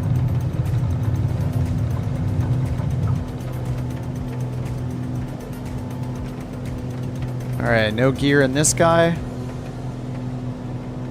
To the clouds we go. Let's try to pick up a little bit of speed here. It is pretty windy. Bonanza 64 Foxtrot Alpha 2, hold short of runway 27, awaiting further getting our instructions. flaps up. Holding short of runway 27, Bonanza 64 Foxtrot Alpha 2. Following the flight director. So we're expecting to get passed off to departure now, just like we would for a VFR flight. 600 AGL. And our marker is flashing. Sirius 63 Echo, contact departure on 1 tree, 4-point tree. Over to departure, Sirius 63 Echo. So it wouldn't give you that that frequency if you had student mode off. All right, we're on departure now. So is this? I didn't check the name of departure. Sirius 63 Echo radar contact. It's talking to me again. Over Austin Bergstrom at 1,500 feet. Sirius 63 Echo. All right, so yeah, once again, it's debug. Departure controller contacted me as soon as I got on frequency without me saying anything. Thanks, debug logged. All right, debug logged. All right, let's turn on to course, get up to 7,000 feet. Heading mode's on. Nav mode is on. And I might try some acceleration here to see how that goes. All right, and are we suspended or not? We are not suspended. So we do have a waypoint from the runway to CWK.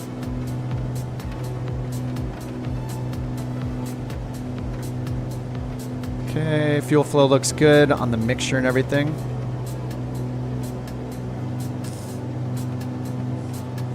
Let's give it a pi rep when we get on top of the clouds here. See if it see what it says to that.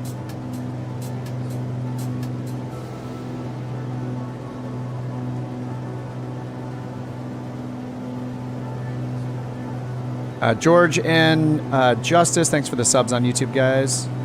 I missed you guys earlier. All right, nav mode is turning us on a course. Headed over to this VOR over here. What is the name of this VOR?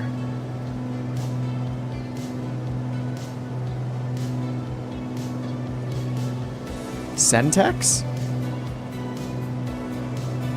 All right.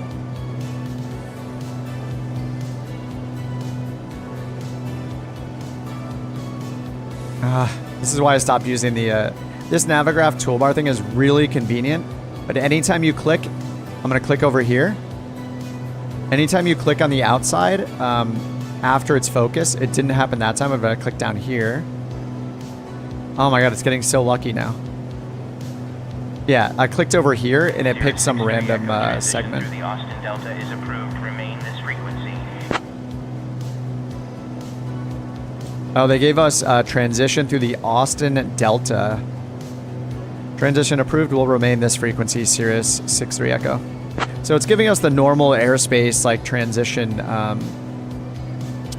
notifications here. So let's check the sectional just because I'm curious. So they said the Austin Delta, but it's an Austin Charlie, right? The red rings signify Charlie, so I believe that's a Charlie.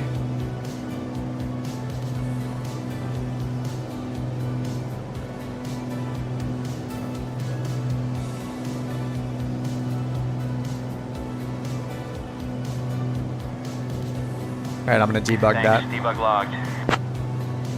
Okay, looks like the tops are at about 6,000. Departure cloud tops are about 6,000 feet at our position, Sirius 63 Echo. You like give them a PIREP. I don't know the proper phraseology for giving a PIREP about clouds or anything like that, but we are barely on top of these though. Sirius 63 Echo, roger. Maintain VFR at or above 7,000. Sirius 63 Echo, maintain VFR altitudes.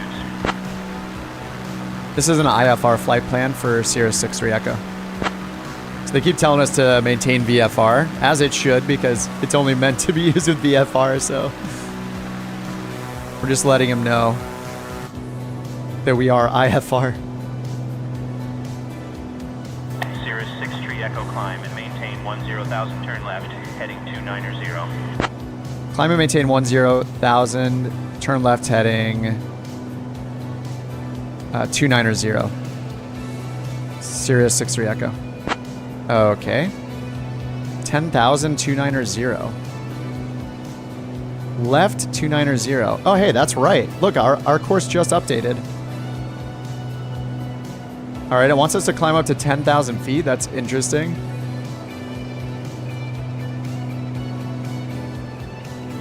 All right, flight level change. That was, that's an interesting one. Let me see if we can request higher altitude. Austin departure, Sirius 63 Echo. We would like as high of an altitude as you can give us, up to flight level 250 if possible. Looks like you're driving on the clouds. Oh, that happened to me. I actually recorded a flight I did last night. I'll see if I get around to editing it. It was kind of an embarrassing landing. It wasn't too bad. It was just a last minute chop and drop landing. And I had forgot to put my flaps fully in. I just had one notch of flaps. But I did a full flight in the Comanche, and I was just riding right on top of the cloud layer the whole time, and it was awesome. It was an IFR flight. Climb and maintain flight level 250. Climb and maintain flight level 250, Sirius 63 Echo. It's giving us 250. All right, that's cool. It even knew to say flight level. All right, if we're gonna get all the way up to 250, I need to do it at a slower airspeed than 140, I believe. Let me try like 125. That's a service ceiling for the SR-22 G6, so we will see how this goes. Turn our oxygen on. Pitot heat's on, and we'll keep our eyes out for icing. Outside air temperature is -1, so.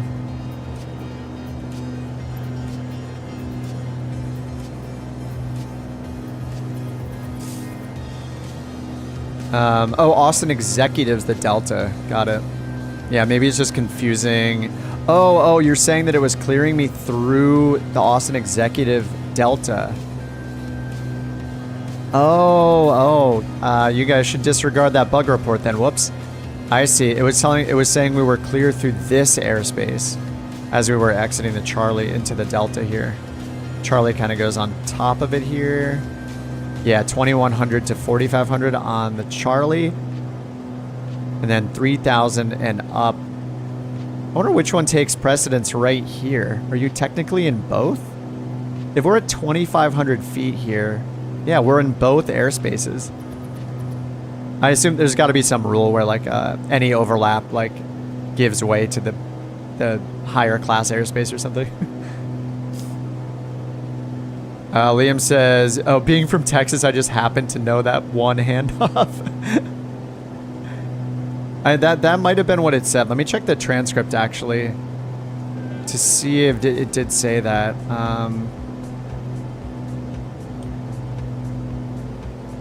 Yeah, okay. It said transition through the Austin and Delta is approved. So I thought it was talking about Austin, not Austin Executive, but this one. Yeah, Austin Bergstrom. All right, so it gave us flight level 250. We are in the clouds again. I'll probably give it some time acceleration just to save us all some time. I'll actually do that right now. I'll just double speed it starting right now as we break out of the clouds.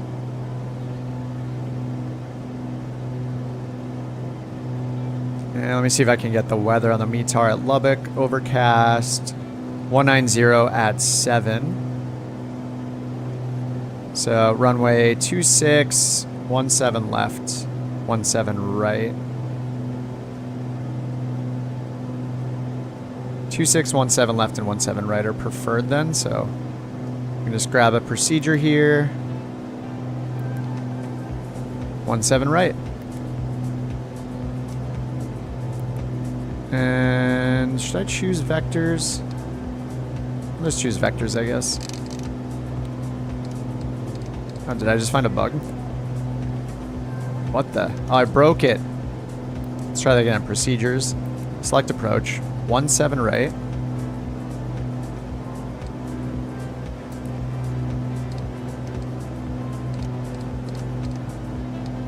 And load. It'll be really weird to see if it gives us an ILS or not. Bayou Bassmaster says, "Are you excited for Flight Sim 2024?" Yeah, of course. I mean, I've gotten so much enjoyment out of the sim, out of 2020 since this came out. Fuel and balance time, classic me boost. Yeah, I'm definitely excited for it. I am hoping the feature I'm most excited to potentially see. I don't know if they're going to do it. Supposedly they are, is shared cockpits. I think that's going to change the sim for everybody. We're going to be able to hop in planes together, hop on Discord, and fly together without the need of a mod that doesn't quite work in every plane. Like, your controls is great, but I want a first class shared cockpit where you're actually in the same plane. I think that'll be a game changer. No pun intended. Yeah. I hope that happens. I hope that their goals of having a light client and improving load times is there. Yeah, I'm super excited. I mean, heck, man, I hope that this product, like SayIntentions and Beyond ATC, both of them are wildly successful, and like there's some happy everybody wins merger if it's necessary, and they all get hired by Microsoft and they put the AI ATC capabilities into the sim. That would be so awesome. Like, I just want all the good things to happen for everybody, and you know, because just the pre-release state of this tool of SayIntentions is so much fun to use. Like, I'm not even thinking about opening VATSIM, honestly. Like, VATSIM is great, or IVAO, the human controlled ATC. It's wonderful, but this is available 24/7, and it's only going to get better. All right, we got standard baro on. Oh, somehow we reverted to heading mode. So let's get back on our course over here. GPS mode, nav mode is on standby. But yeah, I mean, it's just the potential here, like what they've already done with the with SayIntentions. Like, yeah, I want to use this all the time. The variety of voices alone makes it awesome. We're just kind of messing with it right now, trying to get it to give us IFR. Let me see if we can ask what to expect. What IFR approach can we expect into Lubbock for Cirrus 63 Echo? The AI won't ban you too soon. Yeah, I don't know. I I personally am skeptical and generally dislike anything with the AI tag on it because it's so trendy. Echo, expect ILS approach, runway 17 left. What? Expect ILS 17 left. We'll expect ILS 17 left. Thank you, Sirius 63 Echo. Wait, is there an ILS 17 left? It might mean ILS 17 right. So let me just see if there's a 17 left. There's a visual 17 left. ILS 17 right. Yeah, there are no approaches. Do you mean ILS 17 right for Sirius 63 Echo? It's not meant to do this at all, so this is pretty funny.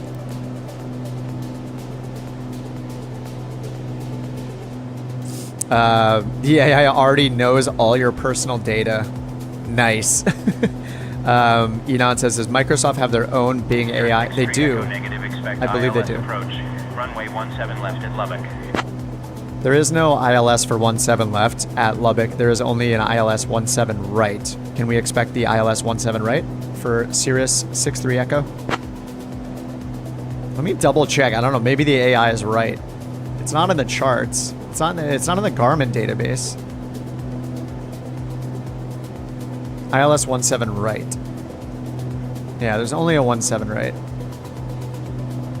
Sirius 63 Echo affirmative. Expect ILS approach runway 17 right at Lubbock. All right, we'll expect ILS 17 right. Thanks, Sirius 63 Echo. All right, it corrected at that time. Cool. It would be so cool if it actually like gave me vectors to intercept the localizer or something like that. Maybe I'll try to prompt it if it doesn't give that to us right away, just to see what it says. Oh my god, look at these clouds below us. This is insane. They look so good. 420 Texas is below us. What's up, dude? I see you, Cyber. Delta. Big Dill 22 over here in an extra.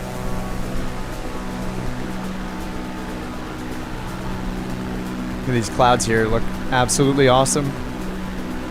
Little bit of massaging to get him to what? Oh, to put his whiskey down and look at the chart. Too real, man. Too real. He had to check with his AI supervisor. Hey, Super Tards, what's up? Yeah, this is pretty interesting. Okay, we got selected altitude 25,000 or flight level 250 now. Let's see what kind of performance we get at its service ceiling up here. Yeah, I'm on 2x still. I'm gonna switch to 4x speed right now. For all you guys flying along, we're going quad speed. Oh, oh my god. Let's slow down. Holy crap. That is terrifying. Oh, the speed is going crazy. I'm pulling back to 33%. We're in the yellow, and we probably have some crazy wind happening here. Good thing I have stress damage turned off, or that would have been end game. Let me see what the winds are here. Man, the autopilot's holding on for dear life. I'm actually impressed it's actually holding on. Parking brake? What parking brake isn't on? And I'll turn it off again. We have a 50 knot headwind, 87 knot headwind. All right, let's go to double speed here. Just until it calms down a bit. This is a little crazy. All right, let's get our speed back in. I don't know how it's bringing us from 120 to 140 knots with a... Is the gust from behind, or... It says 50 knot headwind.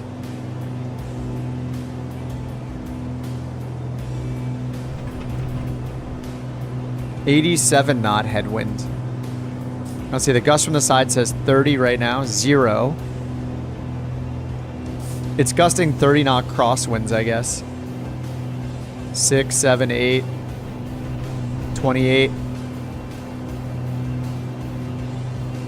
This might just be a flight level 250 issue with the Cirrus.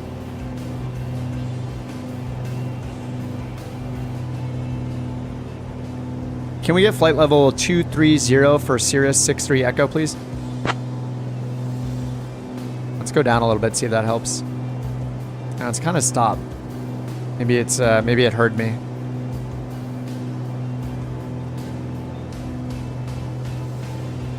Sirius 63 Echo climb and maintain flight level 230. We will descend and maintain flight level 230, 63 Echo. It just assumes like a climb and maintain because it's supposed to be VFR only. It's like, of course, flight level 250.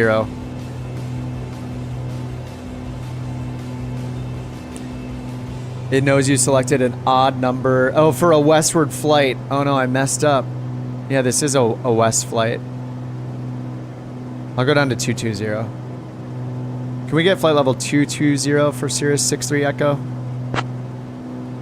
Flight envelope looks pretty wide at 250. You know, I don't even know what that means, Jewel. Not gonna lie to you.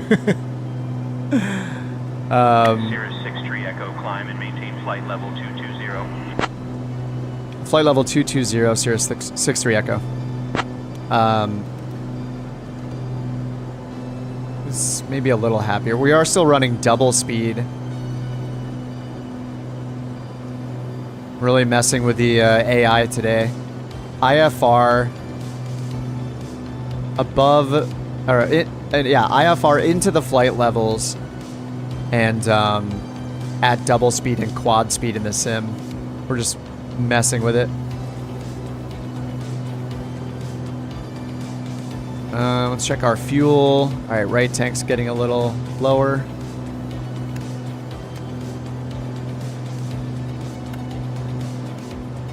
All right, I can pull back our mixture now. Should have pulled it back a while ago. All right, here comes flight level 220. We'll level off here, see how the winds treat us.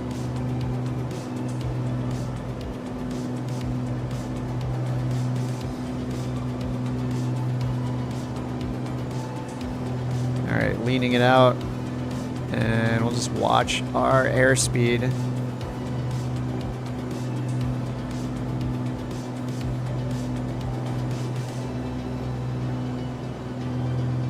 All right, flight level 220. All right, let's see if we can go back to quadruple speed. Here is 4x speed now.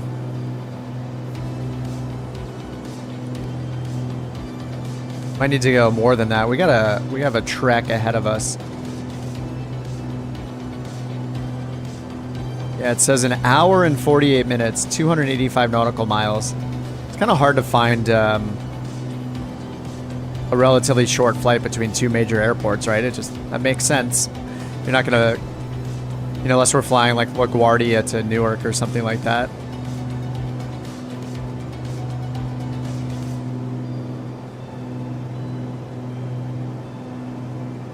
All right, let's see how 16x speed does. Prepare yourselves. All right, we are maxed out. JFK to LaGuardia, yeah.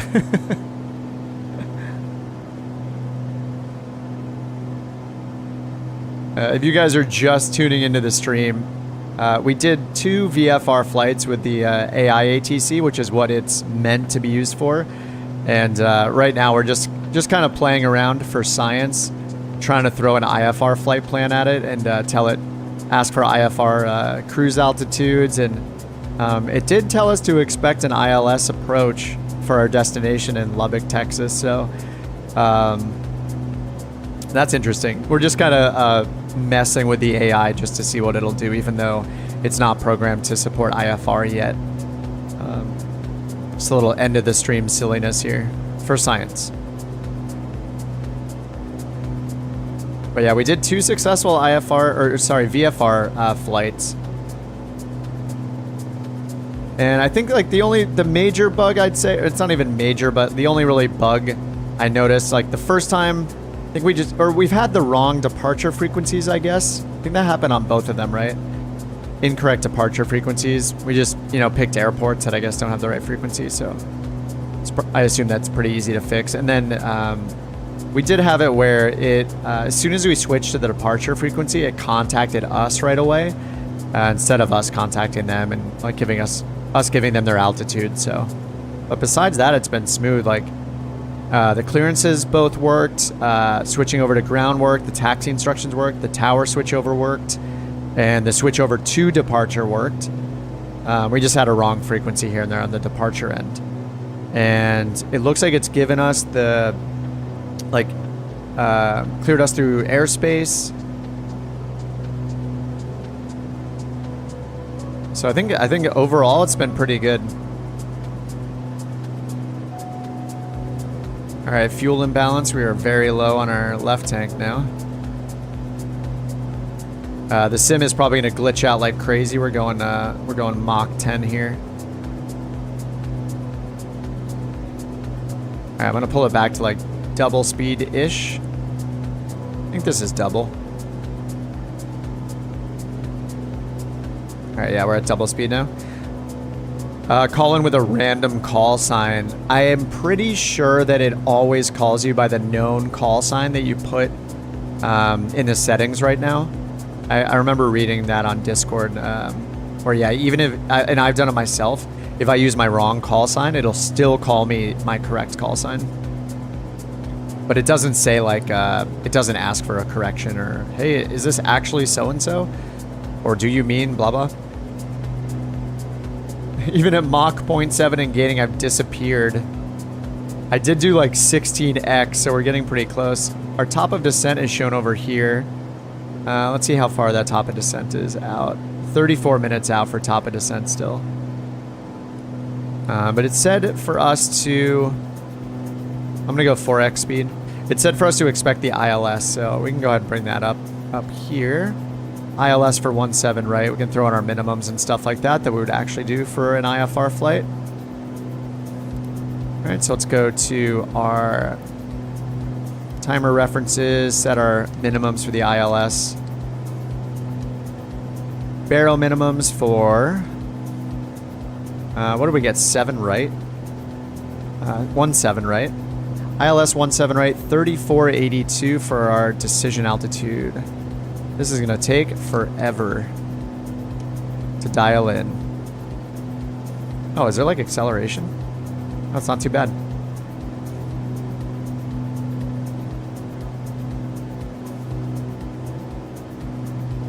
All right, 3482, so we'll call it 3500 or 3490. Do 3490.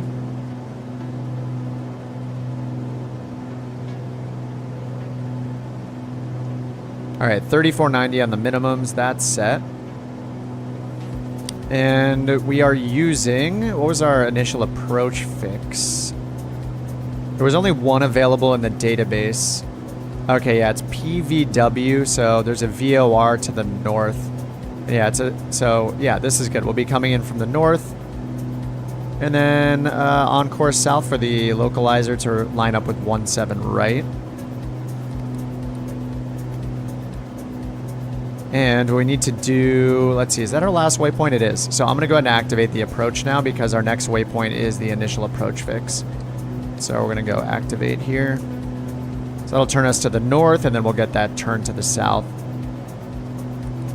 And let's see if we zoom in and we move the cursor along these waypoints. Let's see if there's a reversal.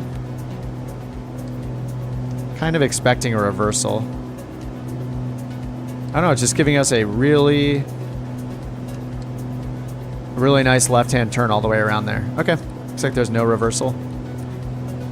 Probably expecting us to be coming in from the north, so there's no procedure turn depicted on the chart. It's probably like invalid to come in from the northeast on the approach actually, but we'll just do it, it's fine. It's also going to be interesting to see if it tries to give us vectors onto the localizer or not. Speaking of localizer, ILS DME 111.7, that's already in nav1 and nav2. We'll go and get those bearings up down here, nav1 and nav2. And we'll turn DME on.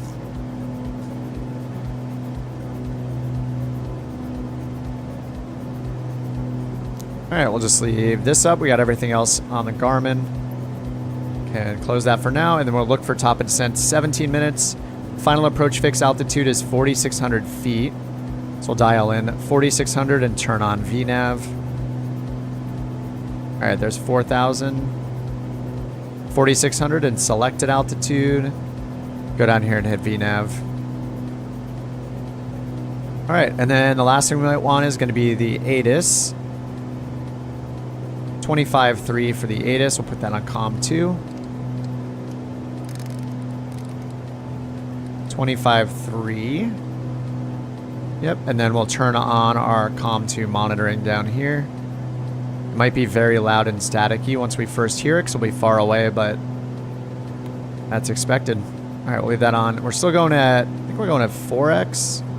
Yeah, it looks like, based on the clock down here, looks like we're going at about 4 times speed. So 14 minutes, aka a quarter of that. What is that? 2.5 minutes-ish? Or sorry, that'd be like 3.25 minutes real time. It'll take forever to descend, yeah. Yeah, this is gonna be a long descent.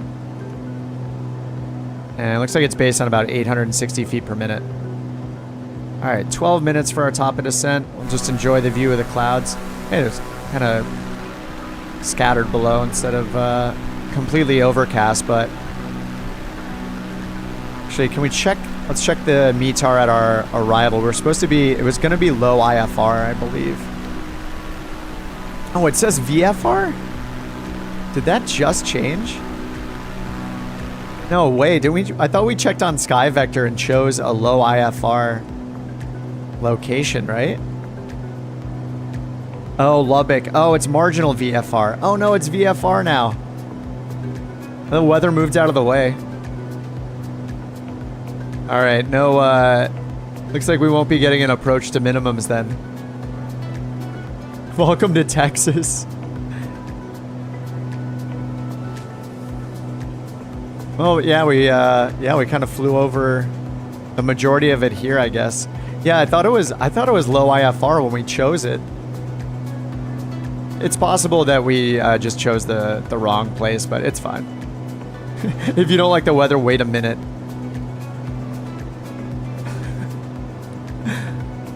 Oh man, alright. I haven't really been to Texas but like one time, I think, but it reminds me of Hawaii. I've been to Hawaii once as well, and we didn't realize like how quickly the just rain comes in. We were on the Big Island and it just like for a wedding, the wind or the rain just came in so randomly. It was like somebody just, you know, had the shower handle ready to go and they just turn it on periodically and drench us and then turn it off. And we, being the dumb tourists, we got our rental car and opted for the convertible. I bet they do that every time and just crack up whenever somebody takes a convertible. We were like, oh yeah, Hawaii, the sun, convertible. Literally away from the airport, we're driving it and it starts pouring on us with the top down because it just swoops in and just starts. Yeah, it's crazy. We were definitely not expecting that. You don't know what you don't know. And the locals love it. Love laughing at it, I'm sure. Alright, 2 minutes for our top of descent. I'll go back to 2x speed for now. Oh, your girlfriend called it the worst time. What did you miss? Not too much. We got what's been interesting is even though it's for VFR only, the AI has given us, told us to expect the ILS approach for, it said 17 left, but it's actually 17 right, and it corrected itself. But it told us to expect ILS for 17 right. It gave us cruising altitudes above VFR limits, which would be 18,000 feet. So we're up at flight level 220, and it called it flight level 220, so that worked. I think the last thing is really just to see if it gives us any descent instructions for the ILS approach. I'm guessing it won't. Or to see if it tries to vector us, and if it vectors us for final, to see if it happens to mention intercepting the localizer or not. So I'm not expecting any of those things, of course, because it's not made for IFR, but we're just doing it for fun. It would be insane if it said any of those things. All right, we hit our top of descent, so VPath mode is now on. 900 feet per minute, pulling back a little bit on the throttle. And we got some nice clouds to descend into here. So maybe we are going to get a little action. We're VFR on top and on bottom, I guess. So supposedly it's VFR at the field, so at Lubbock. So we're just flying through this on the way down, it looks like. All right, give it a little more power here. Man, after flying the Comanche, the SR-22 is just like so automated. I feel like I'm not doing anything, which is actually great for doing more intense ATC stuff, or if you're actually looking up the ATIS, you're looking up the approach and all that stuff. I mean, it really does, even in the sim. I mean, it just takes such a workload off you to just trust the autopilot and the plane. And like, I know that I can fly through icing. I know I can fly through these clouds. It's kind of insane what a workload saver it actually is. I can't believe people not only fly planes with this technology in real life, but fly planes with way less technology in real life is, it's impressive, you know. It sounds terrifying to me. Chris, thanks for the sub if you're in the chat, man. Yeah, it's totally crazy. All right, 18,000 feet. Let's see if they'll give us the altimeter. Can we get the latest altimeter setting for Cirrus 63 Echo? So we started our descent. Be advised, nobody is listening on this frequency near your position. Oh no, nobody's listening. Okay, let's go to Lubbock and check for the frequency here. Let's get Lubbock approach 11902. Let's try that.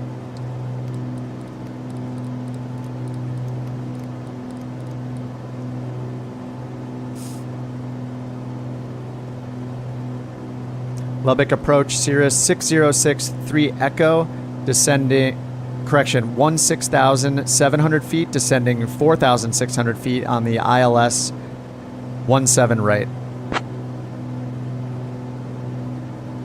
If there's nobody listening, why is he responding?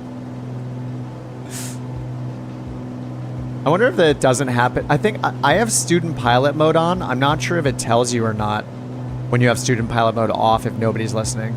That might be a student pilot mode setting. Echo, continue your descent to 4,600 feet, cleared ILS runway 17 right approach. What? Continuing our descent, cleared for the ILS 17 right approach, Cirrus 63 Echo. Okay, cleared us for the approach. I mean, that's going to be like, that is the, we're not expecting even that, but that's like the easiest instruction you can hear as a pilot, I guess. You just follow the approach and all the, everything that's published, so that's great. It's easiest for the controller too, I guess, so we just got, we got cleared for the 17 right ILS, so sweet. Oh, Liam says it happens no matter what, so you don't have to pull up the UI. Yeah, that makes sense. I wonder if there's like a hardcore mode, you know, like you can play games, like you can play World of Warcraft hardcore, or, you know, other games have like a hardcore grounded mode that's like the hardest thing possible. Maybe that's a hardcore mode setting where it just, you hear nothing if you transmit on a frequency with nobody on it. All right, we're still running double speed here. We're at 13.6 on the altitude, going out of 4,600.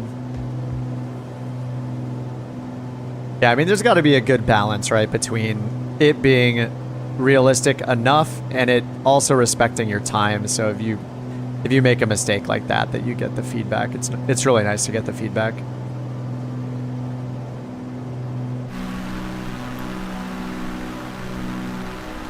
It is nice getting a little IMC in today too. VFR is great and all, but man, flying through some clouds, terrified of what's beyond them, you gotta love it. Have a mode with no transcription, no references. Yeah, just an on and off, but yeah. Yeah, that's hardcore mode. Cirrus 63 Echo altimeter request. I don't know if that's how you say it. We just want the altimeter. I guess you would just say, can we get the current altimeter? We also have the ATIS tuned in already, but we don't have it yet. Cirrus 63 Echo, altimeter 2980. 2980, thanks. Cirrus 63 Echo.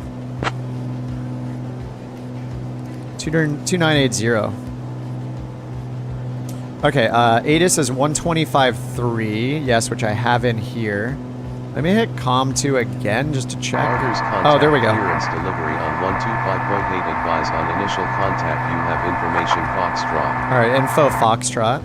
Lubbock Preston Smith International Airport information Foxtrot. 2216 Zulu. Line 180 at 6. Visibility 10. Sky conditions scattered clouds at 1500 feet. Overcast clouds at 4500 feet. Temperature 4. Dew point tree.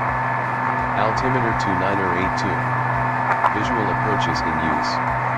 Advise on course heading altitude and if flight following is requested. Okay, visual approaches. Read back all runway and hold short instructions. VFR departures contact clearance delivery on 125.8. Advise on initial contact. You have information Foxtrot. Okay, so we got Foxtrot. Yeah, I swear I hit COM2 before and heard nothing, so I assume we were out of range, but I don't know if that was a bug or more than likely user error. All right, 8,600 feet, descending 4,600 feet. We have information Foxtrot. We were cleared for the ILS for 17 right into Lubbock. We have the minimum set. Those are 3490 or 3482 decision altitude. And, okay, that's localizer GS out. All right, 3 degree glide slope.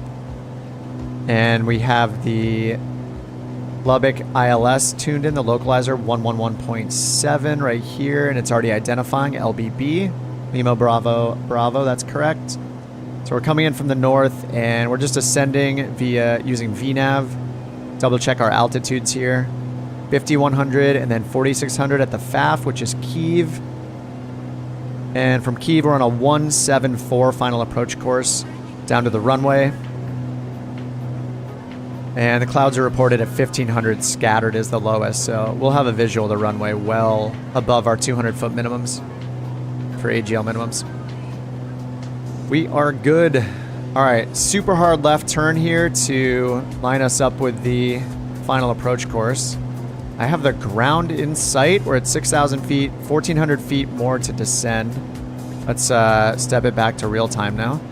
We were in double speed for a while. That looks like a real-time clock. All right, I think we're good. All right, we should see our plane show up here in a second. All right, 174 is the final approach course. We're gonna look for it to switch to green needles automatically and verify final approach course is 174. All right, 4,600, 1,000 to go on the descent. And these clouds are kind of terrifying. It says that they're reported at 1,500 AGL, so we will see. Sky condition pillows. Dude, you love to see it. Look at this. I just love the contrast between flying IFR and flying VFR.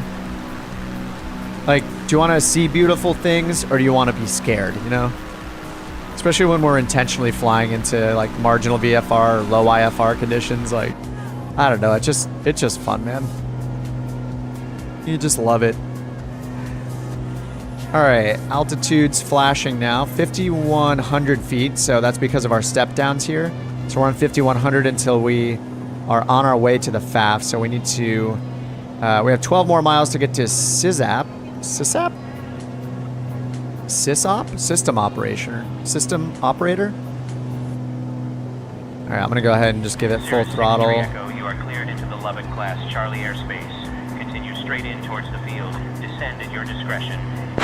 He cleared us. We're on an IFR flight plan. We're shooting the ILS approach, runway 17 right, Sirius 63 Echo. I just want to try to lead it to correct us. So it's giving us the airspace, which is, you know, what it should do for VFR. Letting us know we were cleared into the airspace, but just want to see if it can transition. give us the ILS instructions. It'd be so funny if it said to like intercept the localizer or something. It is not programmed to do any of that, so. Oh, it's so pretty now. Screenshots, everyone. Screenshots. Here we go.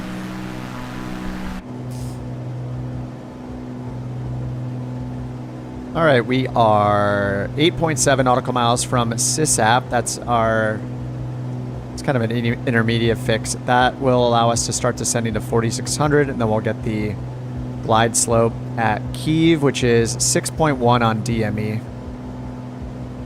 And right now DME is showing 19.4, so it's trying to give us full power. I'm impressed it made it this far. Yeah, I mean, it recognized that we entered the airspace. It gave us the ILS call out. It was the wrong left to right, but it corrected it to right. It was close. It said 17 left instead of 17 right. So that's kind of cool. United 1349er cleared visual runway 36 right. Maintain 170 or greater caution wake turbulence. Cleared visual 36 right, maintaining 170 or greater. It's our wake turbulence. AGL. Okay, yeah, we're at 1580 AGL. So that's right where the clouds were reported. Clouds were reported at 1500 scattered, so. Looking for traffic, 773 Delta Echo.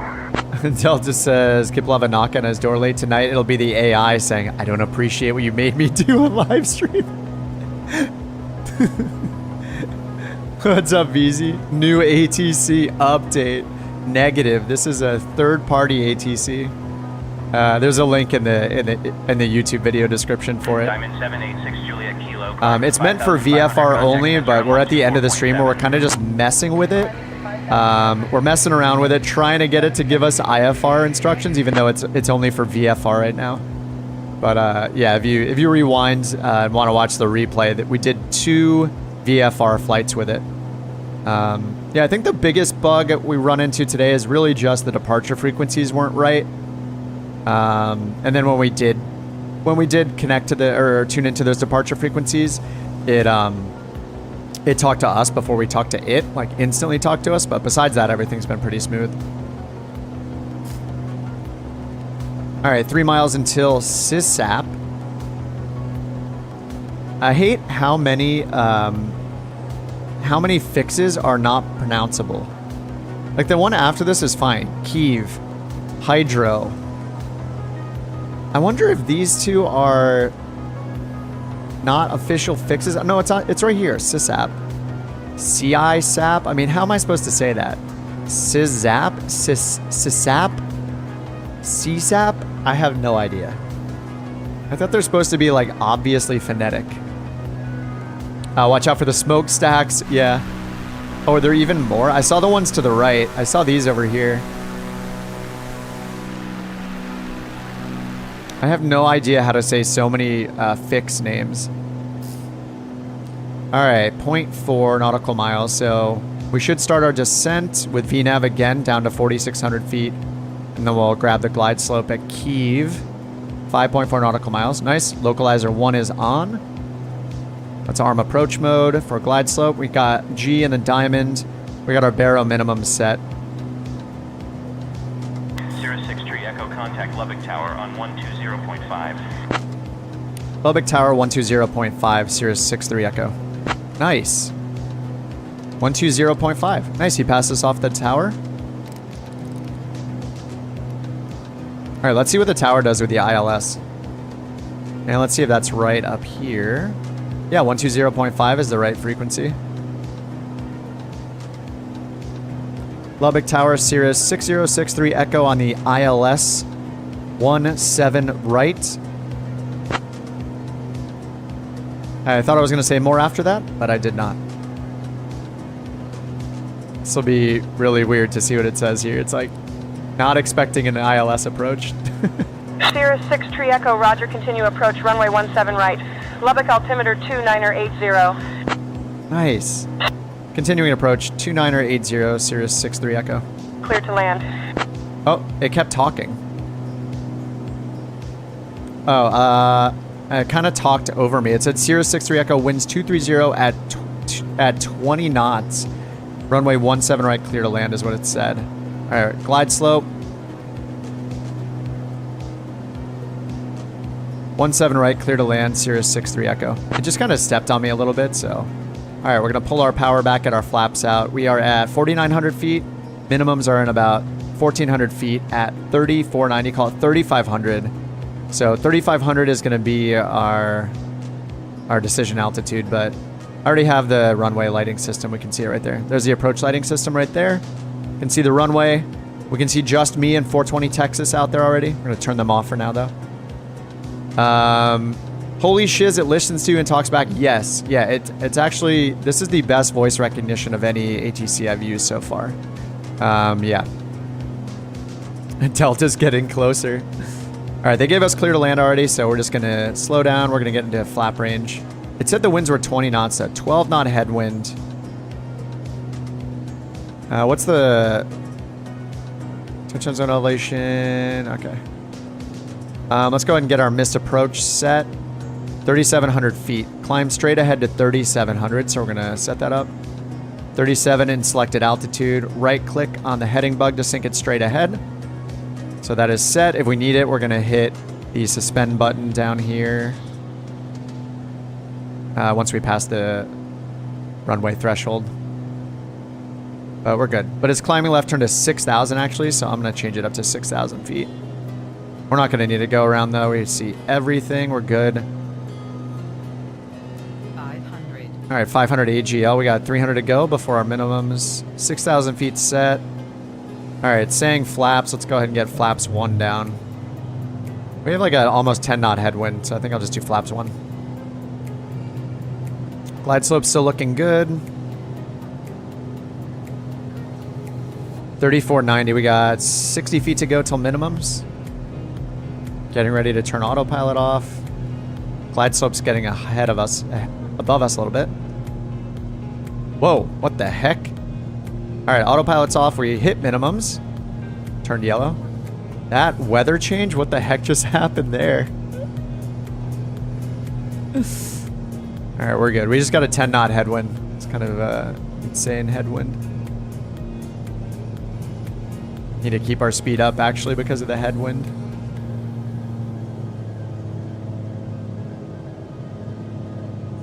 Little floaty. Wow, lots of wind. I want it to stall so we can get down. All right, we kind of lifted our nose again there for a second. Runway 24 wind calm. Cleared to land, runway 24, Beechcraft 9001 Bravo. All right, there we go. Maybe the METAR was different. It just kind of loaded all those clouds and instantly, I mean, luckily we were under them still, so that was good. Is it on GitHub? No, it's gonna be like a commercial product, but it's getting released. 63 Echo contact Lubbock ground on 121.9er. Have a good evening. Over to ground 121.9er, thanks. You too, Cirrus 63 Echo. All right, 121.9er. It's coming out on the 15th of January, VZ. There's going to be like a subscription cost because AI is expensive to make calls to, but they have a wait list and they're going to have like a free trial. So if you go to their site, you can sign up for the wait list. All right, pitot heat off, landing light off, taxi light off, or taxi light on, strobe is off. And what did it say? 1219er, I think. Just double check that up here. Ground 1219er. All right. And let's see, where do we want to go? Transient parking, we're at Sierra. So we'll need to cross the runway. Lubbock ground, Cirrus 63 Echo. Clear of runway 17 right at Sierra. Request parking at the transient parking. West GA tenant ramp. I wonder if it'll recognize transient. There's also an east ramp. Maybe I should have said west. Oh, there's an east and a west GA ramp. I could have specified, I guess. Cirrus 63 Echo taxi to transient parking via Sierra hold, short of runway 26. Oh, wait, what? Oh, what's 26? Oh, 26 is over there. All right, I didn't know what to say. A taxi to parking via whatever you said, and we'll hold short runway 26 even though we don't need to. Cirrus 63 Echo, thanks. Cirrus 63 Echo, stand by. All right. Oh, I forgot to turn the flight director off again. I think somebody somebody on the YouTube video I posted had a really 63 Echo standby. had a good recommendation. They said when you're on final, you know, if you're off the autopilot, you should turn the flight director off because it just muddies up your G1000 or whatever avionics you have. Assuming you're using G1000, it just makes it really complex and you don't really need it anymore once you've turned off the autopilot and you don't need the approach.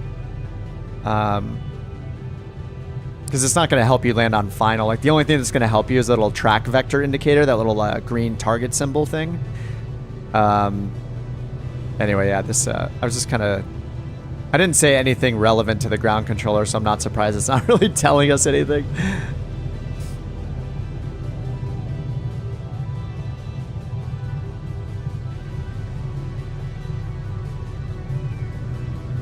All right, let's do a super fast taxi again.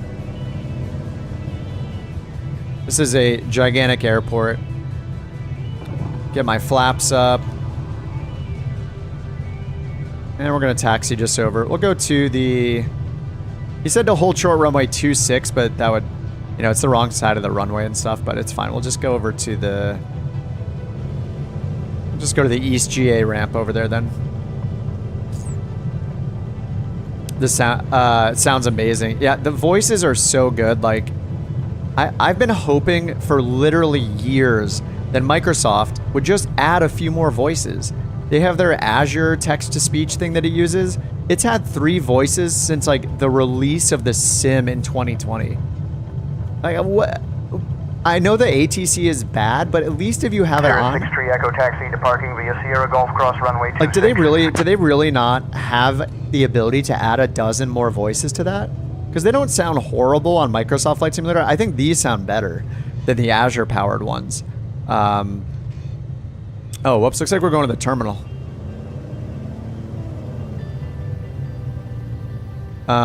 These sound better to me than the 3 that Microsoft provided 3 years ago, and they haven't improved it yet. So I mean, they're asking for somebody to come along like SayIntentions and just completely outdo them, you know. Dude, Big Sierra, 10 more gifted subs. Absolute insanity. Thanks for another 10 gifted, Big Sierra. I really appreciate you, dude. Assuming you're a dude. Assuming you're a dude, sorry. The ground is Brian's dad. Oh, is it really? To transient parking via Sierra Golf Cross runway 26. Transient parking via Sierra Golf, cross runway 26, Sirius 63 Echo. I'm just gonna read that back just so they don't think I'm doing a deviation. Yeah, that's so cool that I think I read on the Discord that, yeah, it's mostly people they know or yeah, just people that have volunteered.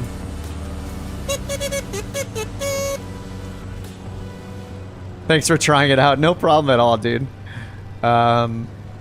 I think what was cool about the approach is just that it did transfer us over to the tower realistically. Like, that's what I expect on an IFR approach.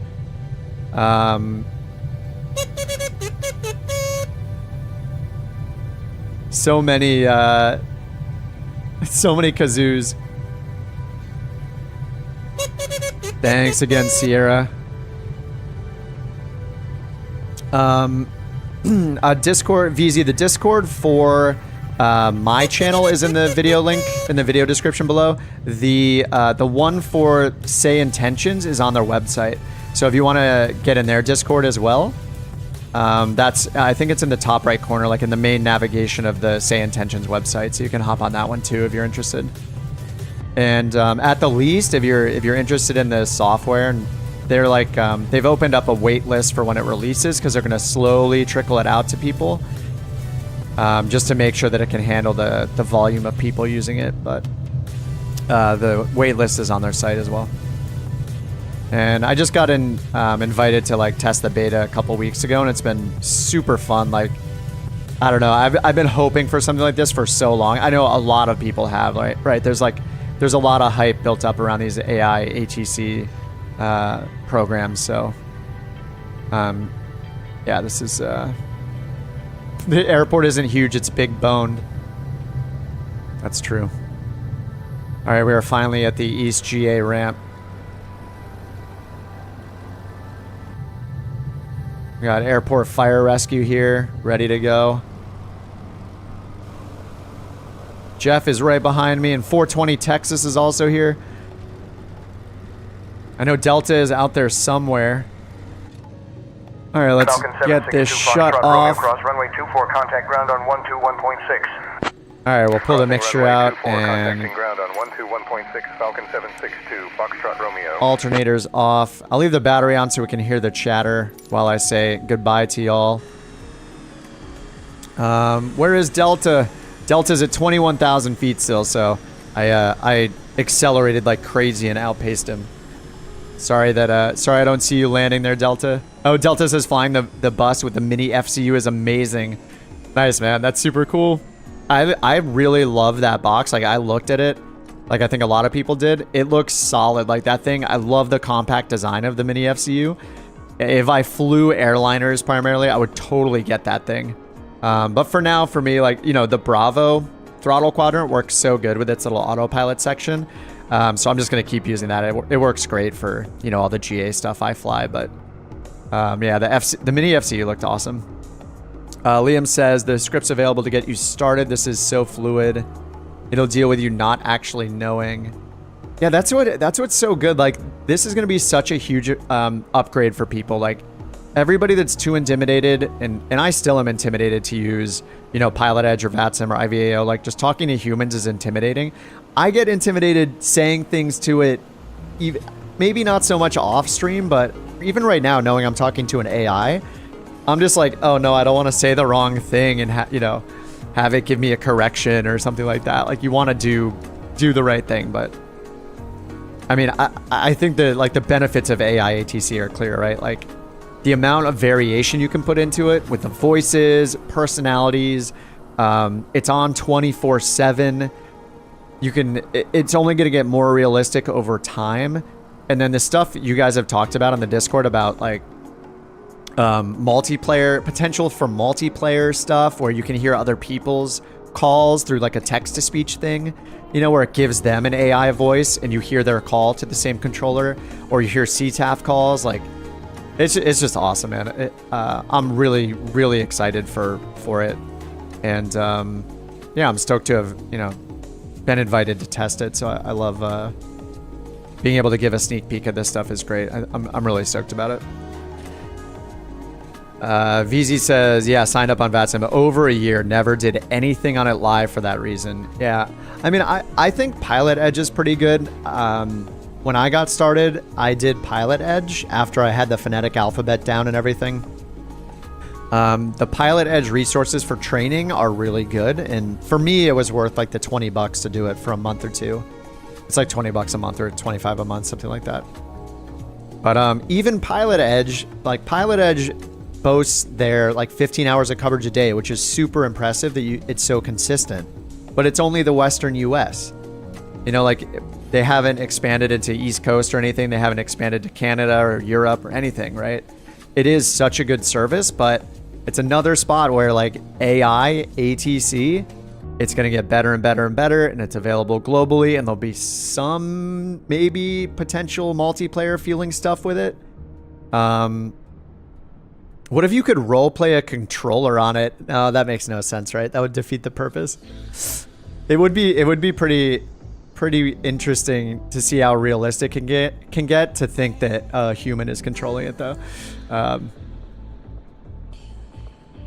It would be so funny if you can sign in as a substitute controller for a formerly held AI position. And when you say things, it does text-to-speech and translates it into AI voice instead of a human voice. I don't know. No, that's too much. Anyway, 24/7 on all the time sounds so great. All right, yeah, I think that'll do it, guys. Thanks for following along. You guys that gave the memberships today are absolutely crazy. It's like a record-setting day. You guys are insane. Big Sierra with a 10 gifted. Tony for the 50 super chat earlier. Liam, 10 gifted. Sierra again for actually, that's your second 10 gifted, so it's 20 gifted from Sierra today and 10 from Mike earlier. Yeah, thank you guys so much. It's so unnecessary, but I totally appreciate it. Helps me buy more planes and more AI products and more coffee. So always appreciated. And Liam, thanks for being in chat again and just answering all of our questions and stuff. It's super helpful. So that's a much longer than normal stream, 4 hours and 20 minutes. Nice. And I'll call it a night. I hope to see you guys on Saturday. I'll be hanging out in the Discord as usual.